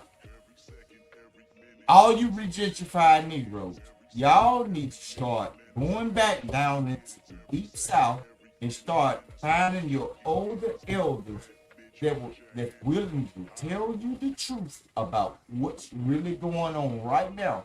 Because if you don't know where you coming from, you don't know where you're going.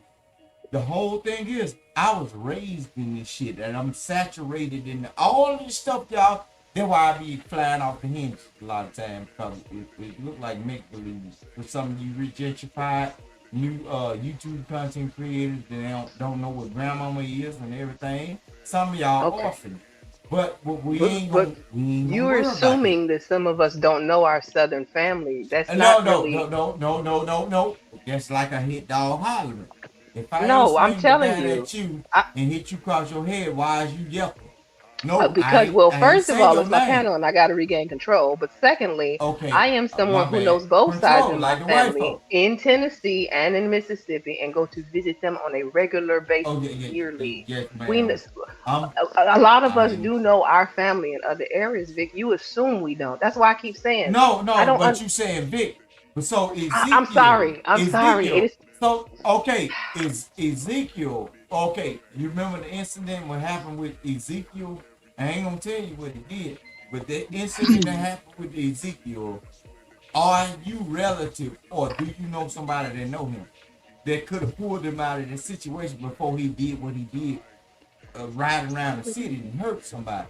Because in our community, in our tribe, we usually know Vic, I'm somebody sorry. that can stop something. Rooster, I got to give Tequila a chance Okay. to respond to the Oh lock thing before she yeah. completely I'm forgets. getting a little too deep. My bad, mama. Mama Hun and Sugar. Honey Tequila, go Sugar. ahead. My bad. But I'm Hey just saying. everybody. Hi, I just Tequila. wanted to come up. I wanted to come up. I wanted to say black people aren't appropriating locks. Black Americans aren't appropriating locks because honestly, the Rastafarian movement I think came about in like the 1930s, but locks were always a thing in Africa. We All, did from not know about East Rastafari. and West Africa and North Africa, like ancient We did not know about Egyptians, East Rastafari. Africans, and West Africans locked their hair. Mhm. So No, I we don't did think not know that's about Rastafari. Rooster, you can't talk over her. She's just not getting a chance to My open her bad. I mouth don't and speak. think Let her that's finish her thought. necessarily us appropriating Rastafarians because black people were always locking their hair, if you know what I mean. I hear what you're saying. I mean, I don't know. All I could do was assume, Can but like it was the look on the faces was like, and can then No, I I mean we were. they kissed their teeth at me. They straight No, up the kissed their crowd teeth of at me. I was like, look, oh, look up the can crowd I of just say one thorns, man. thing? If When y'all you look ever up the first crowd heard of of thorns, when you anybody if ever that was first heard of locked hair, dreadlocks, and you may be correct, Tequila, I'm not denying that. But in recent history, if anybody ever first heard of dreadlocks, where do we hear about dreadlocks from? no, Where do It's we from the see dreadlocks. dreadlocks on Rastafarian people's head? movement. From the Because That's all I'm think saying. about it. Think all No, about the it. All I'm Pusha gonna T say is, shows. Rastafarian hold hold on, on, speaks wait. Can I on. y'all just can't finish all my talk at my each state? other. Go ahead, All I'm Tequila. gonna say is from. I mean, like I said, in the 1930s, they had a whole movement of locking their hair. I'm saying Rastafarian. Now, in America, No, in that's the that crown of time, thorns. The please crown be of quiet, thorns was dude. Vic, when. Rooster, I'm gonna In have to that drop you if you time, can't stop. Like, listen, we're not gonna do that here. My bad. I've I'm been very sorry. Don't patient. drop me, please, please, Mama. in Please, America, please. in that time, like of course, in the 1930s, black people weren't locking their hair. At that time, like we We were were straightening our hair. and we were straightening our hair. But what I'm saying, so, and for years in America, like, yes, we straightened our hair until, like, I want to say what, like the 1970s when we had our natural hair movement. And even then, we still weren't locking our hair, but we're still not appropriating Rastafarian culture or island culture by locking our hair because our ancestors did it.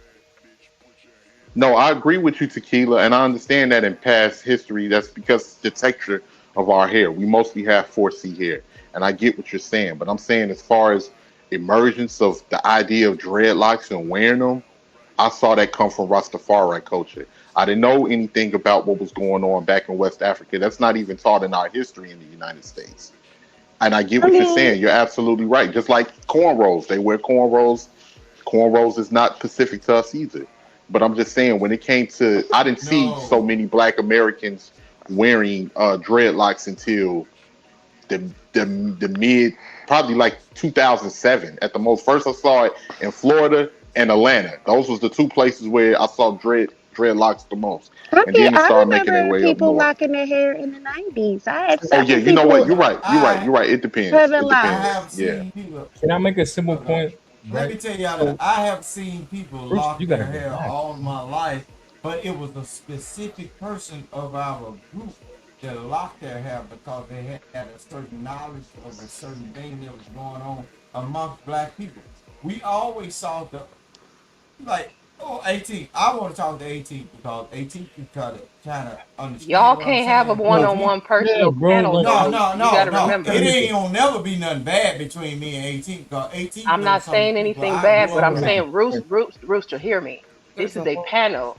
If yeah. y'all want to have a Yeah, one-on-one yeah. conversation, you got to get on the phone. But okay, anybody can jump in, but 18 can I'm probably trying to jump in, understand bro. when he getting rebuttal. So the thing is, 18, it was a lot of people that had dreads and everything, but the dreads in the Rastafari culture, we did not look at it as if that was that. The Rastafari culture came from one of our people that was probably indigenous from that culture from the island, right? And we have those folks mixed and entangled in our family, right? So, but the whole thing is, the dread thing is, when it comes down to the dreads, bro, I think somebody all across, some family members all across the United States, they got close to these younger guys and these younger boys. That was the crown of thorns, the draping or the fixture of the hair on the crucifixion and everything, the dreadful. Look, the shagginess, the rough fit or whatever. When you Fair do enough. it, bro, the crown of thorns wasn't nothing but Y'all a can man jump in being at will. crucified on the cross, I'm bro, that trying. had dreads. So Bro, look, You got it. You and got it my now. people taught me that. yeah, because you My keep people going. taught Like me so, that. It wasn't nothing like Cox. If you look up the Oh, You gonna like have to when It's you no, slow look slow down. up moving. I got you, somebody Rooster. now, We gotta let Nav talk. I got you. I got what you're saying. Go Gotta ahead. let Nav talk. so Mm. I mentioned earlier, right? A lot of African Americans, we only know that we derive from somewhere in West Africa, right? Whatever country, you know what I'm saying? The point I was making, and also I wanted to equate this to like if you think about the Ethiopians and the Eritreans, they're the same people, but they identify as two different nations. But are they not the same people? Right? I don't, So I don't the know enough about the two of them to If you say yay call or an nay. Yeah, they Ethiopian an was, Eritrean, they'll they get gonna cuss you offended. out. They'll get offended. Absolutely, they get offended. but they at one point were one But country They hold before they on, are. but split. you ain't sleep on But that what I'm couch. saying is they If you are don't a sleep on that couch diminutive. or eat their food, you are two different people. Rooster, You what the just fuck, distant bro? cousins. Like anybody Rooster, else. you gotta pass the mic, bro. Pass the mic. Pass the mic. Let other people get a chance to get in there. Come on. So the point that I'm making is at one point, yeah, they were the same nation and they fought for it, but they are still, I don't care what they say, they are the same people. You cannot tell an Ethiopian from an Eritrean unless they tell you, oh, I'm from this nation. And that's fair. That's fine. Right? It's the same thing with Russia and Ukraine, right? They are the same people, but they have differences, two different nations, right? So the reason I'm bringing that up, African But they Americans, don't go through the we same share the trials and same, tribulations, bro. so Can you just they're give not me the a, same, bro. bro? All right, so the same thing with African Americans and people of the Caribbean, right? If we all were, because we know, like a lot of people don't know that, like slavery started a lot in South America and the Some Caribbean. people don't eat Then it got papaya. to We have the never ate Americas. papaya. Rooster, let the man Rooster, talk. Rooster, you gotta let the man Yes, speak, You man. doing ma'am. a lot right now. I'm just. My bad. And My then it bad, got to ma'am. the I'm Americas, sorry. right? So all I'm You know, saying is that's why I'm challenged, ma'am. I'm challenged. it's not I'm necessary to challenged challenge. I'm like a just making puppet, a point, and bro. I don't like. I'm So challenged. then, when it got Yeah, to I came out of the he's little boy distracted, stage. Nigga. I'm like, challenged. oh, come on, man. So then when it got to the Americas, that's why like a lot of people from the Caribbean, we can relate to them, right? Because this is just maybe it's just my thought, but we are of the same people, but they happen to be dropped off in the Caribbean, right? So Can I respond to that real quick, Nav? add to it, please, brother. You always know I how I love just you. Step in. I just wanted to say, people, most Americans still to this day confuse race, ethnicity, and nationality. Absolutely, A Facts. 100%. lot of us are the same race of people. The same We race, have bro. cultural differences. Cook. We have cultural differences. The only difference, like the difference between me and a Haitian, is that a Haitian person was enslaved by the French. That means that this nigga name is Jean Pierre and my name is a British name.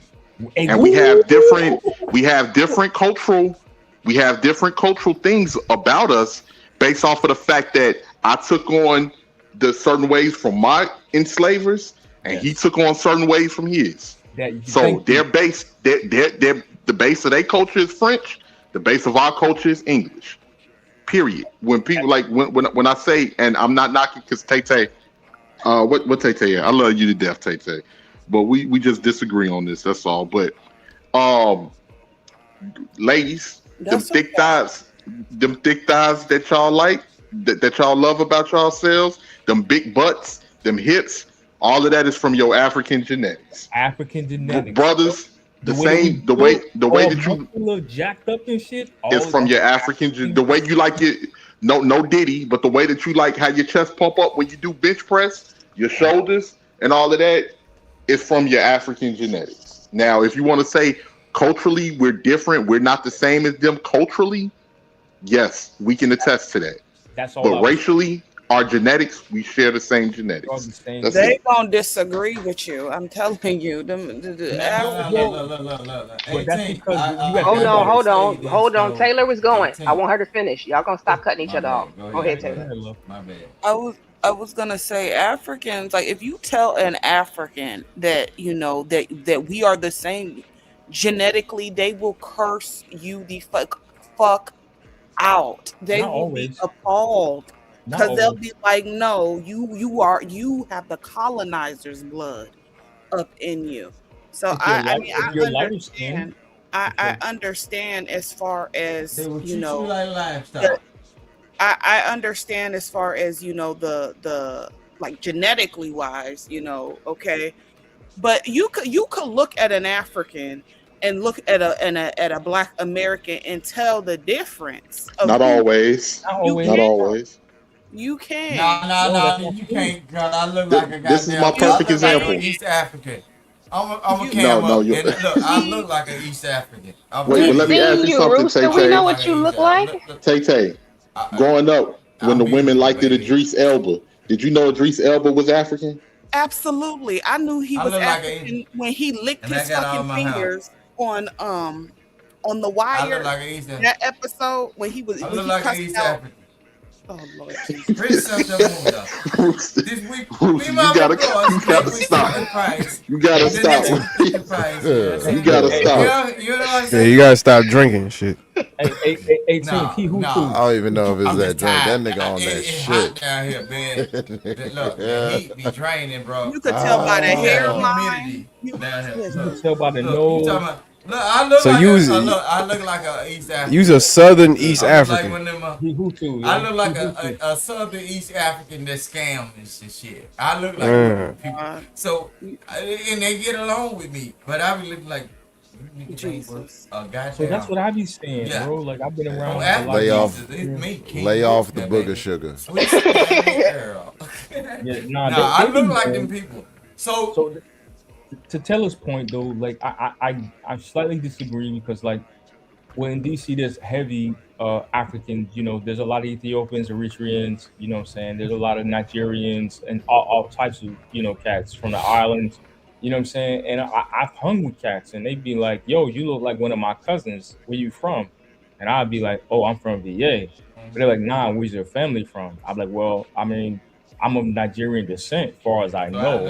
I can't test it back. And they'd be like, yeah, like, you know what I'm saying? Bruce, you look let like the man talk. Come on. They just simply be like, you look like one of us. And when you're around certain to let y'all look at my beauty, though. When we get into, you know what I'm saying, Nigeria or any type of African countries, you start to get into tribes, right? They have certain distinctions within the tribes, right? That distinguish them. That's a whole different conversation. But my overall point was just that overall, from a collective, the cats from the Caribbean look like Black Americans. You know what I'm saying? When they come here and we look like them because we are of the same descent. Whether we want to disagree, there's only so many tribes, you know what I'm saying, from the original scripture. And I don't always want to bring it back to that, but that's just what it is. Like, and then and to add to what you were saying, Nav, most of us come from the West African descent because that was what was closest to the water for them to drag slaves over to the Caribbean. Remember, they had to go through the Caribbean first before they got to the United States. Yeah. So they dragged slaves over there, dropped them off the boat, and kept going over to the United States. Now, the culturally, we're different. But racially, you have some people that have more admixture than others because there's only so many people. You got the Native Americans, you got the white Europeans, and you have the Africans. So some people have more admixture than others.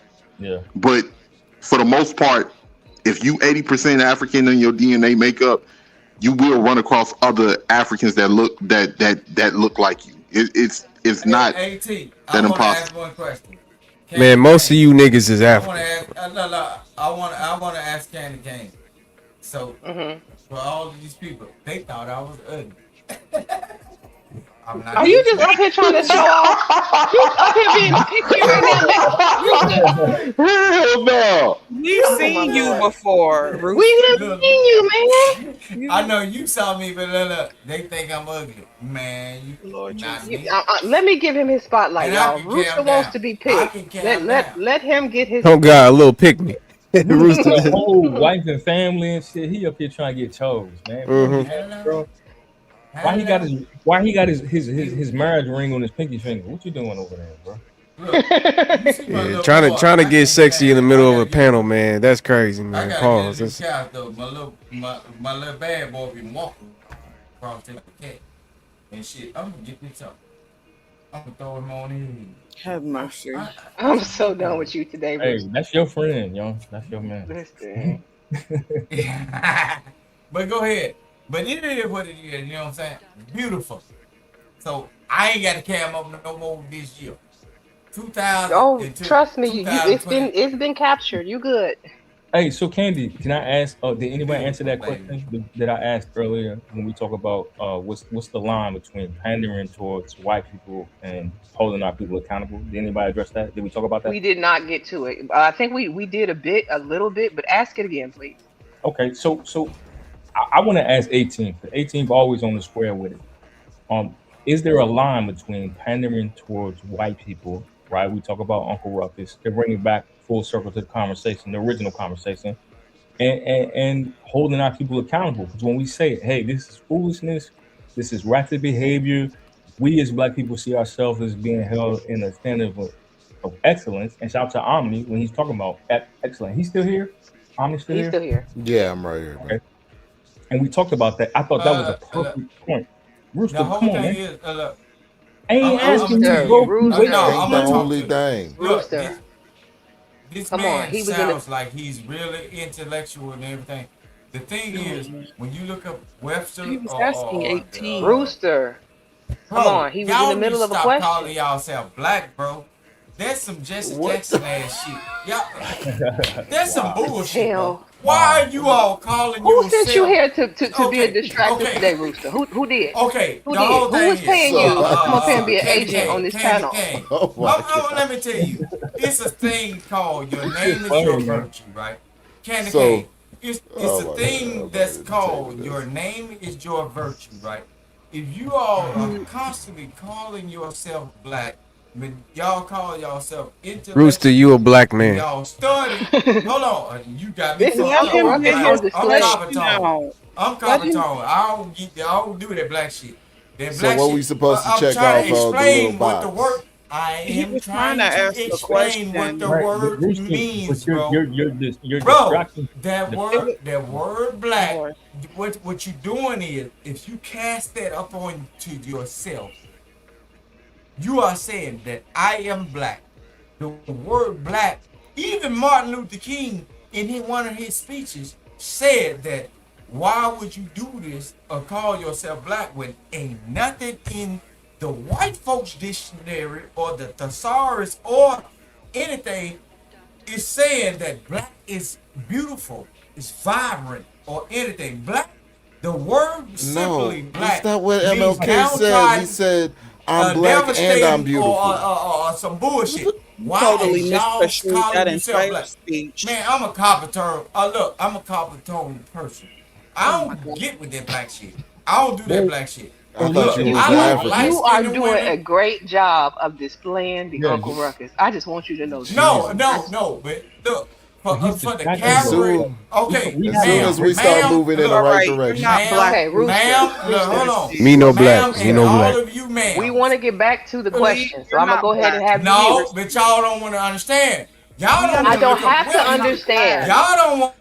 There Oh you go. Lord. He's muted. thank you. Go ahead. I Thank don't you think so there's Thank much. any you. understanding in you, Rooster. I'm gonna be honest. There's nothing to You Thank understand. you can't so come and much. take over the panel, Rooster. Like I haven't in all the 100 and some episodes I done had. I ain't let nobody do it. I ain't about to start Thank now. you, love. For real. So I was asking a genuine question, right? Like, so I identify as black, but also as American. You know what I'm saying? Because Candy.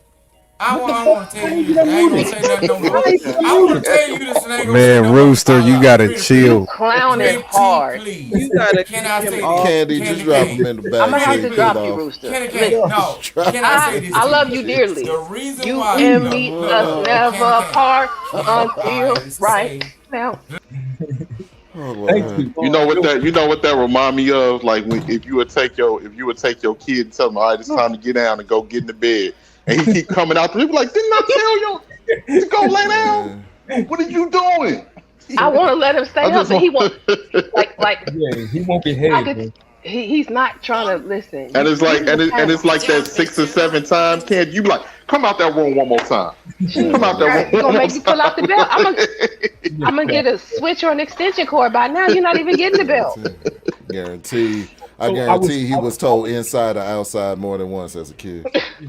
I was simply asking 18 Omni and shout to Keon, you know what I'm saying? I respect it too.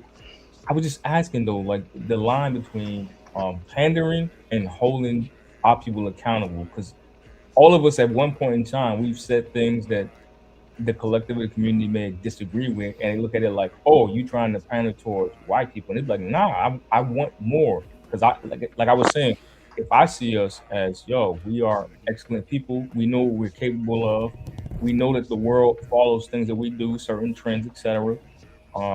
We all agree that some of the stuff that they mimic may not be the best of us, but we started businesses, you know what I'm saying? We ran industries, you know what I'm saying? All types of other uh, uh, really like prominent things, quote unquote, in the greater white society in America, right? Black people have been successful over here despite our beginnings.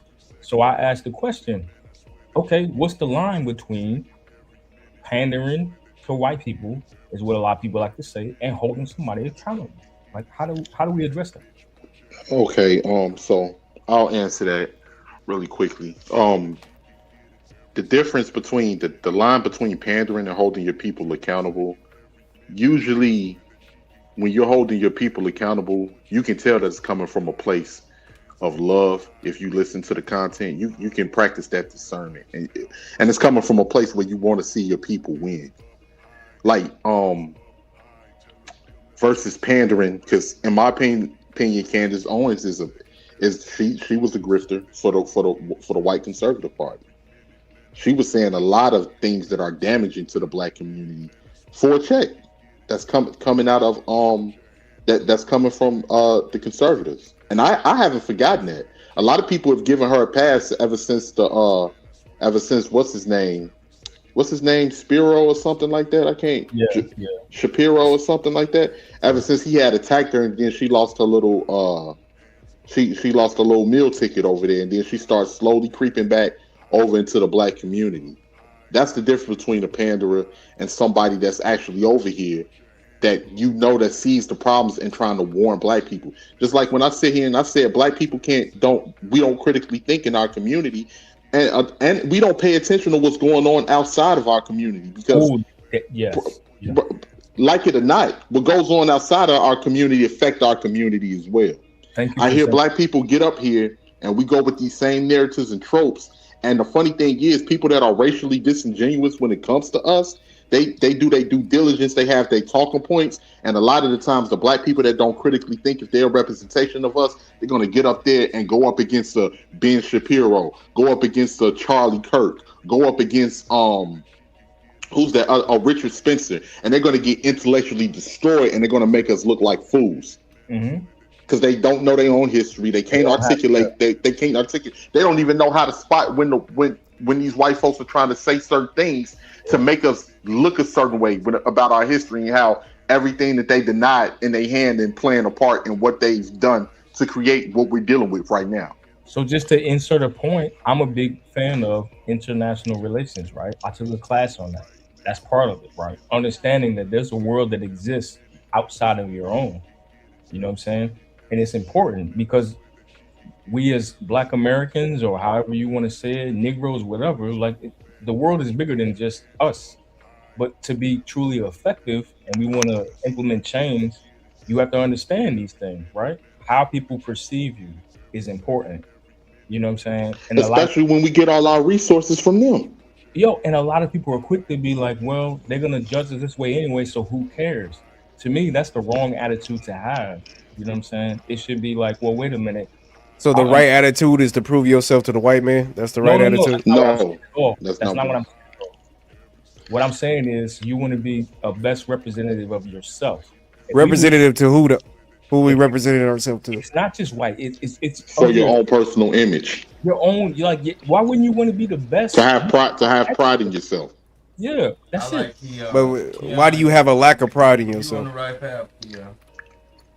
You have a lack of pride in yourself. Black people as a collective, we have a lack of pride because we was told that we accept debauchery. We accept bad behavior, and we were told that we believe in what was instilled into it. Just like when we have an argument about the N-word, when we have and don't get me wrong, it's in all our vocabulary, but we don't even like to admit to ourselves that we use the N-word because that's what we think we are in our minds. We're niggas. We're niggas because we've been told that we was niggas.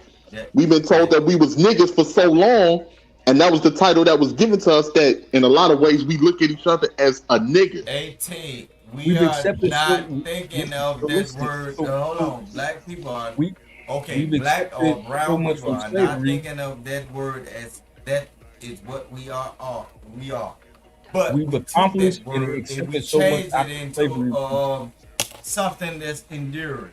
Like, hey, nigga. No, we don't. No, we don't. No, we don't, Rooster. Because we don't always How many white folks y'all? Hold on. 18. I don't even want to go through this with you. But how many white folks y'all are punched in their face for saying it? But why do we always resort to that? Why do we always? Let me ask the panel, because that's a good point. Let me ask the panel.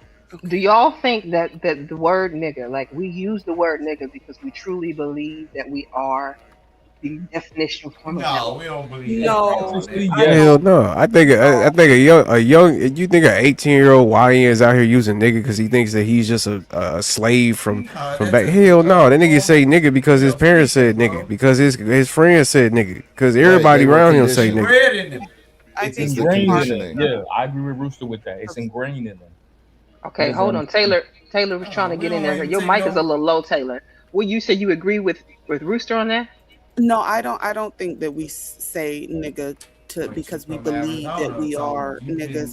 I just believe that it we turned the word into as a cultural term, as homies, like Mexicans call each other ese or homes, right? So we say nigga. So I don't it's just the cultural term. Me personally, I don't believe in the black community. Me personally, I'm gonna be honest with you. What you mean? Watch this. Look, Keon, watch this. There's too many people talking. Based on where you look, I've been a commercial truck driver, right? And what happened is I had a cultural shock, right? When I was going across the country and dealing with different people and everything. Down here in the South, we call everybody cousin and fam. Don't just throw the nigga word out. We call each other cousin and fam. Even though if we don't have no blood ties, we call each other cousin and fam. But when I went outside of west of the Mississippi River and went out there past Los Angeles and everything, when I said fam to a person, you see what I look like, right? And I had a certain fitted hat on me. when I de-escalated the situation, and I actually got a chance to talk to those guys when I said a certain word. Know what they told me? They said, "Man, I thought that you somebody's son out here to get up." Because I said, "Hey, fam," I'm standing over them on the top of a balcony out there in California. I say, "Hey, fam." Them folks said, "Damn." And I still, it was scary because I still remember them two brothers that were standing down there thinking I was finna do something to them because of my dress attire and the way I talk. I don't just talk to y'all on the internet like this. Look, the way I was talking, I say, "Hey, fam, where can I buy land the beer plane, at?" Rooster. You know what I'm saying? But I'm just not saying, seeing though, how the but story that hey relates. fam, You just but that you hey saying fam, based on somebody not knowing where it's coming from, it could be a situation. You know what I'm saying?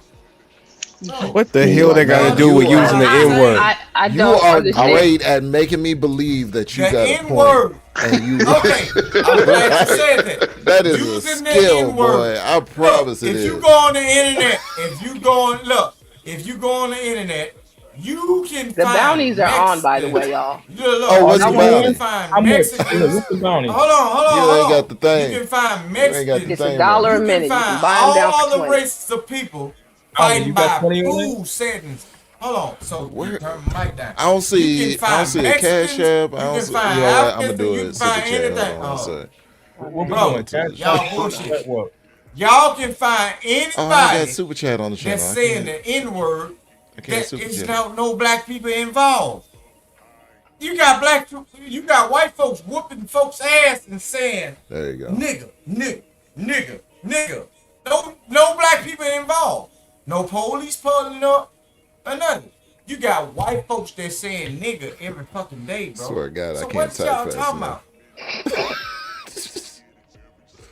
Nah, but all I said, no, what's happening is you thinking that you can contain me by your typing fast or whatever. But I'm just telling you the real. But all at the same time, don't think you out of reach or what I can pinpoint or point somebody out and say this nigga ain't on shit. He's just a content creator. But he's trying to paint a person as this. Don't fuck with it. But all this time, bro, you got white folks, bro, that's saying nigga while they beating up other white folks. All over you. That's why I don't like you content creators, bro. Y'all try to create a narrative amongst your own folks. That's why I don't claim that black shit. Okay. The black shit is the worst thing that you can ever claim because niggas don't want no niggas to come up. Y'all could have a conglomerate of let's build a whole situation of where we can get cash out, super chats, and everything. But the niggas I don't give a fuck. I don't give a fuck. Nope. Still don't give a fuck. I don't give a fuck. Still don't. Goodbye. Unfortunately, I don't have a drop. We had. It was good. Listen, silence is golden in this situation. Hey, you Whatever know what you that played remind was me better. of? That remind me in them hood movies when they got the gun pointed and you still talking crap. You know you about to get blasted, so you still gonna talk crap right before you. Hey yo. Like do it then. Everybody went quiet. He was like, all right. Everybody hit his cash app really quick. All right. Do it then. You think I'm scared? What you gonna do to me? He was doing You ain't use it. You soft, and then he just did it. Lord have mercy. He go, Just still yapping. He ain't even read the room.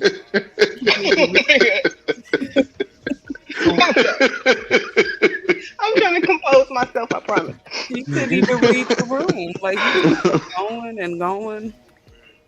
but the other point that I wanted to get to, like, why do we always resort to it? Because that wasn't my point. I don't believe, to Keon's point, that we doing what we doing to cater towards white people. I'm curious why Why you think that? Like, if you want to be a better version of yourself, or if you want to see your community represented in a better way, why does that mean that we're doing that to cater towards white people?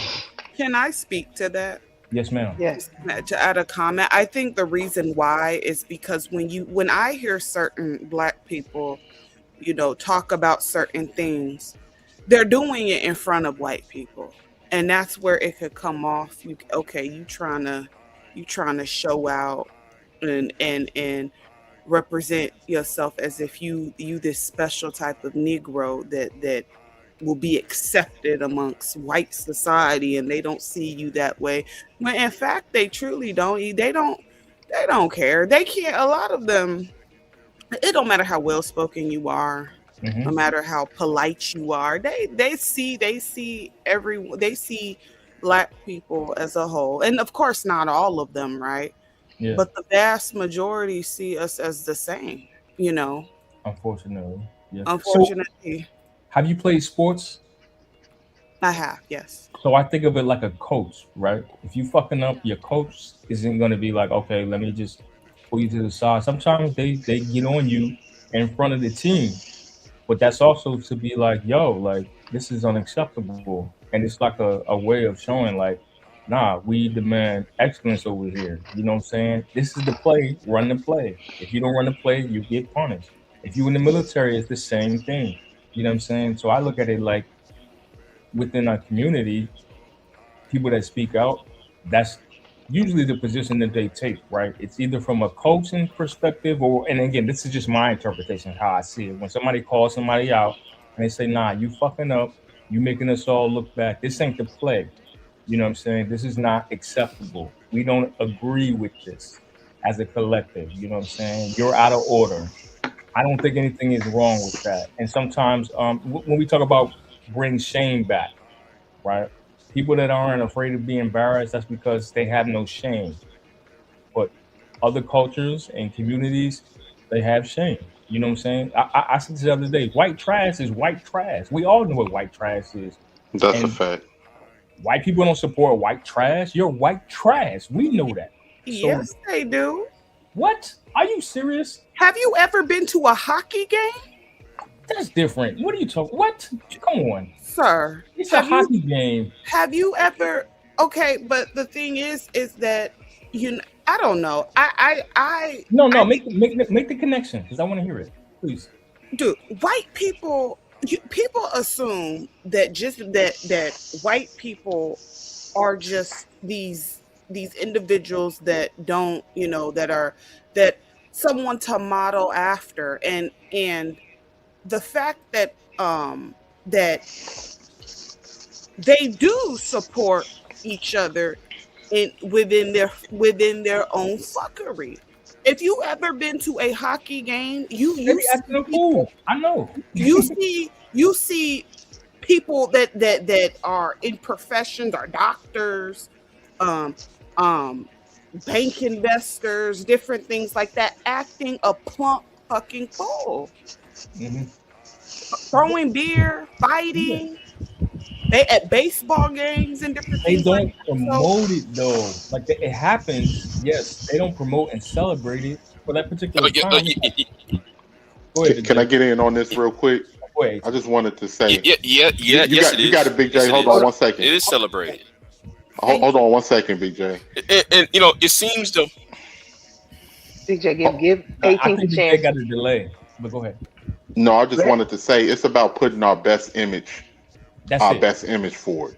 That's it. That's pretty much what is the best. What do you want to be the best representation of you? Do you want all of the people that's twerking on restaurant tables, people that's out there fighting and and jumping people that's robbing people for out their car and all of that? Do you want I that to be got the? video. I could show you videos No, of white I people agree with you. jumping I each agree with other you. and different. Here's I my I agree problem. with you, Tay But Tay. no, here's my issue with Okay, this all, okay. because Hold I on, hold feel on. like, Hold on. go Let ahead, me Big let, J. let, let, let me let, let me do this. Hold on, Big J. Let Taylor finish real quick though. But I wait, just he interviewed. was supposed to go next. Yeah, go ahead, Go Big ahead, J. Taylor. I'm Go ahead, sorry. Taylor. Go ahead, Big J. I'll let you go because you itching. Yeah, because I just interviewed a congressional candidate, and all she does is twerk, and that's a white woman. I did hear that. So this You made a short, right? You made a short of idea. it. Yeah, okay, you saw that, right? You saw the interview I did, right? Yeah. Right. Right. The long form video is up on my channel, and it actually showed her twerking on the kitchen table. The thing is, right? Y'all got to stop. See, I think y'all got to stop trying to put white dysfunction and try to bury it, and then try to use black dysfunction as that's supposed to representation of all black people. It seems like and Taylor, I'm gonna be safe here. I'm a hazard a guess. Taylor, I think you live among white folks, right? Yes. Went to school with them. Okay, me and her live among white folks. Yeah. Right. Me and Taylor are have the same experience, right? We see this all the time.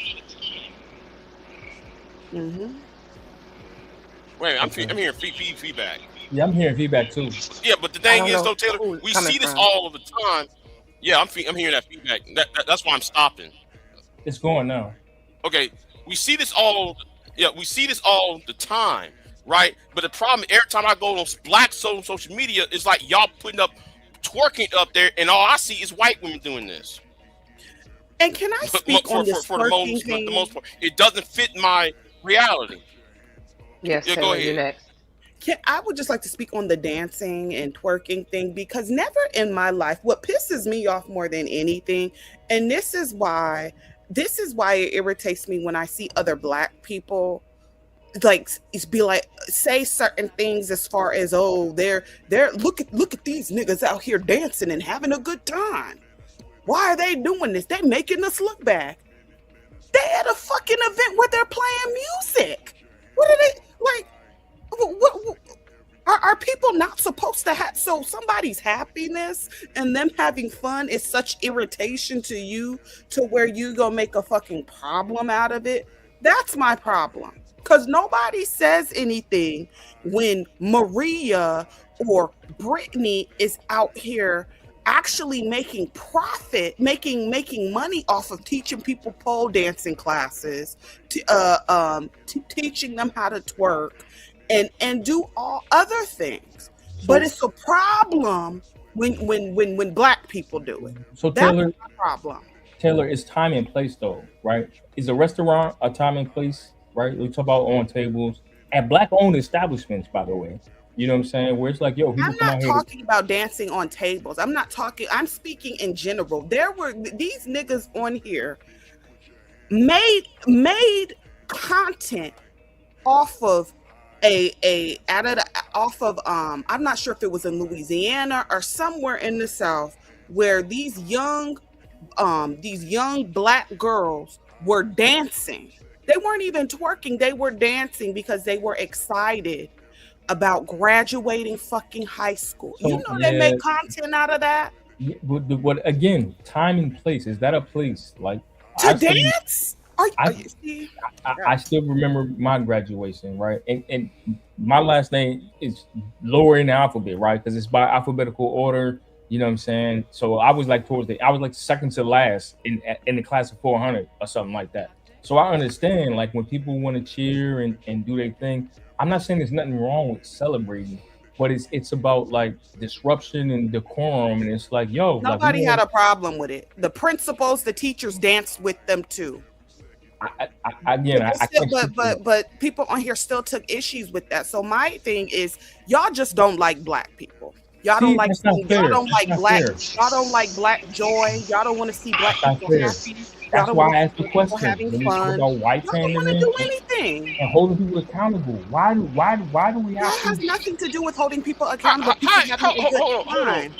How you gonna hold somebody accountable when people are not gonna watch y'all's channels? This idea of shame, blame, and explain, SBE.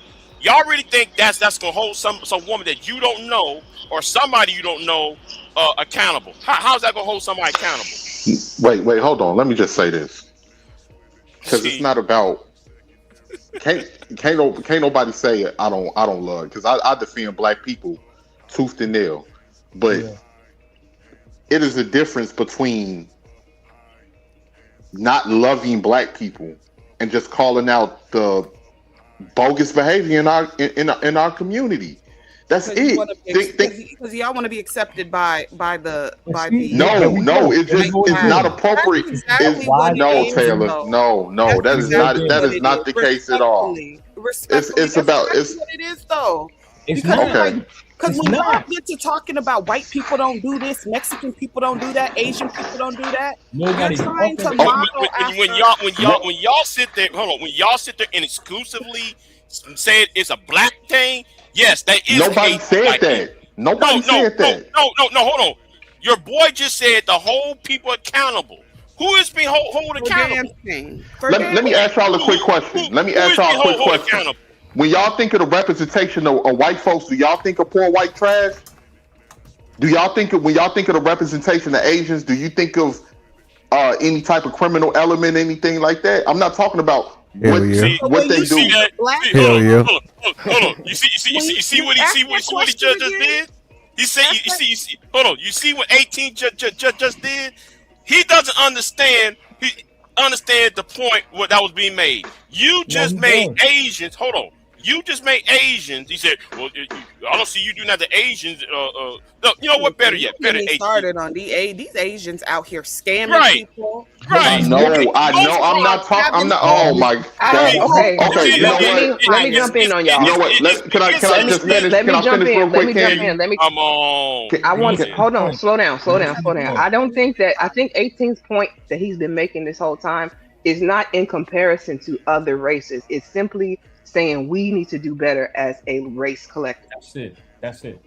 I didn't hear him say, other than the fact of comparing to the white thing. That's when he brought it up.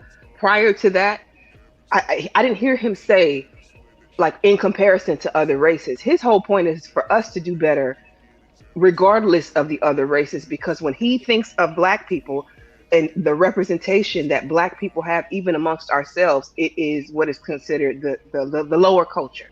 That's the hood is culture. is that not a choice though? Are you not choosing to amplify that specific part of black people? You know what? Let me just say this real quick. You know what? We ain't got no problems. Because the majority of black people is not that. So why do we sit up here and think when we think of black people, we think of the worst of our kind? We don't have problems. We don't have it. So when we have all of these streams about relationships and all of this stuff, no, we ain't got no problems. Everybody just keep. We don't have to hold ourselves to a high standard. Everybody just keep doing what you're doing and complain when we in last place in the next 20, 40 years from now, and we ain't got shit to pass on side here. Last place compared to who though? And black wealth is at the bottom of the fucking totem pole. Compared to who though? But nobody said that black people don't have issues. Do you directly go to black people for a job, Tion? Wait a minute. Y'all don't hear Taylor trying to talk? She's trying to talk to you. Respond. I'm sorry. Go ahead, Tay. I'm sorry about that. Go ahead. What I'm trying to say is nobody's saying that black people don't have problems, right? The issue, I have a bunch of issues, but even now, we are assuming that black people, we're not a monolith. There are black people that ain't never been to the fucking hood before in their entire fucking lives, don't know anything about that. There are black people that don't even listen to hip hop. So we're assuming that the quote unquote lower level of society or whatever is just black. It's black people and black culture. I vehemently disagree with that shit. It's the representation, love. It's the representation. And Tay, those people that ain't never been to the hood still emulating fucking hood culture. No, that's not true. But they try. There's a whole community. No, really? Okay. There is a whole subculture. There's a whole subculture of community of black people that like anime. I knew she was gonna say that because I know them cats too. That are that like what's that shit called? I can't think of it off the top of my head. Oh my god! But there's little subcultures within the community that are totally unrelated They to like the anime, quote they like unquote sci-fi, hip hop the culture. nerds. So Yeah. it's I don't think that's fair. I think it's bad. And then a lot y'all assume that Well, these other groups of people when it comes even when you said with the crime like does Asians do this, does white people do that? Hell No, I said that that's not their representation. I didn't say that they don't do it. That the Chinese got the that is triads. their representation. The Japanese got the yakuza, but All that's these not goddamn their movies. criminal underworld. I get you, Taylor. Their criminal underworld is not the first thing that you think of when you think right, of Asian people. What's that? The right. first thing that you think Peaky of is how Blinders. intelligent they What is are Peaky and the fact that Blinders they can about? do math. Oh, okay. What is Peaky Blinders about? I don't know what that Are is, you so kidding me? Peaky Right, Blinders is right. hold on. Peaky Blinders is a TV show on Netflix about were they in London? Yeah, that was in London. It was the criminal. It was about criminality. who was it? Was it an Asian family or what's It's that? white people. Oh, I might White look that people up. in Oh, well, I London. watched Gangs of No London. narrative dialogues. Come back up. Come back up. But no, Some the point was, I think that me and 18th was making was about the representation. Like, we don't agree with it. We're not acknowledging or disacknowledging that other communities don't have these things going on, but we're talking about representation. What we're saying is the lower class of us has had the loudest voice, which is why we have conversations like this and we try to speak out against that. But we know, to Keon's point, that's not the majority of us. The majority of us are not debauchery. We're not criminals. We're not in prison, in and out of jail, and all the other stuff. But that's been the loudest voice. So that's been the picture that's been allowed to be So painted, and people have been allowed to got down oh, because that's they a baby. celebrate Come and on, promote that. Brewster. let me just ask y'all a question. Let's say y'all shorty is sitting in front of the television, right? Would y'all want y'all kid to come up to y'all and say, or hey mom, or hey auntie, I want to be like King Von. Absolutely not. Absolutely Um, not. I want to, or you see, or your little niece, I want to be like Megan. Absolutely not. No. Like that's what I'm just saying. Representation of 21 things and to be 22 more year old. So balanced. what do you deem as proper representation? For instance, like I would love to see a Black Grey's Anatomy, a show like that where all of the cast is all black and they're working in a hospital and they're doctors and they're lawyers and they got their own personal issues, but for the most part, that is the main.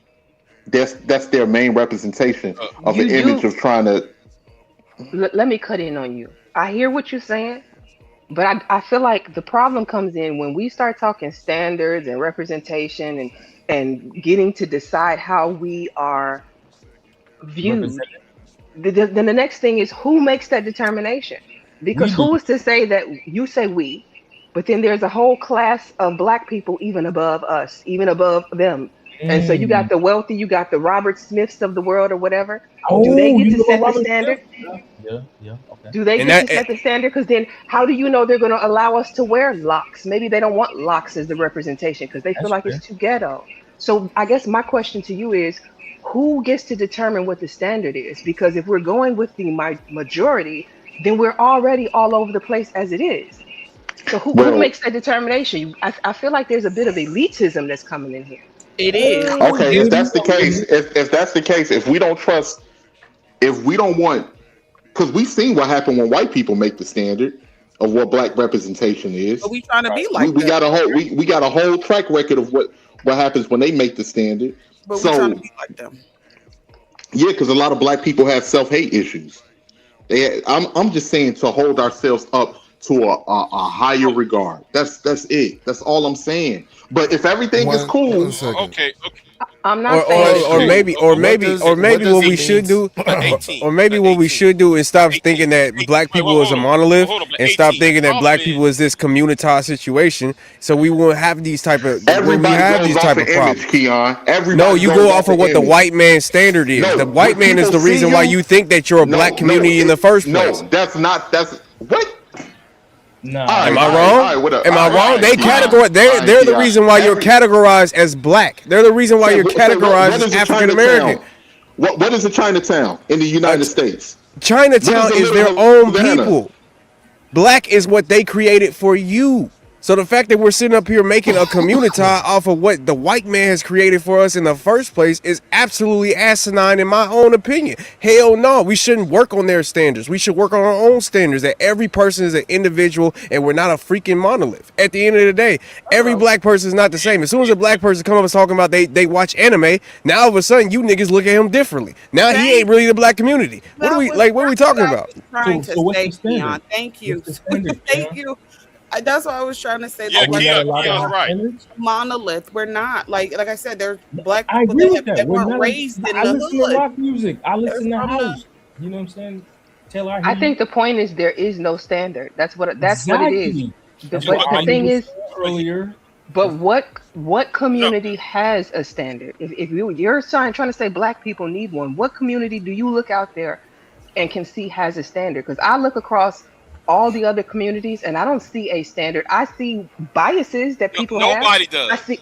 I see racism. They have a standard. There's no, there isn't a standard. You have one group of white people on this side that do ATV and go to NASCAR fucking games, and then you have another group of white people that are more on the country club side. They golf. Okay. So the standard is simply like, okay, we can admit, like, all right, we can respect each other, right? We can expect authority, right? We can expect that we need laws in society for us to function properly. You know what I'm saying? It's like simple stuff that everybody can agree with, but then when it comes to us, it's like we want to, you know what I'm saying? Because we've been quote unquote disenfranchised, we want to buck against everything. That's why we don't have a standard. It'd be like, oh, these are the laws, right? The speed limit is 55, nigga. I'm gonna do 70 because I don't give a fuck. I'm gonna do 100 because you know what I'm saying. And then you get pulled. I ain't do nothing. What you stop me for? What you pull me over? You know So what I'm saying? you're saying only black people disobey the law? I show No, so no, that no, everybody not at all. understand. Not at all. Not at all. Not at all. But I'm just saying, like, the majority is like, yo, we understand, like, all right, I fucked up. You know what I'm saying? I got caught. I'm gonna accept this is what it is. I'm gonna just take what it is. You know what I'm saying? If I gotta go to court, I'm not gonna make a scene or a big deal about it or claim racism because I did some shit that was wrong. The law is the law. The rules are the rules, right? And it's for all of us, regardless of color or race or gender. I want to go back to the no standard thing. I think. But you know, Go ahead, Big J. I know you've been trying to get in. My bad. Go ahead. Hey, shout out to you too, DJ. yeah, What's but up? you know, it seems like in this conversation, every time, it seems to me this is a Chicago thing. I've been noticing ever since I've been in Black YouTube for the last 15 years. I noticed it's usually a New York, Chicago topic because they always use the phrase, "What about Chicago?" It's always one of these. Yeah, I mean, it's like you niggas in the north, though, right? Yeah, I said it because I'm you know, the thing is, I hear this. We got to have standards. We got to shame, blame, and explain. Like it's like though y'all insulate yourselves in your own communities that y'all don't see what's outside of, and that's why me and Taylor, and you know, or we kind of live outside of y'all's echo chambers. We don't see. Yeah, because you live with white people. Exactly. Yeah, because you live with white people. Yeah, we You live with understand. white people. You don't live. And the thing is, though, we see toward. Yeah, but and every time a black woman get on every time a black woman do something, no, yeah, every time a black woman do something, you niggas get right on the internet and say, well, you see, man, we got to shame, blame, and explain about what the black, and we need to go to the white woman. Listen, Jason, I've been with enough white women. No white women do a I lot don't more think nobody shit. said nothing like that. That's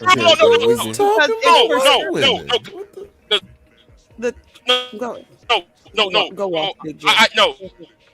No, I have a problem how y'all niggas. No, I have a problem how you get online thinking that SBE is supposed to change the world. Coming online just to shame, blame, explain, supposed to change.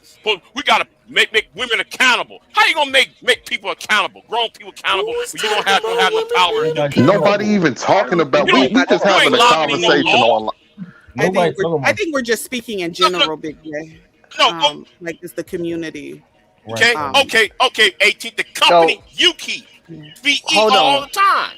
Oh, slow down a second, Man, Big slow J. down before Let you me have let an me let me aneurysm. let me make sure you know how we got here. Okay. The question was in relation to the whole Uncle Ruckus villain origin story. Nath asks basically, what's the difference between pandering to white people and holding black people accountable? That's how we got here.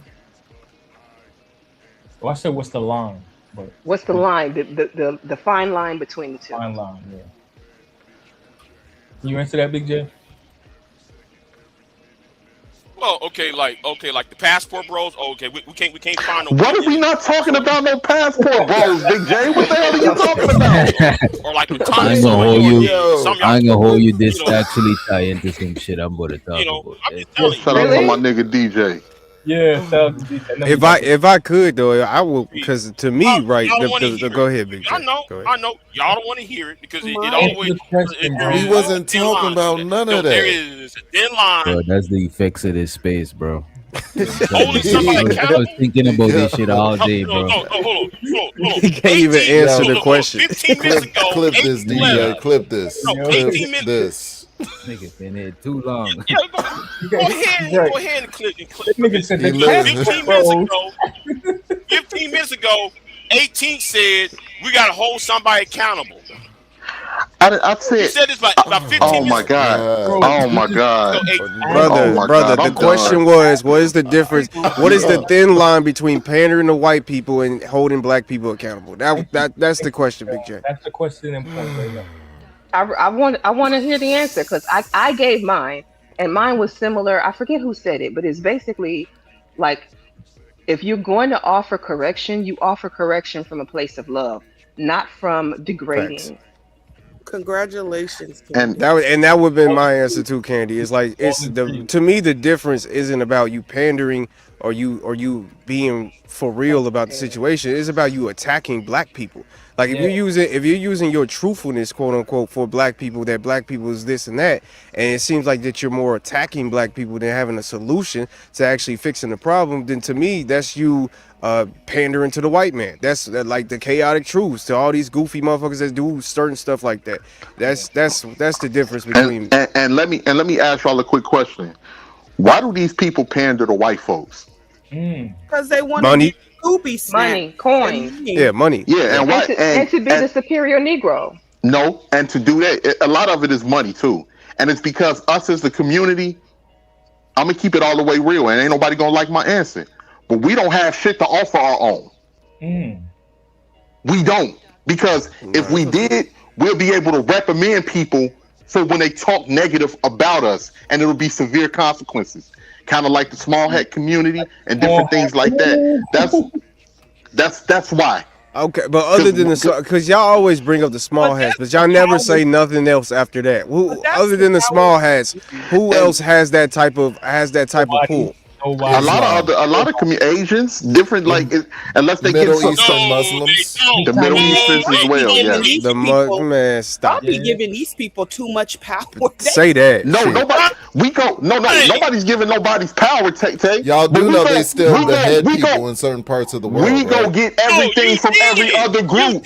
We go. Wait, hold on, Big J. We go get everything from every other group. Y'all not seeing that? Nobody's seeing that. Nobody. I don't care. Hold on. Personally. But wait a minute. That's not exclusive to black people. Everybody in America. Everybody gets it. Out What are you of talking about? Chicago and go to a rural area, and you'll see things a little bit differently. Because the thing is, so this whole idea of you talking about, well, the Jews did this and the Asians did that, bro. That's the powers you got to get outside of Chicago and see. Just way deeper. Right, you put them on the pedestal, and that's what I'm talking about. I'm not putting nobody on the pedestal. I'm not putting nobody on no pedestal, bro. Yes, you did. There you are. You just said that the small hats can do whatever the hell they want to. Nobody talks about them. That's putting them on a pedestal. I swear to God, y'all critical listening skills are horrible. Listen to what I'm saying. Listen to what I'm saying. Wait, hold on, bro. Hold on, 1 second. Hold on 1 second. Get out of Chicago. I'm gonna tell some of you inner city Negroes. Yo, what's up, man? God damn, bro. I'm trying to tell both of y'all to stop yelling. I have headphones in. I don't want to hear that shit. Yeah, it kind of hurts hearing y'all yell like that. You don't have to yell when two people are talking. That's an ego trip. Calm it down. Please. No, but I'm tired of hearing 20 years of the same old thing from the same group of individuals on in the sector you do. It's the same old argument.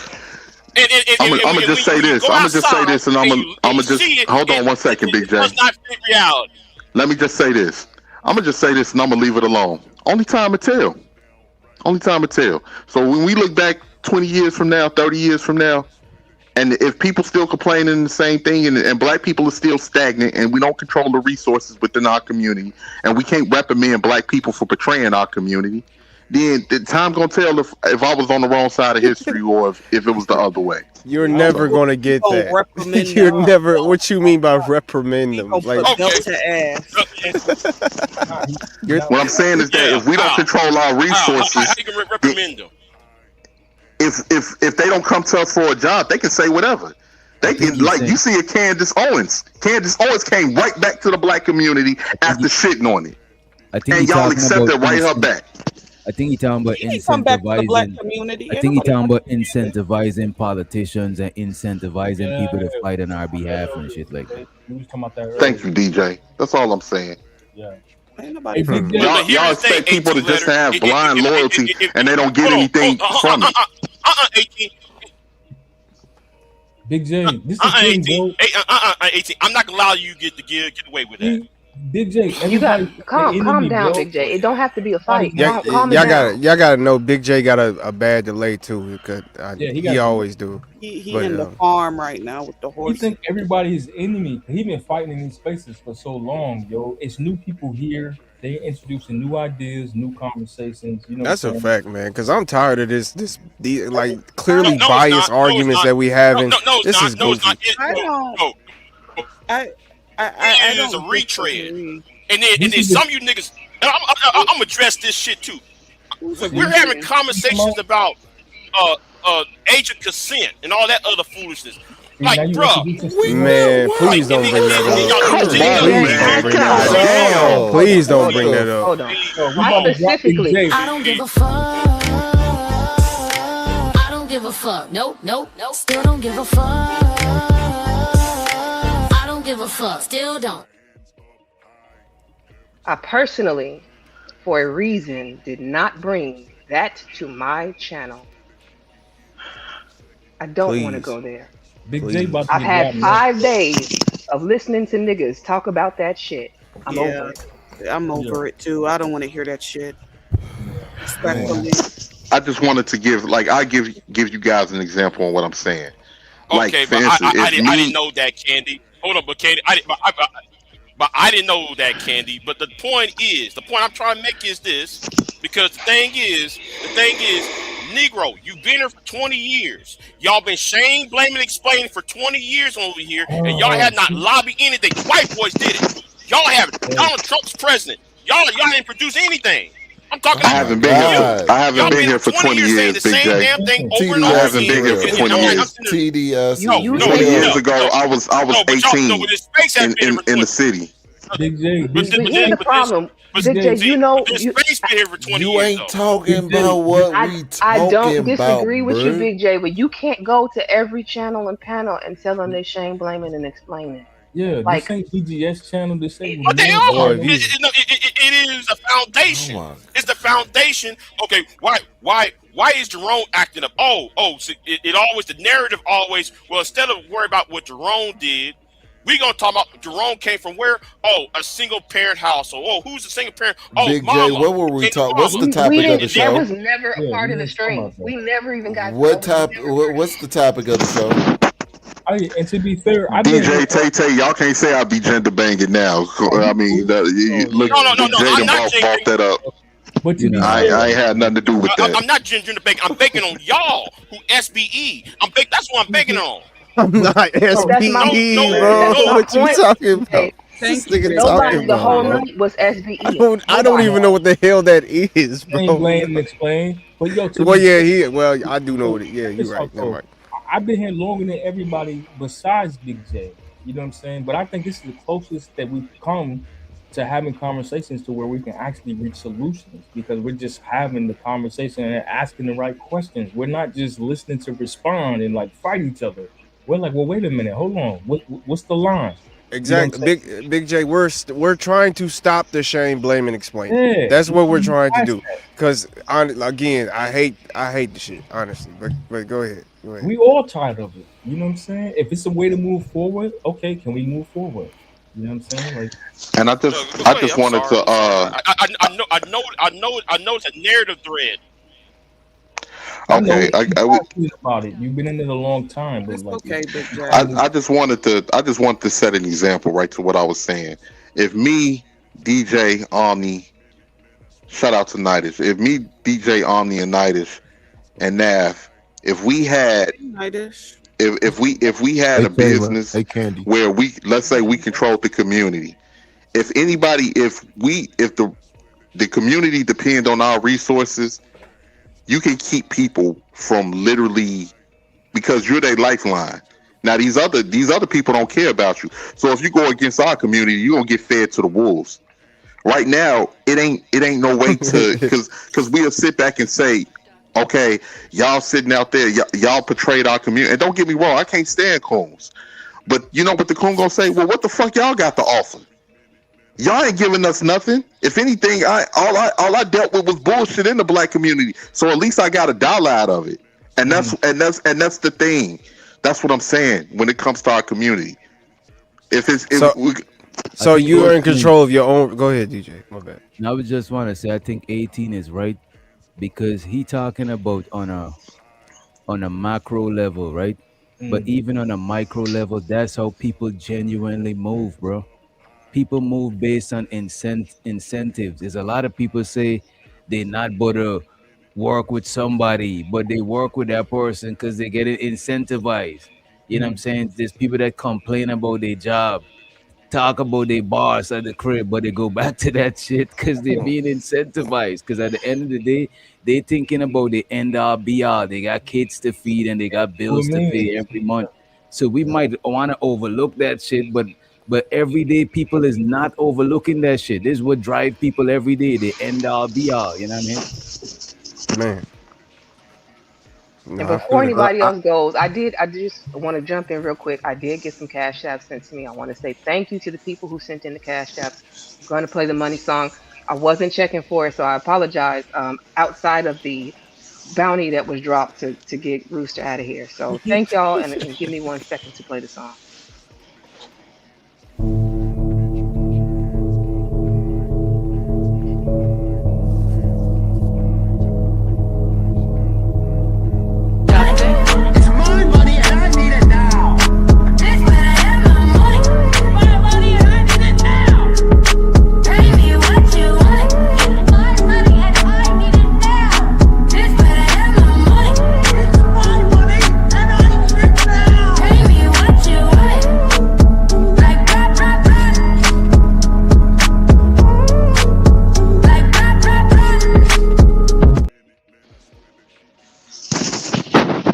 Who wanted to go next?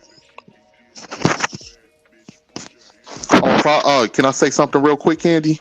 Go ahead. No, I just wanted to say the perfect example of that. Y'all remember the movie Barbershop, right?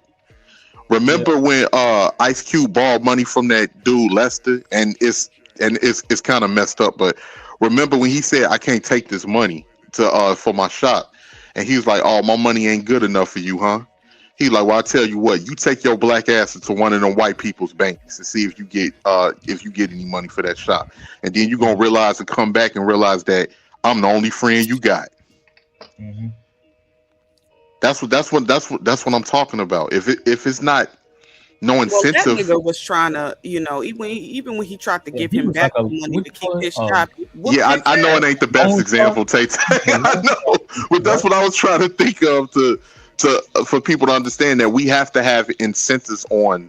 If it ain't no incentive on rewarding good behavior in our community, rewarding the people that's actually working to benefit our community, then they gonna leave and take that elsewhere. And some of them don't care how much of a sellout we call them, how much of a coon we call them, anything like that, because it ain't gonna matter because they getting money with other groups of people. Just like Candace Owens. Candace Owens did a lot of damage getting up there and being the mouthpiece for them white people because they knew they couldn't say it, so they get black people to get up there and say it. The same thing with a lot of these other networks and different things like that pump out a lot of this disingenuous anti-black propaganda without telling the full story to paint a narrative about black people. It's going to be black people that's going to pursue that opportunity based off of what you said earlier, Candy. They was disrespected and disregarded in the black community and looked at as nothing or less than value. So they don't give a damn about what happens to the black community. And if we don't set a standard and if we don't operate and work together, it's obvious that we don't give a damn either. That was a nice tie. Hold on 1 second. That was a nice tie-in. So essentially, I don't know how many of y'all were here from the beginning, but the whole Uncle Ruckus villain origin story I said came from the community basically rejecting them first. Usually, it is a dark-skinned, speech impediment having black male who is surrounded by people and like the target of bullying. We see it more so like so the examples that I used were people from the South. It was Jesse Lee Peterson, it was Clarence Thomas, who's on the Supreme John Court. Galt. John Galt was an example as well. And he came through the chat. I was real nervous because I thought he was gonna hit the panel. John did not hit the panel. I told him, John, I'm not really coming for you. I'm trying this whole stream. Man. Listen, the stream was to say that the Communitah, is probably partially the reason that you have so much anti-blackness in you right now because we rejected you first. Hey, so Keon asked a great question earlier, right? And now that Nidus is here, South and Nidus, maybe he can answer. Keon asked, I asked about the line, but then Keon asked the question about who's responsible for setting the standard, and I said we are the community. Y'all mentioned elitism, etc. What is Nidus thinking about that? What? Who's responsible for setting the standard for the black community? All the people that should be responsible don't want to take on that role. That's why things have run amok. A lot of that so-called leadership don't exist no more. Who's the new Khalid Muhammad? Who's the new Malcolm X? Who's the new Martin Luther King? I don't see. We don't have any of those. Yeah, we do. Obama? What are we talking about? Are y'all tripping?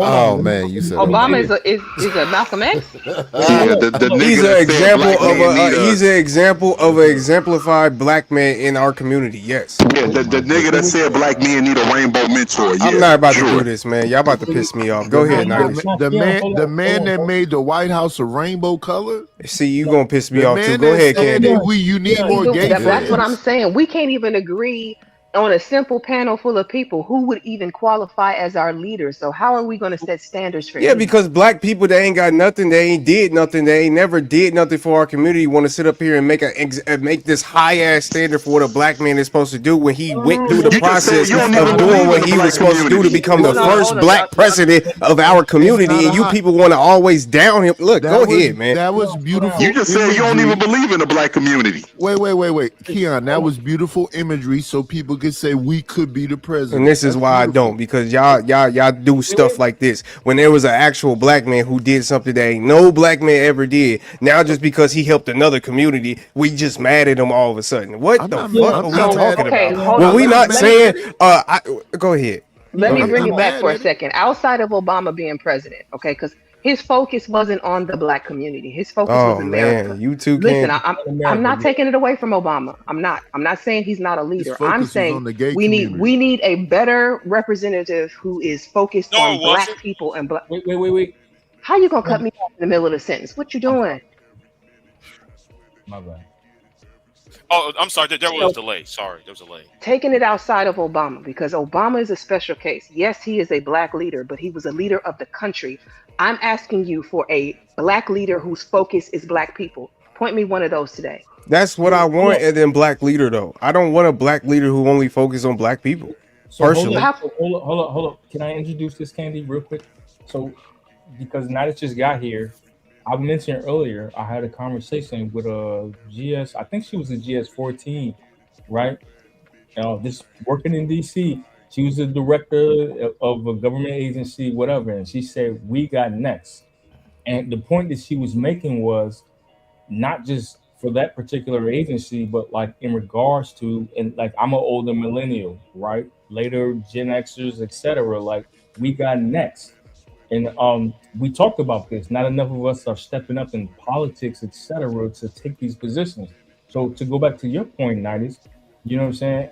A lot of these people don't want to take these positions. And I was saying, like, yo, I think because we saw what happened to the previous leaders, and then somebody said, well, that's obvious that we scared. I think 18th letter might have said that. Yeah, and on top of it, it goes back to what I just said a minute ago. A lot of people are not taking these positions anymore because now the black community has dissolved into individuality, and a lot of people are afraid to make that sacrifice because they feel that they won't get the support from their community. Mm. Well, I probably disagree because with of that. go ahead, Mike. Go ahead. I Yeah, disagree with that. The black community is women and children. And, ooh, and most likely when that woman said we got next, a black woman Oh to step man, up. here we yep, go with this yep. gender That's the banking shit. power in the Because she was the community right now. director. Yep, that was the only female black director that I knew. And then another brother came in that I worked Well, with. blah blah blah. Look, if you Come on, mad Sam, that a why you black doing woman that, got bro? into Don't office, do you that. should do what you I can as a wasn't black mad, man to bro. get your ass in office. This was If my that's it, friend. like DJ, this, check the Talking back about chat for me. that was my homegirl. We was having a genuine conversation. I was like, damn, you know what? She's right. We do need to take more of these senior levels and roles. Like that's Oh, the way this nice, nice, works. nice. I forgot about that. But I just thought about it. Like, yo, why don't more of us get into politics, etc.? Like, we like to sit on the sidelines and complain and play victim. But like, how many of us are running for the local councils? You know what I'm because saying? we worry about paying bills. A lot of black people, most black people, is worried about paying bills to See, take care here of their come the kids. excuses. So, I mean, Excuse? You how do see you? that go into what 18 was saying, bro, because it's hard for people to not be individuals when they literally have individual bills, Problem, bro. exactly. Problems. They got Oh, come on now. Like it's not an excuse. That's reality. Like I don't. How can you? I don't know. so, I don't all know. right. So maybe I'm speaking about the people that are in the position to do so, and then you know what happens? And People, how many listen, percentage wise? How many you think no, of no, no, us no. can So do that? hear me. The people that are in the positions to do so, when they speak out, you know what? They get attacked, right? Oh, you hate your people. You're pandering to white So people. so wait. So do you like Jasmine Crockett? Hell no. This is the problem, and this is why I don't believe in the black community. So the See, people that actually do stuff and say stuff about the black community and the problems in the black community, rather she's a woman and how she she's speaks not a and good how ghetto representative. she is, or whatever the They hell your Fox disrespect the News fuck out of informed ass me. think. At Exactly. the You end know, of the day, she's the one person that's actually talking about the black community, and you don't support her. They Ain't I just that a disrespect joined the this bitch? fuck dude out of Love that one woman. night, and he wants to personally attack me now because I said I don't agree with. That's why we I'm never. not personally attacking you. Stop No, it, it's not brother. about agreeing with her. It's just that a lot, like, people will disrespect She's the not a fuck good out of candidate. The a same way decorated. Kamala was not a That is good a Hold candidate. on. decorated ass Come on, woman. y'all. Stop talking over each other. Let each Sorry. other finish the thoughts. I want to hear How you, many but like, pieces of legislation did she pass? I'm sorry, can't go ahead. go None. ahead. She was trash. But like we're not allowed to say that because she's black and she's a woman. So automatically it's like, oh, you're a misandrist. You hate black women. It's like, no, she's not a good representation of. You know what I'm But saying? probably because a lot of her policies is dependent on blackness. So of course they're not going to pass those policies. So again, that's why I'm saying, why don't you support the woman that's actually, or even if it was a man that was actually doing the things that you say that you support, but now you like, what do we like? That's all I'm saying, brother. But go ahead. Actually, she was more in line with LGBTQism than she Oh was. Like my God, now she's always, gay too. they Obama's gay, always, she's they gay. Like, always oh my support God, gays. bro, A what are we lot Some of talking these, about? reason, Right, right. why did so many black politicians fight for, like, like No, you know, LGBT rights and shit like that? Because Because I they're don't see it on the because they're because it's conservative. an owned by a easy win. Democrat. The I the don't think they party, do. I think the it's party pushed. is I think it's only. pushed on us that they do, so Do that you think they Republicans be can get more votes. You know what I It's mean? not Go ahead, about my the do bad. you black think that because they be politics. trying to get more make up more numbers and shit because No, the I no, do. no, majority Yes, I no. do. I think I'm gonna say Republicans it put like out this. that No, BS. no, Go no, ahead, Big J. It's My no. not bad. Go ahead. Go propaganda. ahead. She Maybe authored because gay legislation in people. favor Keep of it, So keep it, all keep it, her. LGBT. keep So it, wait a keep minute. it. All her Keon is policies right. is just gay policies. We can't hear y'all when y'all all talking over each other. We can't hear nothing. I'm sorry. Yeah, we I getting. check the IG out, Candy. But Maybe because she let me thinks ask you Yeah, this, gay but Omni. people Is need all her Keon policies is gay right, right? policies? You Is that what you're saying? Not all of them, majority. Based off of. Okay, go ahead, Big J. Go ahead. Go ahead. that's the see. And okay, Keon, I you're right. swear to God, But man. Keon is right because I remember about Nothing's ever good 4 years enough. ago we had the same conversations about the black congressional caucus and we Look was at God. talking about they ain't doing nothing for black people. So I done my research. I Doing put for out black every people. bill that okay the study to help black boys, the study to help black girls, right? And it was passed in 2018. I put all that right there in front of everybody. Do you know niggas in space? Don't well BJ, I mean, don't talk about things you don't know about. I agree with you, That's Big a J. fact, man. Stop trying Like, to do talk the about research. man done for y'all when y'all don't do your research. That No, really aggravates me. Oh, I Obama. let me, And here's the Big thing. J, Oh, calm Obama down, did calm nothing for down. royalty. I agree. Well, Oh, explain bro, he Listen, our gonna brother fight keeper. anybody, bro. This shit crazy. Big J, let me just add something to what you were saying. Yeah. I want I, to fight everybody because there's too many Delta Novembers Lord have around Hey, here. mercy. Big J, Trump. Big 18 is J, on your side. And then let me when he just got add a to delay, something. makes it so much worse. Go ahead. Let Go me just ahead. add to what you were just saying, Big J. Yes, it was certain things, it was certain policies that Obama did try to put into play that were completely shut down because I think that the Republicans have the Senate and the House, or they had the Senate, or they had something at that particular time, but they shut down different things. The thing is, a lot of these people do know that America don't want black people to be helped.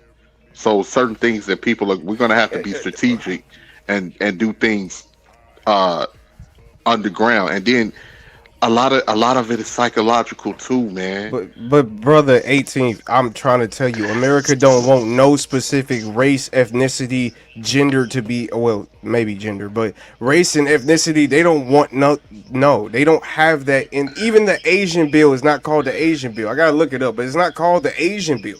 So that's what I'm saying. They don't make it specifically for anything. They may make it specific based off of a situation, but they don't make it specific for black people, white people, because But that's not Keon, what's gonna ever happen. but that's because it's illegal. That's because that shit is not legal to It's do. not. Thank Thank you, you, Candy is DJ. done made thank you. It's not legally, legal, bro. Thank you, right? DJ. That's my point. But that's but Just okay. That's because you don't They name it do it. They something, find other ways to do it, Keon. right.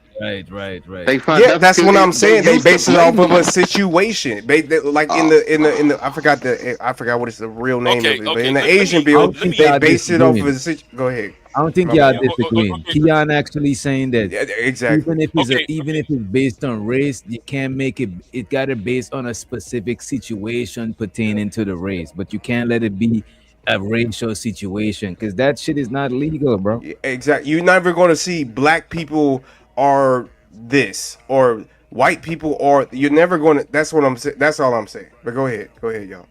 So okay, perfect example of that was the thing they did in okay. Harvard. But here it Wait, is. hold on, Big J, Here is the real thing. quick, real quick. If you read, Big J, hold on.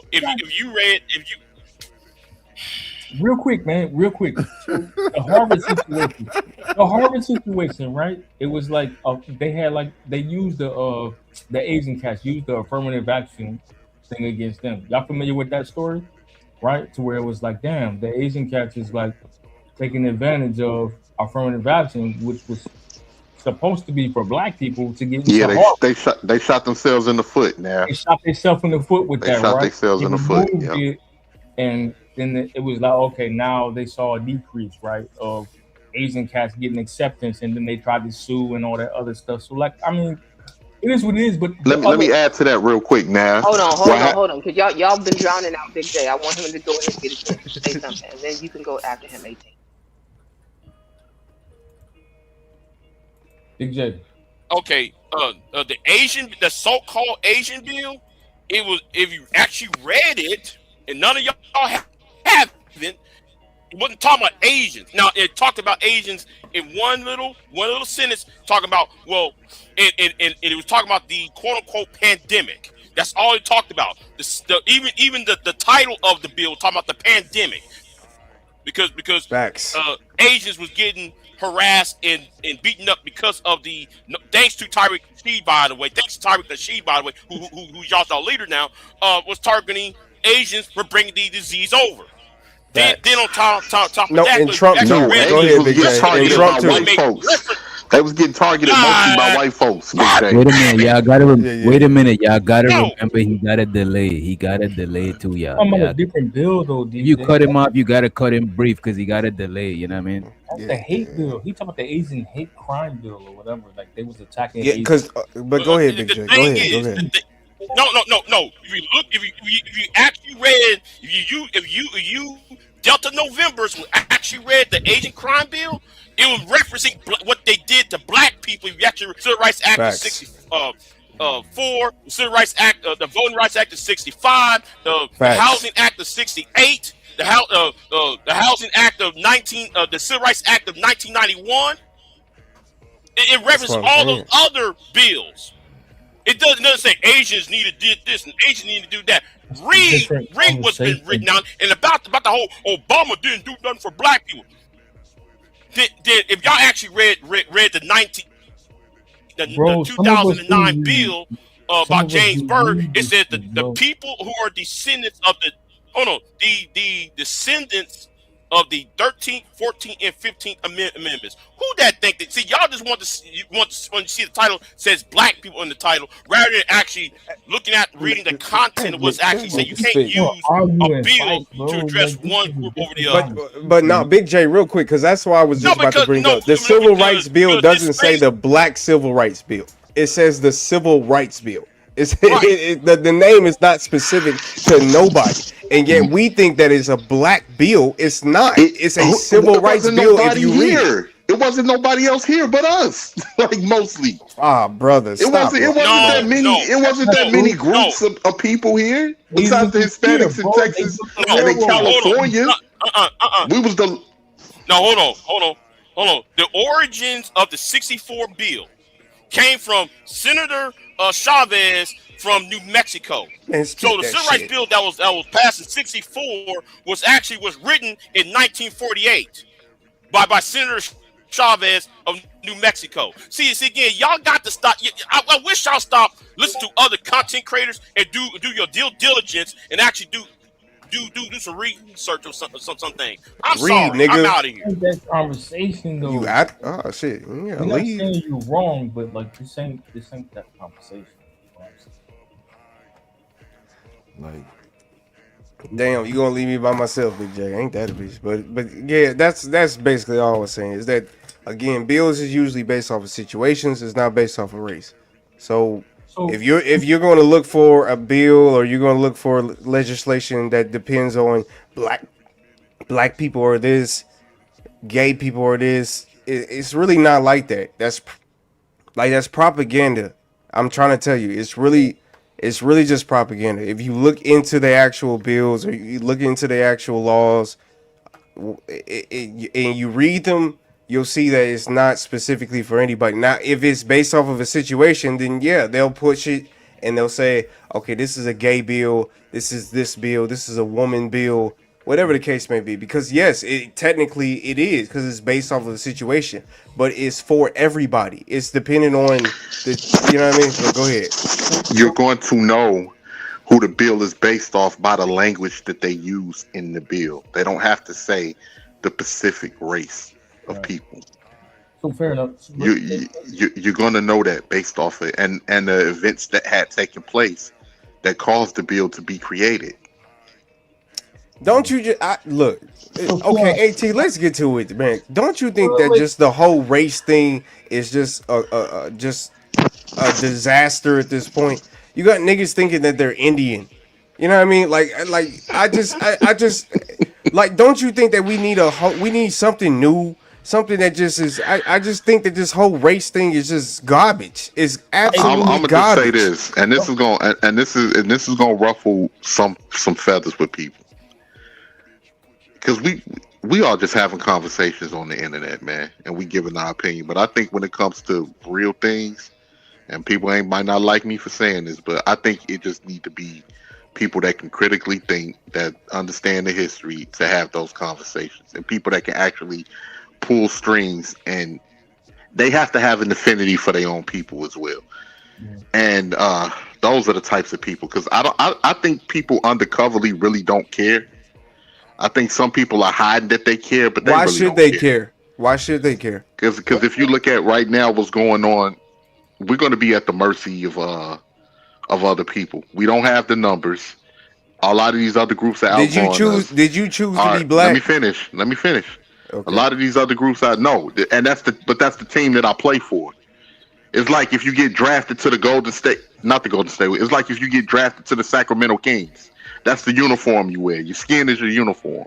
So whether I'm chose this or not, this is the team that I play for. So a lot of we don't have the numbers. We're not producing. A lot of groups are outgrowing us. Our enclaves on where we resided are being gentrified. And some people will make the argument, well, it's more black people moving to the South. But in a lot of these areas in the South where black people reside are some of the poorest states in the rest of the country. That's true. But yo, so I So want to interject I'll this. go ahead now. My bad, bro. Because we got way off topic, and I want to wish Doctor and not is to get back on this, right? When we talked about what was I saying? What happened? The Are you fact trying that to? the fact that the I don't know if I want to say younger generation or what I was talking about earlier, right? The conversation I had with my homegirl. Because now they started talking about it and then he got interrupted, right? When I said, like, I had a conversation with my homegirl and she said, we got next. I kind of wanted to go back there if that's cool, Candy. Yeah, go ahead. Yeah, we started to need to get on it, and I don't think Night's got to finish, right? We talked about them being scared, and then we kind of went into something else. But, like, can we go back to that question, though? You know what I'm saying? Where it's like, okay, we got next. I mentioned she was a director, whatever. You know what I'm saying? And we have these opportunities to run for positions and office that can control things. And a lot of us don't. What are y'all thoughts on that?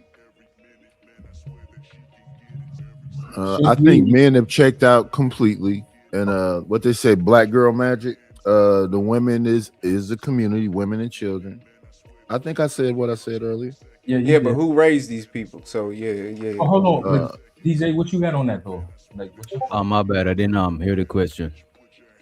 So I had a conversation with a young lady. You know what I'm saying? I was working with, and she said we got next. Meaning as far as leadership, because somebody was asking like, "Yo, who's going to be the next leaders of the community?"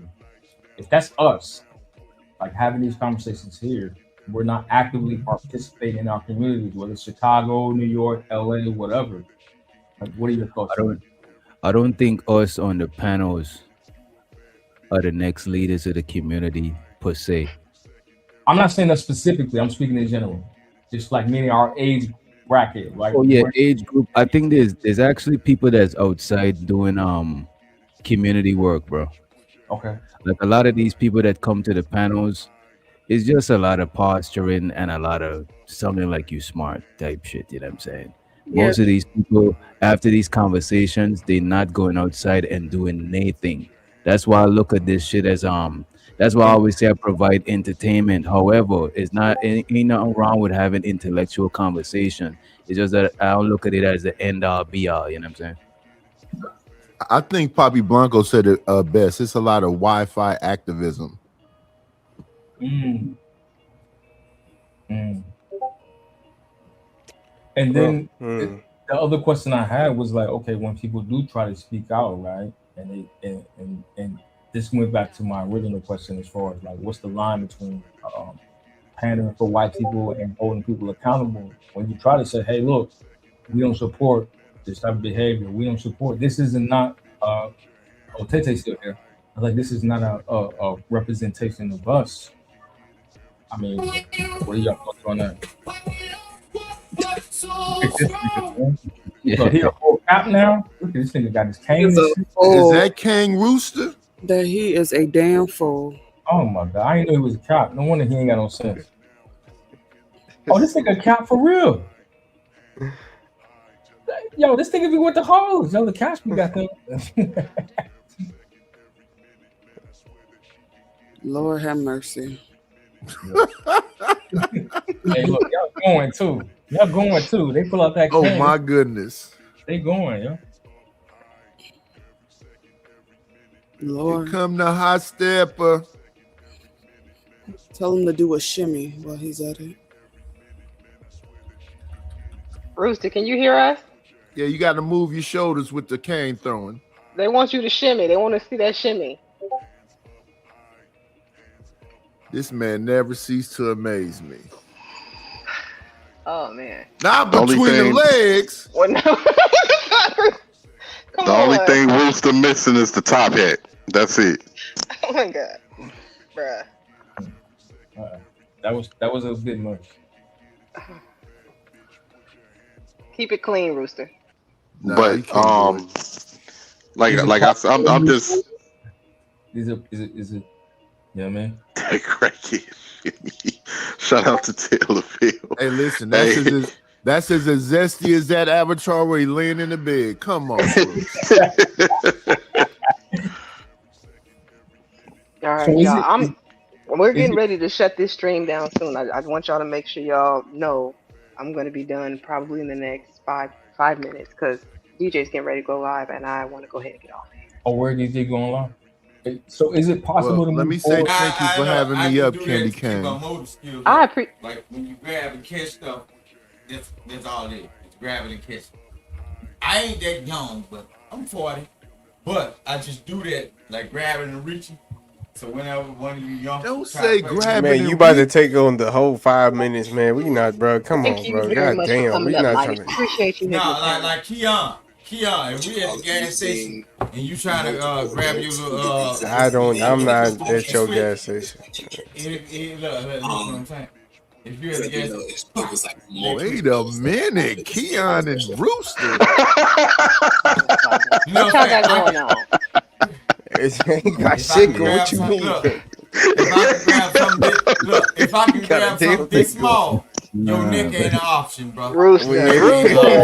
You know what I'm Whoa, saying? whoa, this is Decapacitate your wild. ass fast. All right, And yeah, then we I can appreciate twirl you stuff around coming and out. send you to the You police. got some final You words know for what I'm us, saying? Rooster? What are your final words that don't include anything having to do with side? Yeah, Weird. Yeah. homoerotic. I wouldn't even up. Look, I wasn't really up here through the whole show, but I just hope that all black people start figuring out who you are, what you come from, and don't use that black word so evil. Because that black, if you believe in white people, the black is what you are not supposed to believe in. No, that's the only thing I can say. Don't take that black word lightly. Because All right. in my reality, I believe when everybody calls themselves black, based on the white folks dictionary, you already started your day wrong. You started your day wrong. Because that's what they gave you. Black is downtrodden, bullshit, or some No, that's how you no, perceive it, hell brother. no. The world and the Y'all universe better- was created from darkness. Black Please is step away beautiful. from that Jesse Jackson mindset. Jesse Jackson Okay, renamed we you, got nigga. it. Appreciate your He last renamed words, you, Rooster. nigga. You can't take up the whole 5 minutes. I got to pass Jesse the mic and Jackson everybody else renamed say you, their nigga. last words too. And we don't believe in that shit. Look, All right, thank you. real, true black Southern folks don't believe in that shit. That's wild. We don't Appreciate believe in it. that shit. That All black right, shit. good We night. don't believe in that.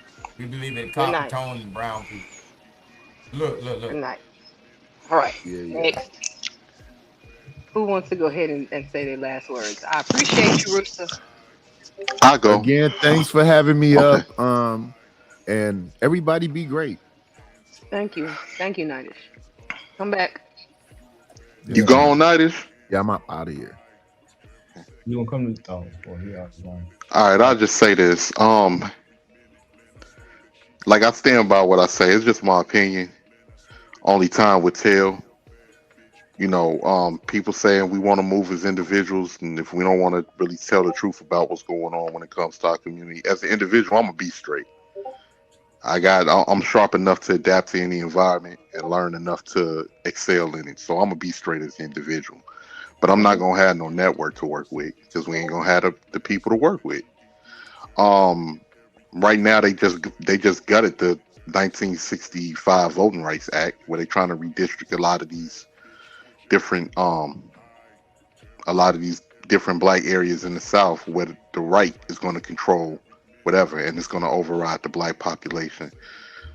Um, our numbers is down, like I said earlier, and we don't really have anything to offer as a community, as a group. We don't have anything to offer our best and our brightest within our community, which caused them to drift out, especially after we didn't bully them and push them away and push a lot of other people away that's willing to ally with black people. So they're going to take their services to another community that benefits them. And even with what Rooster just said, Jesse Jackson has done a lot of good things for black people, but people forget about that, and now he gets shitted on in his passing. Marcus Garvey has tried to do good things for black people, and he gets shitted on in his passing. Different leaders have tried to We gotta sacrifice land the themselves. plane. It's supposed to be final Okay, I'm words. sorry. I'm sorry. I'm sorry. So with that being said, it's not no residuals that really come with trying to help our community. So that creates a more individualistic mindset. And that's all I got to say. And I'm out. Appreciate you coming up. And I do want to jump in real quick. I invite varying opinions on this panel. This is why people are like, you got to stop letting stupid people come up. Who's to say anybody is stupid? Like, Rooster was up here acting a fool, but Rooster, I still don't think is a stupid person. You know, he just get a little, little, Don't little, let it. little, little tipsy. Don't let them do you like that, Kennedy. That's how they be doing me. They try to guilt you into letting this person and that person on your panel. Don't do that, because the same people who telling you that shit, they could just stop coming to your channel and go to another channel too. So they ain't got no loyalty to your channel. They not paying your StreamYard bills. Don't fall into And that the shit. truth is, they will go, they'll say, don't let this person up, but then this person will go to another channel and they'll be right there in the chat watching. So Fact. that's why I don't stop anybody from coming up. Unless you are disrespectful, everybody is welcome here. There you go. Um, Anybody, who's next for the last words? I'll go next. All right. I appreciate you, Candy. Like I said, always a dope conversation. I think you created a super dope space for a Saturday. You know what I'm saying? Where cats can come by and have intellectual exchanges. We can agree and we disagree. Rooster was a bit of a distraction. You know what I'm saying? But overall, I think it's necessary. I hope you keep doing what you're doing, and I look forward to coming back. Appreciate that. Thank you very much. DJ Yeah, Keon. yeah. I guess I go. Let me go Appreciate. before Keon. He not Go ahead. special. Go ahead. No, I'm just fucking with you. I was That just about to nigga, say, go dope ahead. show. It is a dope convo, and I'm going to catch the replay from because I missed some parts in the early on. You know what I'm saying? But I'm going to Yeah. catch the replay. I appreciate you for having me. Appreciate it. Appreciate it. And I've tried to do a redirect to your channel. I don't have the option. I'm gonna have to reach out to YouTube and find out, or maybe just because I just hit my 1K today, Oh, I don't today. have. That's what's up. Yeah. Congratulations. Thank you, appreciate it. But I work on it, and for the content creators who come and hit the link, whoever's going live next, I'll be doing redirects there. But thank you so much, Keon. Yeah, just thanks for having me up here. Love to catch the next one, and appreciate you. Thanks, No sweet. problem. Always, always appreciate everybody who hits my link and everybody who comes through the chat. Y'all really make this like worth it. I enjoy the conversations that we have for sure. My final words for everybody is just going to be this. Um, White does not equal worth. Proximity to whiteness doesn't equal healing. So the running to the white community or pedestalizing the white community or the dominant society because you were rejected by black people will never erase your hurt or your pain. The only thing you're going to do is now pass hurt and pain on to somebody else. So congratulations, you are joining part of the problem. And then the last thing I want to say is internalized racism. It doesn't just affect like the individual. It affects communities, it affects families, and it affects systems. Believe it or not, some of us do get in positions like Clarence Thomas, where we can turn around and do good for the people that were marginalized, or we can further add destruction. I believe he is on the side of furthering the destruction. He's wanting to dismantle all of the systems that helped him along the way, all of the stairs that helped that he was able to climb to get to the point that he was at. And I think that's wrong. But it is what it is. So just remember that white does not equal worth. You were born with your worth. I hope you take that with you. Thank you again to everyone who came through this evening. Please go. Let me see if I have the link. If I have the link, I think I have the link. I'm going to drop DJ's link for anybody who wants to go join his stream, his channel. Give me 1 second. Oh, why does it say? Okay, let me copy. Dropping that in the chat. And I thank y'all for coming through this evening. Have a good night.